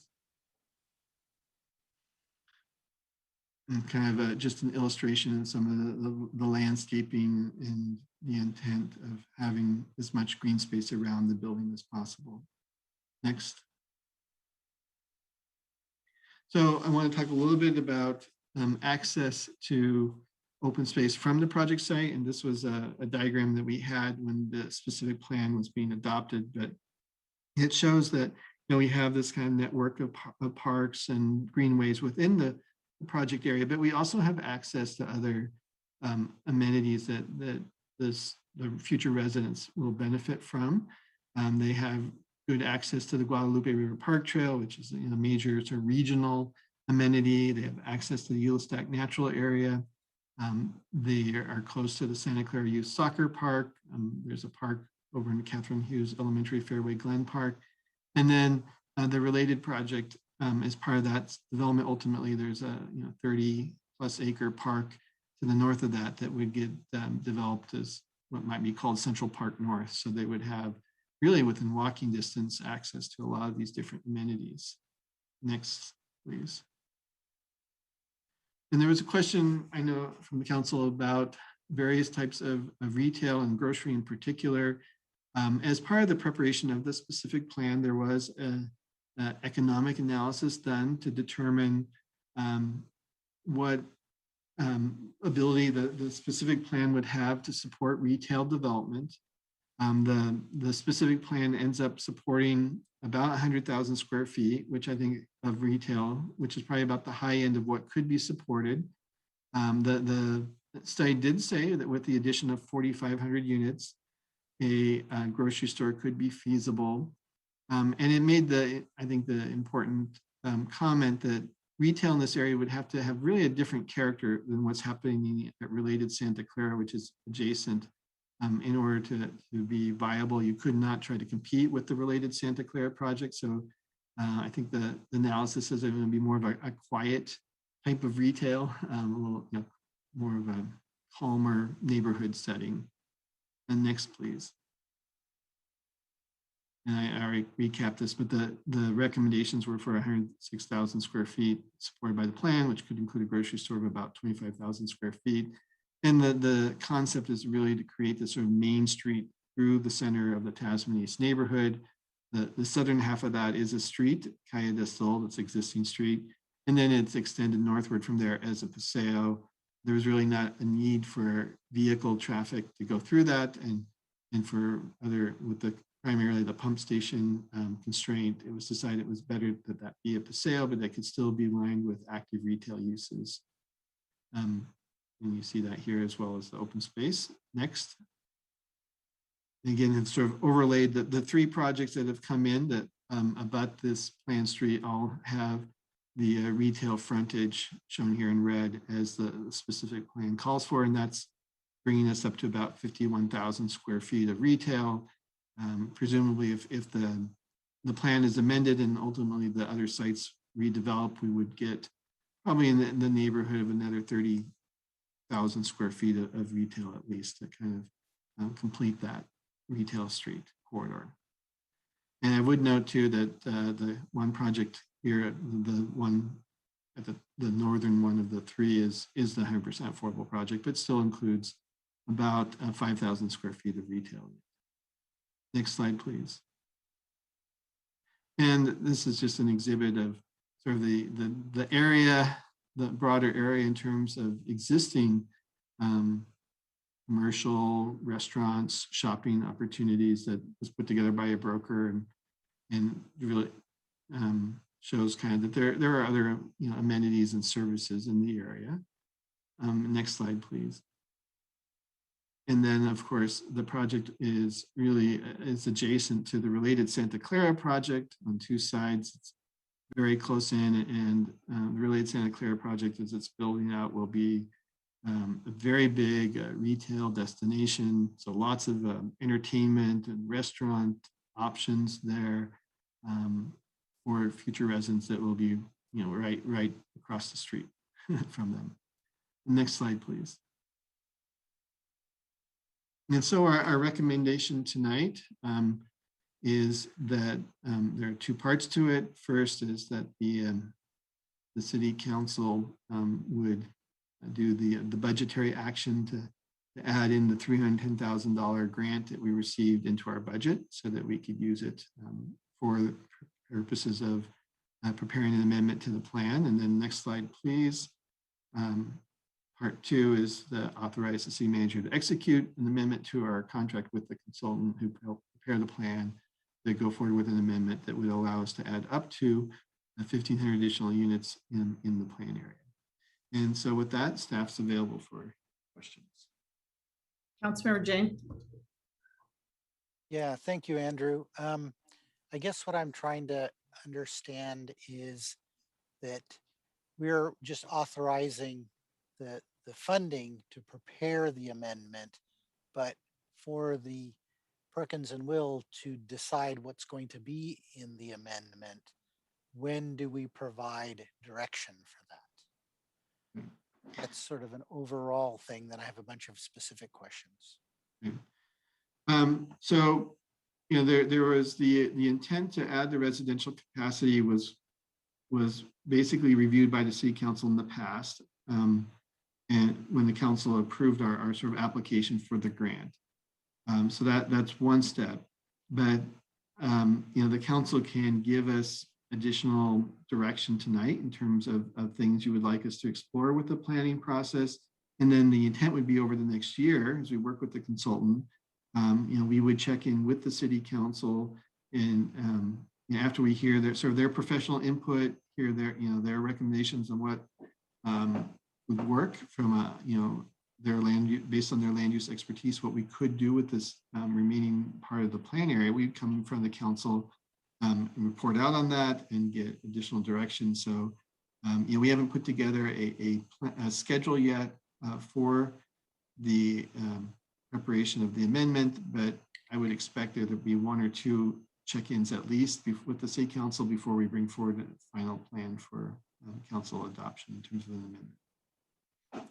So you don't need all of the sort of requests or features now. We'll have No, not at other all. opportunities to do that. Yeah, I mean, typically when we've done this, we've not, we might have had some high level objectives, like when we did an RFP or something like that, in terms of the number of units, or that we want to, that we want to create a high quality environment or something like that, sort of high quality direction early on. But really it's once we start working with the consultant and we have something fairly concrete that we can bring in front of the council that can give the council specific options or alternatives or points for direction, that we would want to come to the council and work through those. Okay. I do know that we heard, a few months ago that adding more open space as along with the additional units is a goal of the city, and we would certainly communicate that to the consultant that, as we're looking at adding units, we also want to add open space and amenities that go with it. Okay. So I was kind of surprised to see that there are at least 4 or 5 projects that have type 1 construction, because I was always hearing that nobody wants to build type 1 in Santa Clara. So that was kind of a surprise to me. I'm concerned about parkland still. Do you know if there is contiguous space? Because if you go back to your slide that shows the parkland, shows the youth soccer park and the Eula Stack. This youth soccer park is not available to kids because it's always locked up. So it's only when there's programmed activities that it's accessible. Are we Eula talking Stack- about, excuse me, are we going to talk about specifics now, or are we going to talk about just this budget amendment? Because I would like to talk going about into some specifics. we have very little time left. It's 11:38 at night. If we're going to go through specifics, I thought that this was just to approve this budget amendment. So, and then we'd have plenty of time to talk about specifics later. So I just want to keep us, moving forward. We still have a couple more items on the agenda, and then we're going to have to continue a bunch I'm of. not sure if I want to approve All right. the study. Okay. Yeah. I Okay. don't agree with the 1,500 square. Ask your question, but we were heard, don't go into specifics, and now we're getting specific. So go ahead and ask your question. I'm just trying to move us along. So the problem is that the youth soccer park is not available for kids to just show up and play. Eula Stack is not a place that kids are going to go. So I want to know, where are they going to play basketball? Where are they going to play tennis? Where are they going to play ultimate frisbee? Is there enough, because I see all these paseos and greenways and things. Yeah, those are for older adults to enjoy, but where do the kids actually get some vigorous exercise? They're not going to sit on a treadmill inside, a fitness center. All right, So there are so going to be basketball courts, and will those all be covered by a CFD, where the developers will then support the maintenance of those, or how is that working? yeah, there's a property owners association that and there is a requirement for maintenance of the open space by the developers in the parkland. The design and programming of the parks is really under the authority of the Parks Department to decide what should go in those parks. So I don't know if Jim is available, but my concern is whether there's enough contiguous space to provide, larger format exercise. Right. So our largest park area is 2.5 acres in the specific plan, and that's the challenge of working through what our parkland dedication ordinance will allow us to do, right? And as we work with a developer of a site that's a few acres, we can ask for a portion of that. And so when the specific plan was developed, there was a lot of discussion around what would be the best park strategy. You know, there was looking at like, should we try to create a single central park that would be, you know, one large park? Would really be a more distributed, so this is kind of the middle option that was selected by the city council at that time is what the specific plan should be based on. And so that's, you know, where we landed with the 2.5 acre park being the largest, and then we have some smaller ones. So the 2.5 acres, you know, provides some room for you know, like throwing around the ball and doing different things like that that would be more active. And you know, I don't think you could conduct an ultimate tournament. It sounds like that's a pretty big field for you know, regulation ultimate size frisbee. I'm not an expert on that, but you know, but there's some larger open space areas that could serve that as well. And I think there's, you know, there's opportunity for like a basketball court in the plan area, but I don't know if that, I don't think that's been determined yet. Well, I would like to provide direction that there should be some large format exercise built into this. You know, especially if everyone's going to type 1, then we will get extra space for parkland. And it should be for the kids to be able to do vigorous exercise. The other question is, when I looked at the bike rooms, I saw that only 2 of the projects had bike rooms. And then you're saying that.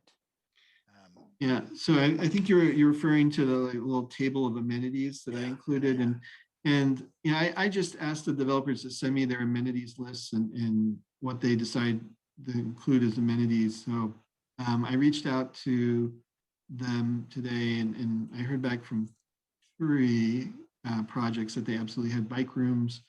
I haven't heard from everybody today, wasn't able to get back to me, but yeah, I can follow up on that. I understand that they say the typical demand today is about 0.5 bikes per unit.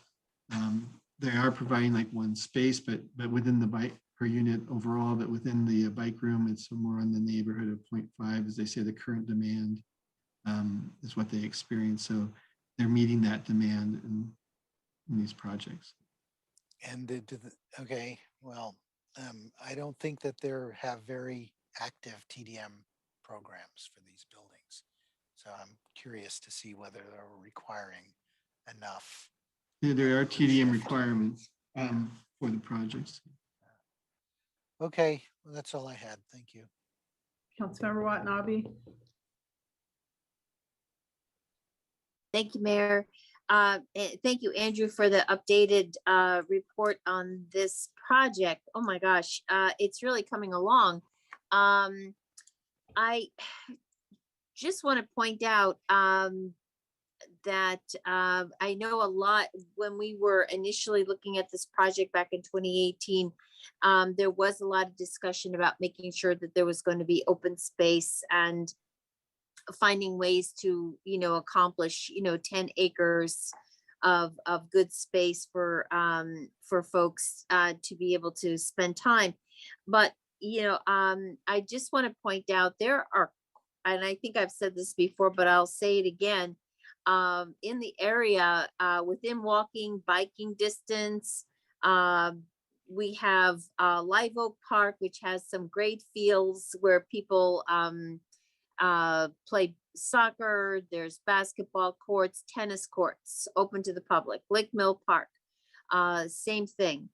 Agnew, Eulestack provides, it may not have basketball courts, but it's got great nature trails for families. And I see so many little ones out there with their parents, you know, just enjoying, you know, just get-togethers in the park.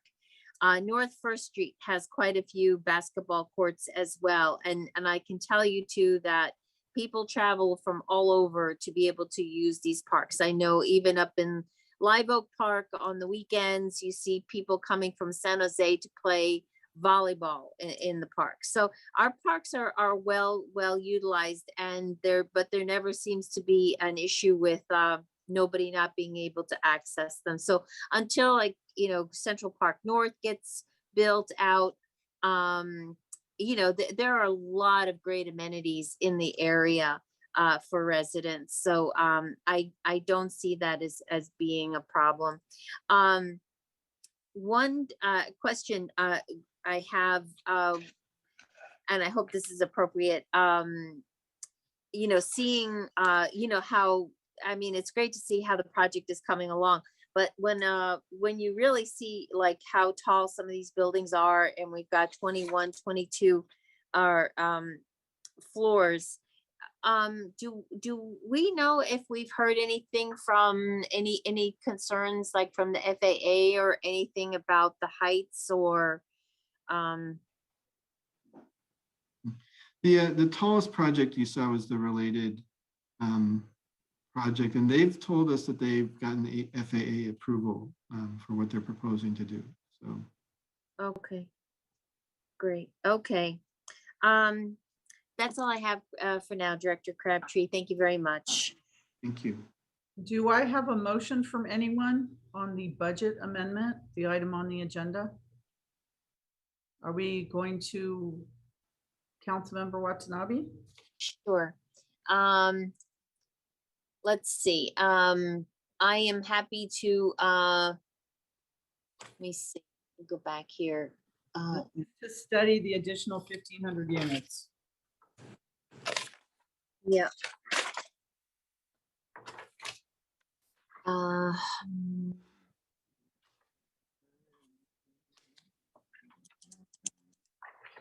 Okay.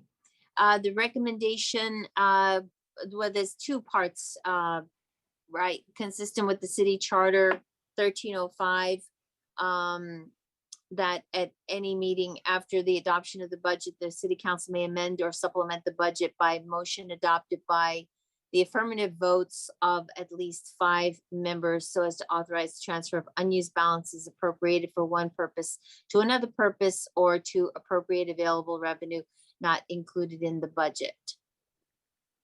Is that enough to? You want all of staff recommendation? That would be, because there's 2 items. The second part is the contract. Right. So staff recommendation for the item 1 and 2. Or do we have to take them separately? Because does No, one? You take them together. We can take together, yes. Okay, then motion to approve staff recommendation items number 1 and 2. And 2 is to authorize the city manager to execute amendment number 4 to the agreement with Perkins and Will for professional services. Is there a second on that motion?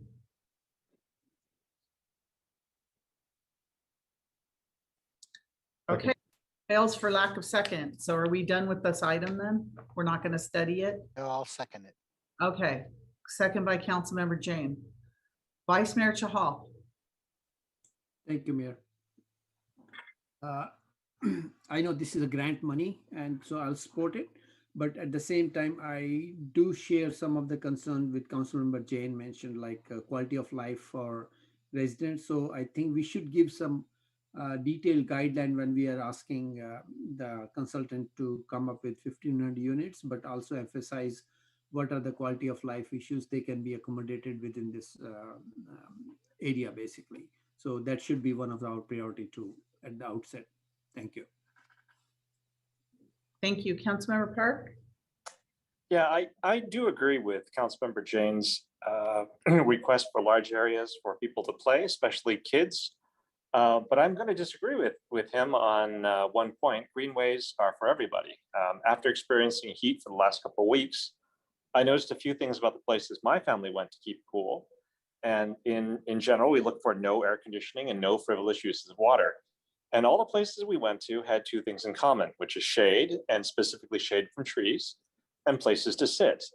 And the good places had places to sit under the shade of trees. And the funny thing is, sometimes to find a place to sit under the shade of trees, I had to sit in my car in a parking lot in one of the first-class parking spaces that had trees in front of it. And there were very few trees and open spaces of the park itself. I mean, in Central Park, that's not generally a problem, but there are lots of other places, other parks in the city and other places that we went to. I also looked around my neighborhood, which is if we can just stay in the neighborhood, that would be even better. And I saw a lot of grandparents and parents walking their children. I'm talking about the Hearth Apartments. they're walking their children in strollers and other things in the heat with no places to sit. In a lot of cases, there weren't a lot of shade because you had basically the canyon of Kaiser Drive with no trees in it. And I'm looking at this other thing. We have this Vision Zero. We've got all these ideas for how we plan, city and streets. But there's also something called the 330-300 rule. I don't know if people have heard of that, which is 3 trees from every home. You should be able to see 3 trees or of decent size from your home. 30% tree canopy cover in every neighborhood, and 300 meters from the nearest park or green space. And I really think that we need to consider like how these places go together and what the trees give us, in addition, to just the shade and the cooling. Because, if kids aren't going to play with air conditioning around, and if we can find a place that kids can stay cool and play in the heat and play in the cool without using electricity, without using water, and comfortably do this for a long time. And I will say my daughter is in a soccer class and she can't even do that in an open field for a long time during the heat. I would love to see some consideration on not just where trees are placed to look nice, which is on the edge of parks near the parking lots, but also where are trees placed so that they provide a benefit to the people who come to the parks and are useful to the people who go there. So just another consideration, another comment I'd like to add. Thank you. Okay, so we have a motion for an amendment to an agreement. Are there any other council comments? If not, I'll go to the public. Okay, seeing none, we have a public member, name not recognized or required, sorry, name not required. Go ahead. Just interested in, can you hear me? Yes, we can. Okay, thank you. Just interested in finding out, we keep adding more and more places to there. Have we added the appropriate amount of parking and access and street width, et cetera? And if those buildings are going to be that tall, how are you going to fight a fire in them? Has that all been considered? There's a lot of safety issues that come with that too. And I agree with the whole park situation. We keep doing that, and to think that people are not in their cars is really a narrow-minded, ignorant way to think about things, because none of you have given up your cars.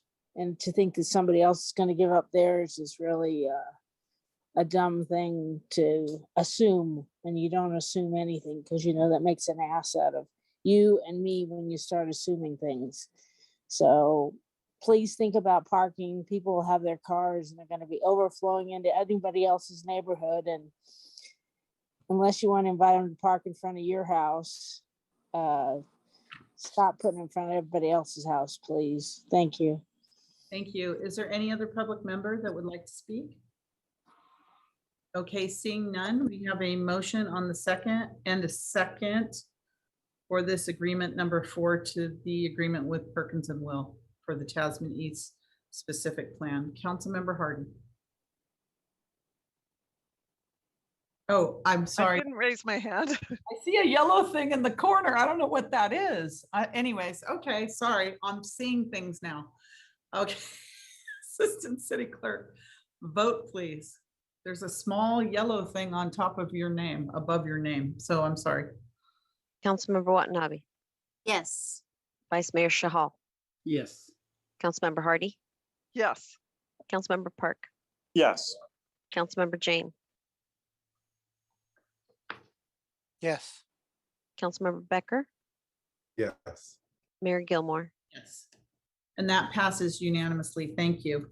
We are rounding to midnight now. We have 2 more items we have to get done tonight. The other items, I'm going to ask the council that we defer those items until next week.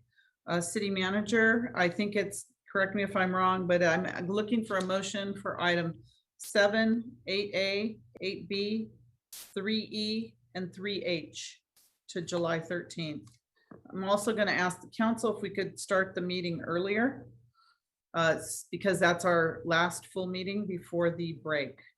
So may I please have a motion to defer those items, and then we're going to continue on with C and D.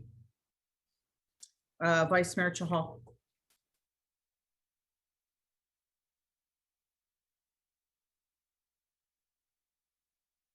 Vice Mayor Chahal. Yeah, sorry, I was mute.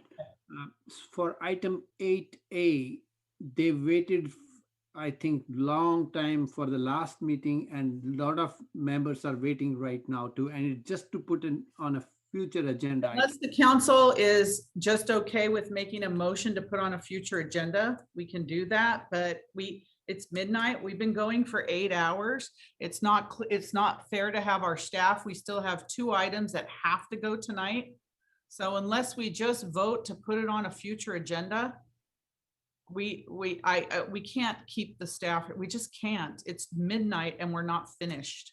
And that's not fair on the residents to Not wait. fair for anybody to be taking anything at midnight. It's really not fair. So unless you want to make a motion on that one to put it on a future agenda, we can go ahead and do that. But we have, I'm sorry, council, that, you know, again, we have to have better meeting management in terms of getting through these items. We cannot get through an agenda. It's difficult. So everybody, we've continued things every single council meeting, but it's midnight. It's been 8 hours. We have our staff here. It's not right. City manager. The item 8A, that could be scheduled for August 17th during the check-in policy priority setting session. Okay, can we put that there now? Do we need a motion to do that? I would suggest so. Okay, motion please to do that, 8A, priority setting. Then we'll hear it faster than if we do a 0:30. I'll make a motion. Okay, I'll motion second it. to move 8A to the priority setting. And what's the date on that? August 17th. August 17th. And I'll second that. Okay. Item 8B could likely be the same, August Okay, 17th. Can we put let's do them separately. Okay. All right, August 17th. Okay, we have a motion and a second. Do we have any other comments from anyone, public or council, on moving item 8A to August 17th? Okay, Assistant City Clerk vote, please.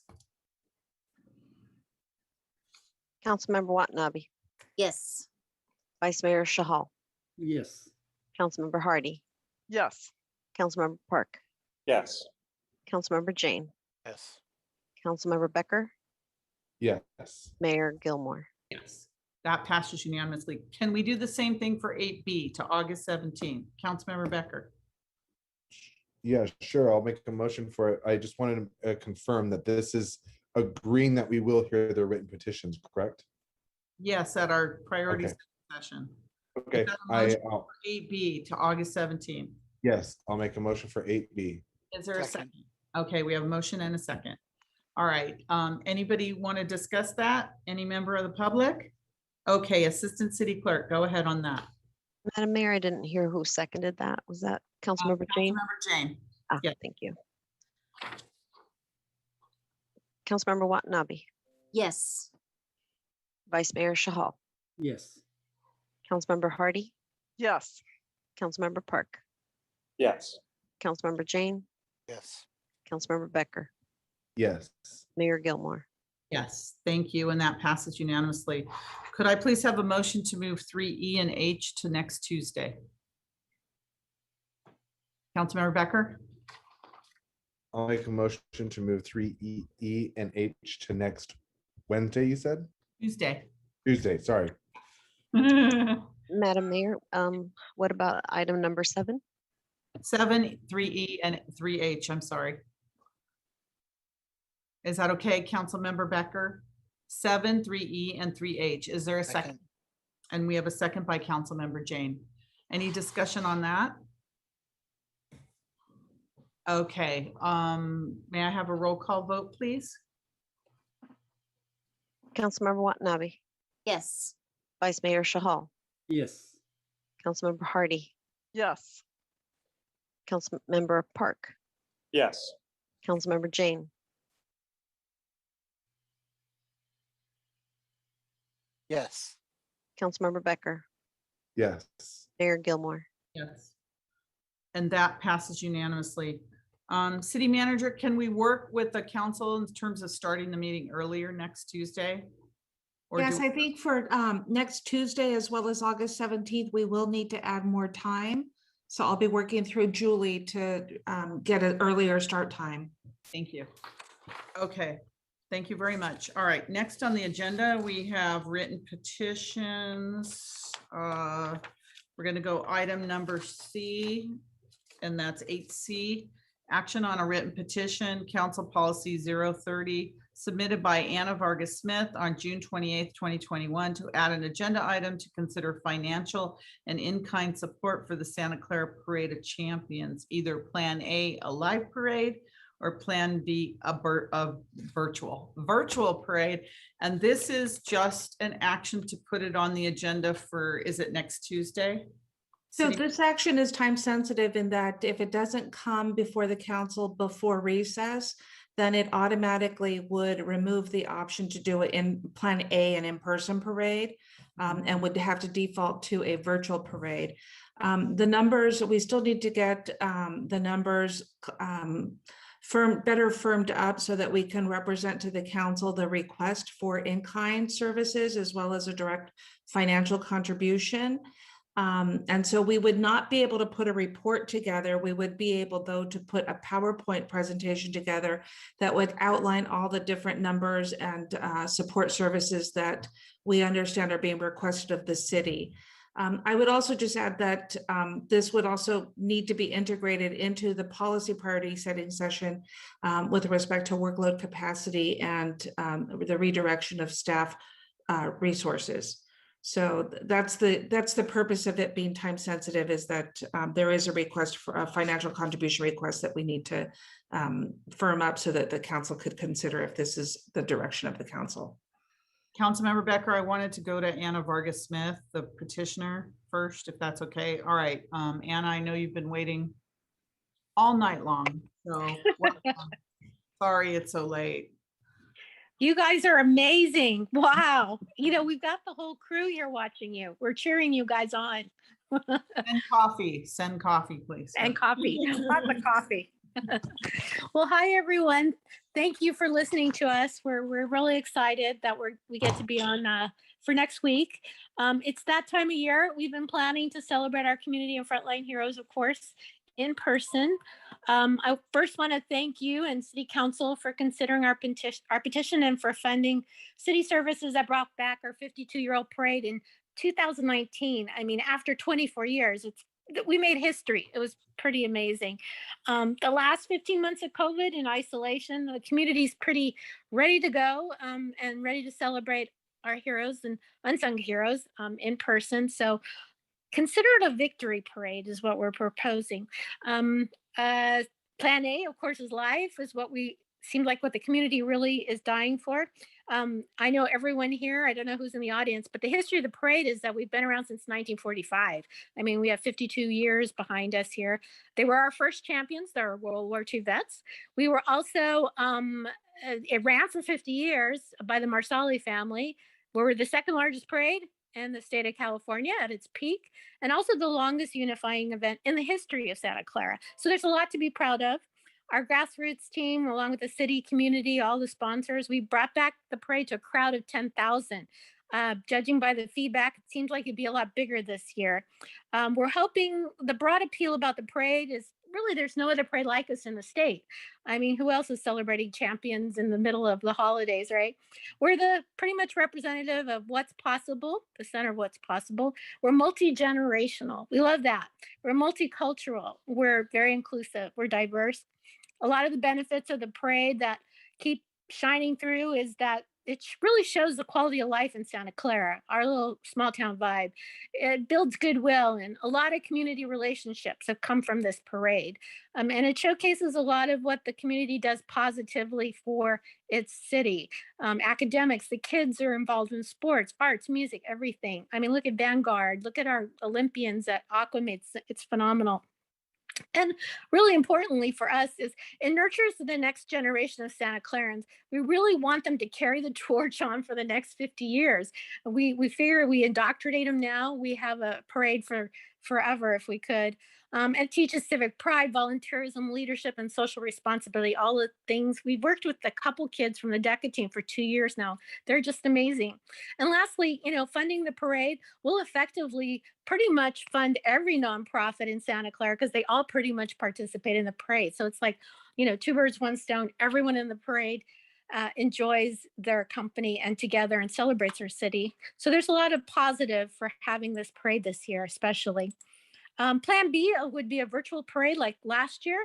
We might add a live element. Either way, Taylor Amarante is ready to go for this, either live or he's very excited. I think he even sent a letter. So our ask of you, dear Mayor and City Council, is please consider our petition. Thank you for agendizing. That was one of my requests.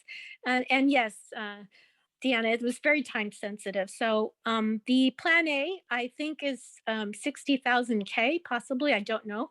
That was the last update. Sorry, I was talking and I was muted. Thank you very much. Your ask is just to put it on the agenda for next week, and then you can go into detail next week. So thank you. I'm sorry, I was talking to you, but I noticed I was muted. I apologize. So the ask is to put it on the agenda for next week. Okay. Yes. Councilmember Becker. Yes. So yeah, I love the enthusiasm. Thank you, Anna. I would like to make a motion to agendize this to be put on because of the time sensitivity. And I think all of us are looking forward to something coming up, maybe even in person.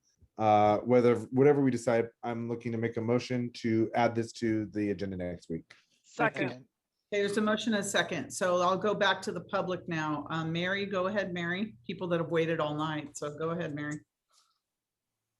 Hi, Madam Mayor, Council, and City Manager. I'm Mary Grizzle. I have lived in Santa Clara since 1957. I graduated from Santa Clara High School in '61. 2 years ago, I helped bring back the Parade of Champions back from a long sleep so my grandchildren and my great-grandchild can enjoy a bit of the life that I lived and loved. My next steps will be to see the historical downtown rebuilt. But tonight, I come before you requesting the funding of $60,000 be allotted for the Parade of Champions to cover city services. Last year, we did a very successful virtual parade. And of course, the year before that, a very successful live parade. This city was shut down all last year due to the COVID. From listening to my constituents, to my many constituents, they are pleading for some live programs where they can gather and once again feel the joy of interaction with friends and neighbors. They were looking forward to the 4th of July at Central Park. They were looking forward to the Art and Wine Festival, both of which were canceled. I am pleading with this council. I didn't get that. Could you try again? I am pleading with this council to fund the much needed $60,000 for the live Parade of Champions to move forward. This will at least give the public at least one day of sunshine, laughter, and happiness that they can cherish and share with family, friends, neighbors for many years to come. Thank you. Thank you. Mike, go ahead, Mike.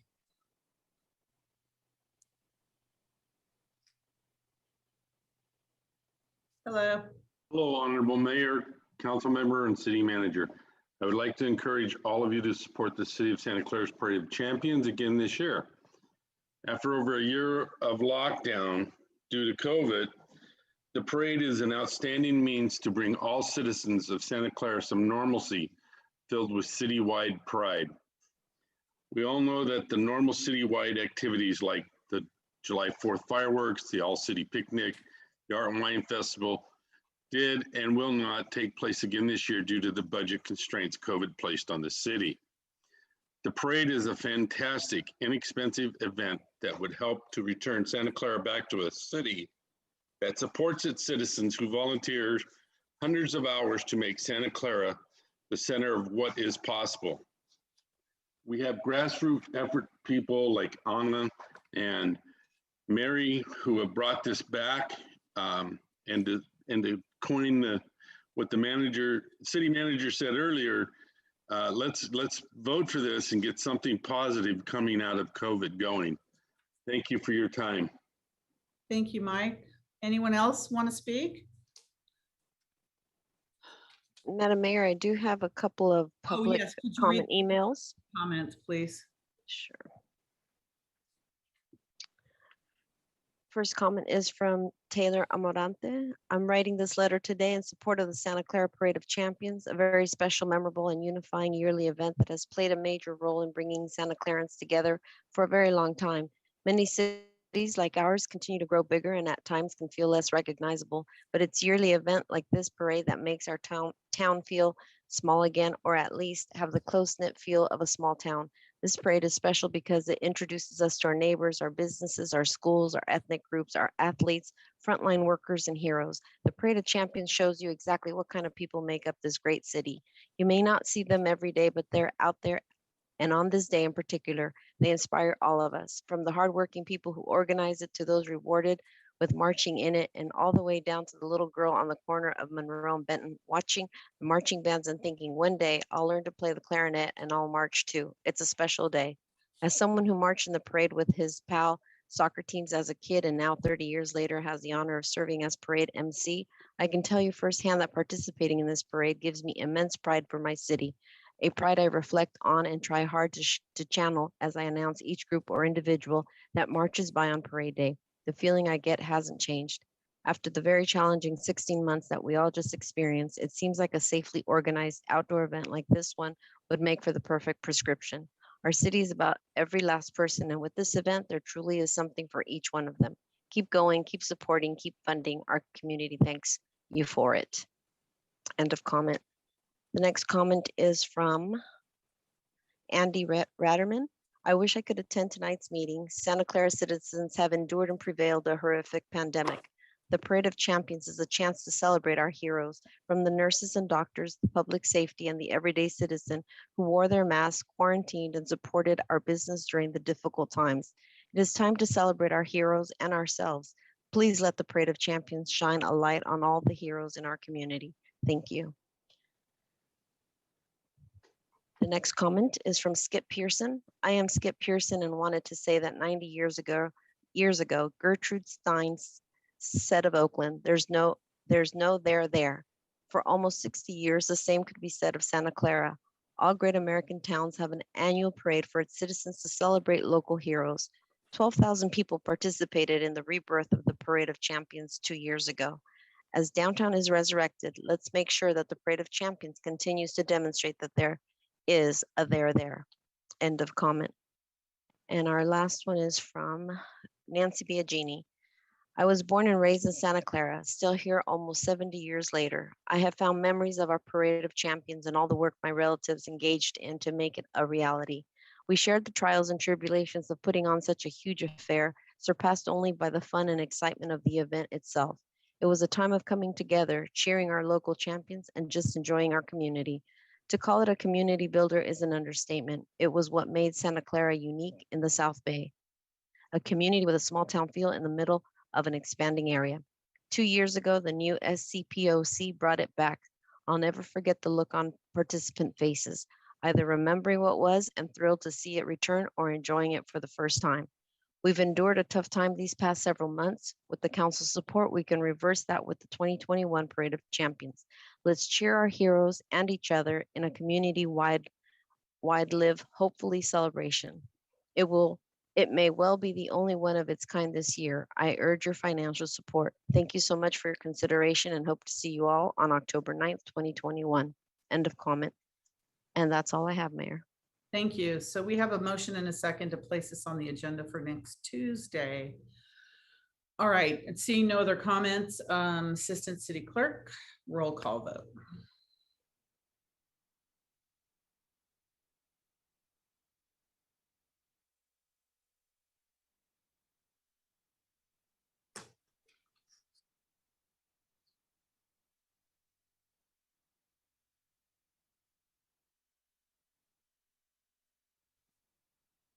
Sorry, I was muted.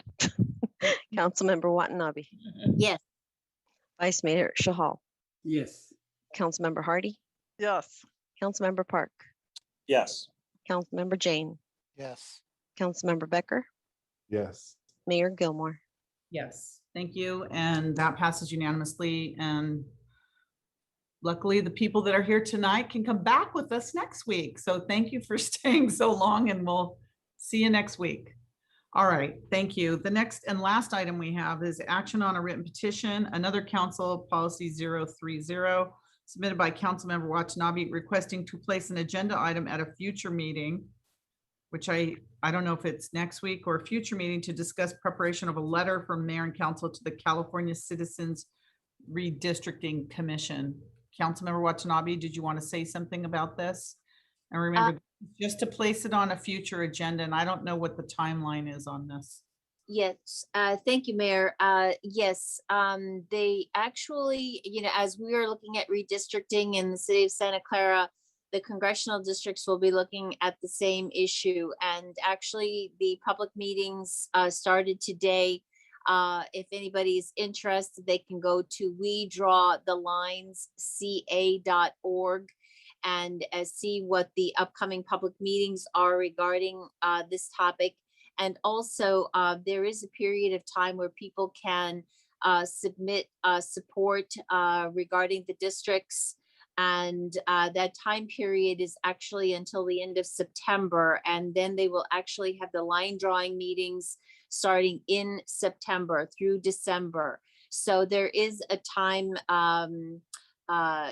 this is time sensitive in the fact that we will be going on council break through mid-August. And Congressman Khanna's office had reached out to me. His campaign staff had reached out to me asking if the city of Santa Clara mayor and council would do a joint letter in support of maintaining CA 17, which is Congressman Khanna's district, which is also the district, the only district in the United States that has the highest percentage of AAPI community. And so it would be really important to them and also to us to maintain that district as best we can. It may not be possible to keep the district as it is, but we can at least ask for that.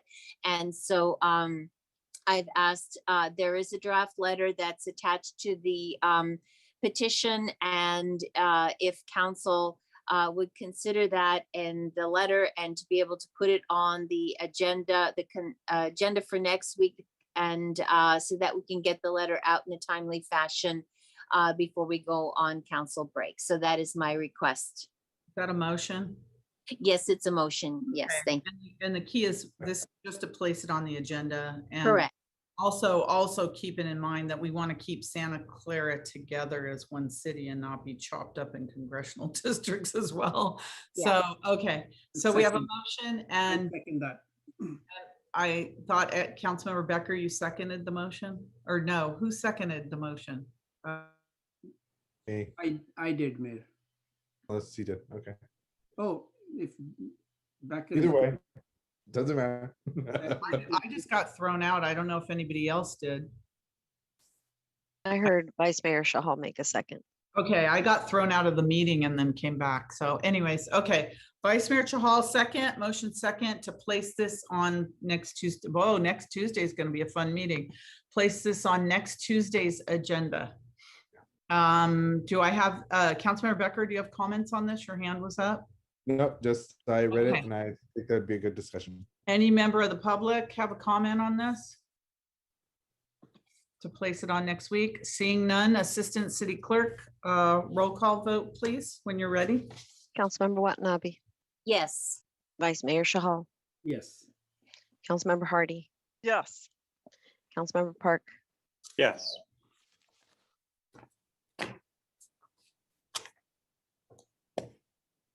Yes. Did Nora get thrown off? Yeah. Did she hear it? I did hear you, and it's weird. I got kicked out too, but I'm back. Yeah, I Councilmember got Becker. kicked out and came right back in. It was strange. Okay. Councilmember Becker. You're muted. Yes. Oh, thank you. And Mayor Gilmore. Yes, thank you. That passes unanimously. Nora, Uh, you missed me. Oh, I I'm see sorry. yes. I put you down. That's when with a she went out. I thought I heard you. Sorry. She's hearing things. It's 12:21 a.m. Okay, thank you. That passes unanimously. Reports of members and special committees, please keep reports short. Councilmember Hardy. I'll make this really short, but I will say I see Gary Welling on there. Yesterday at about noon, we had a water main break right at Warburton and Pomeroy. And the neighbors wanted me to pass on to Gary and pass on to everyone that worked so hard.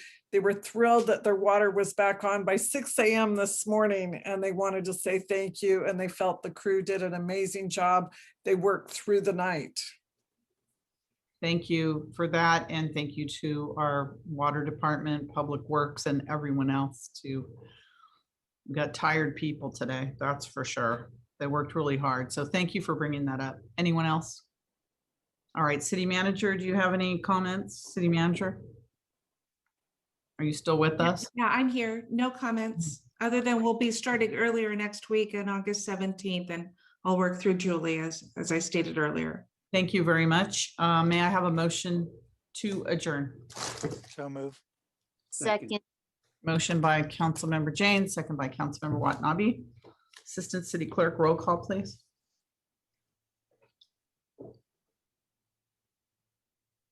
Councilmember Watanabe, Yes. Vice Mayor Shahal, Yes. Councilmember Hardy, Yes. Councilmember Park, Yes. Councilmember Jane, Yes. Councilmember Becker, Yes. Mayor Gilmore. Yes. Thank you. And that passes unanimously. This meeting is adjourned. Thank you, everyone. Have a good rest of the night / morning. Thank you. We'll see you next week. Thank you. Bye-bye.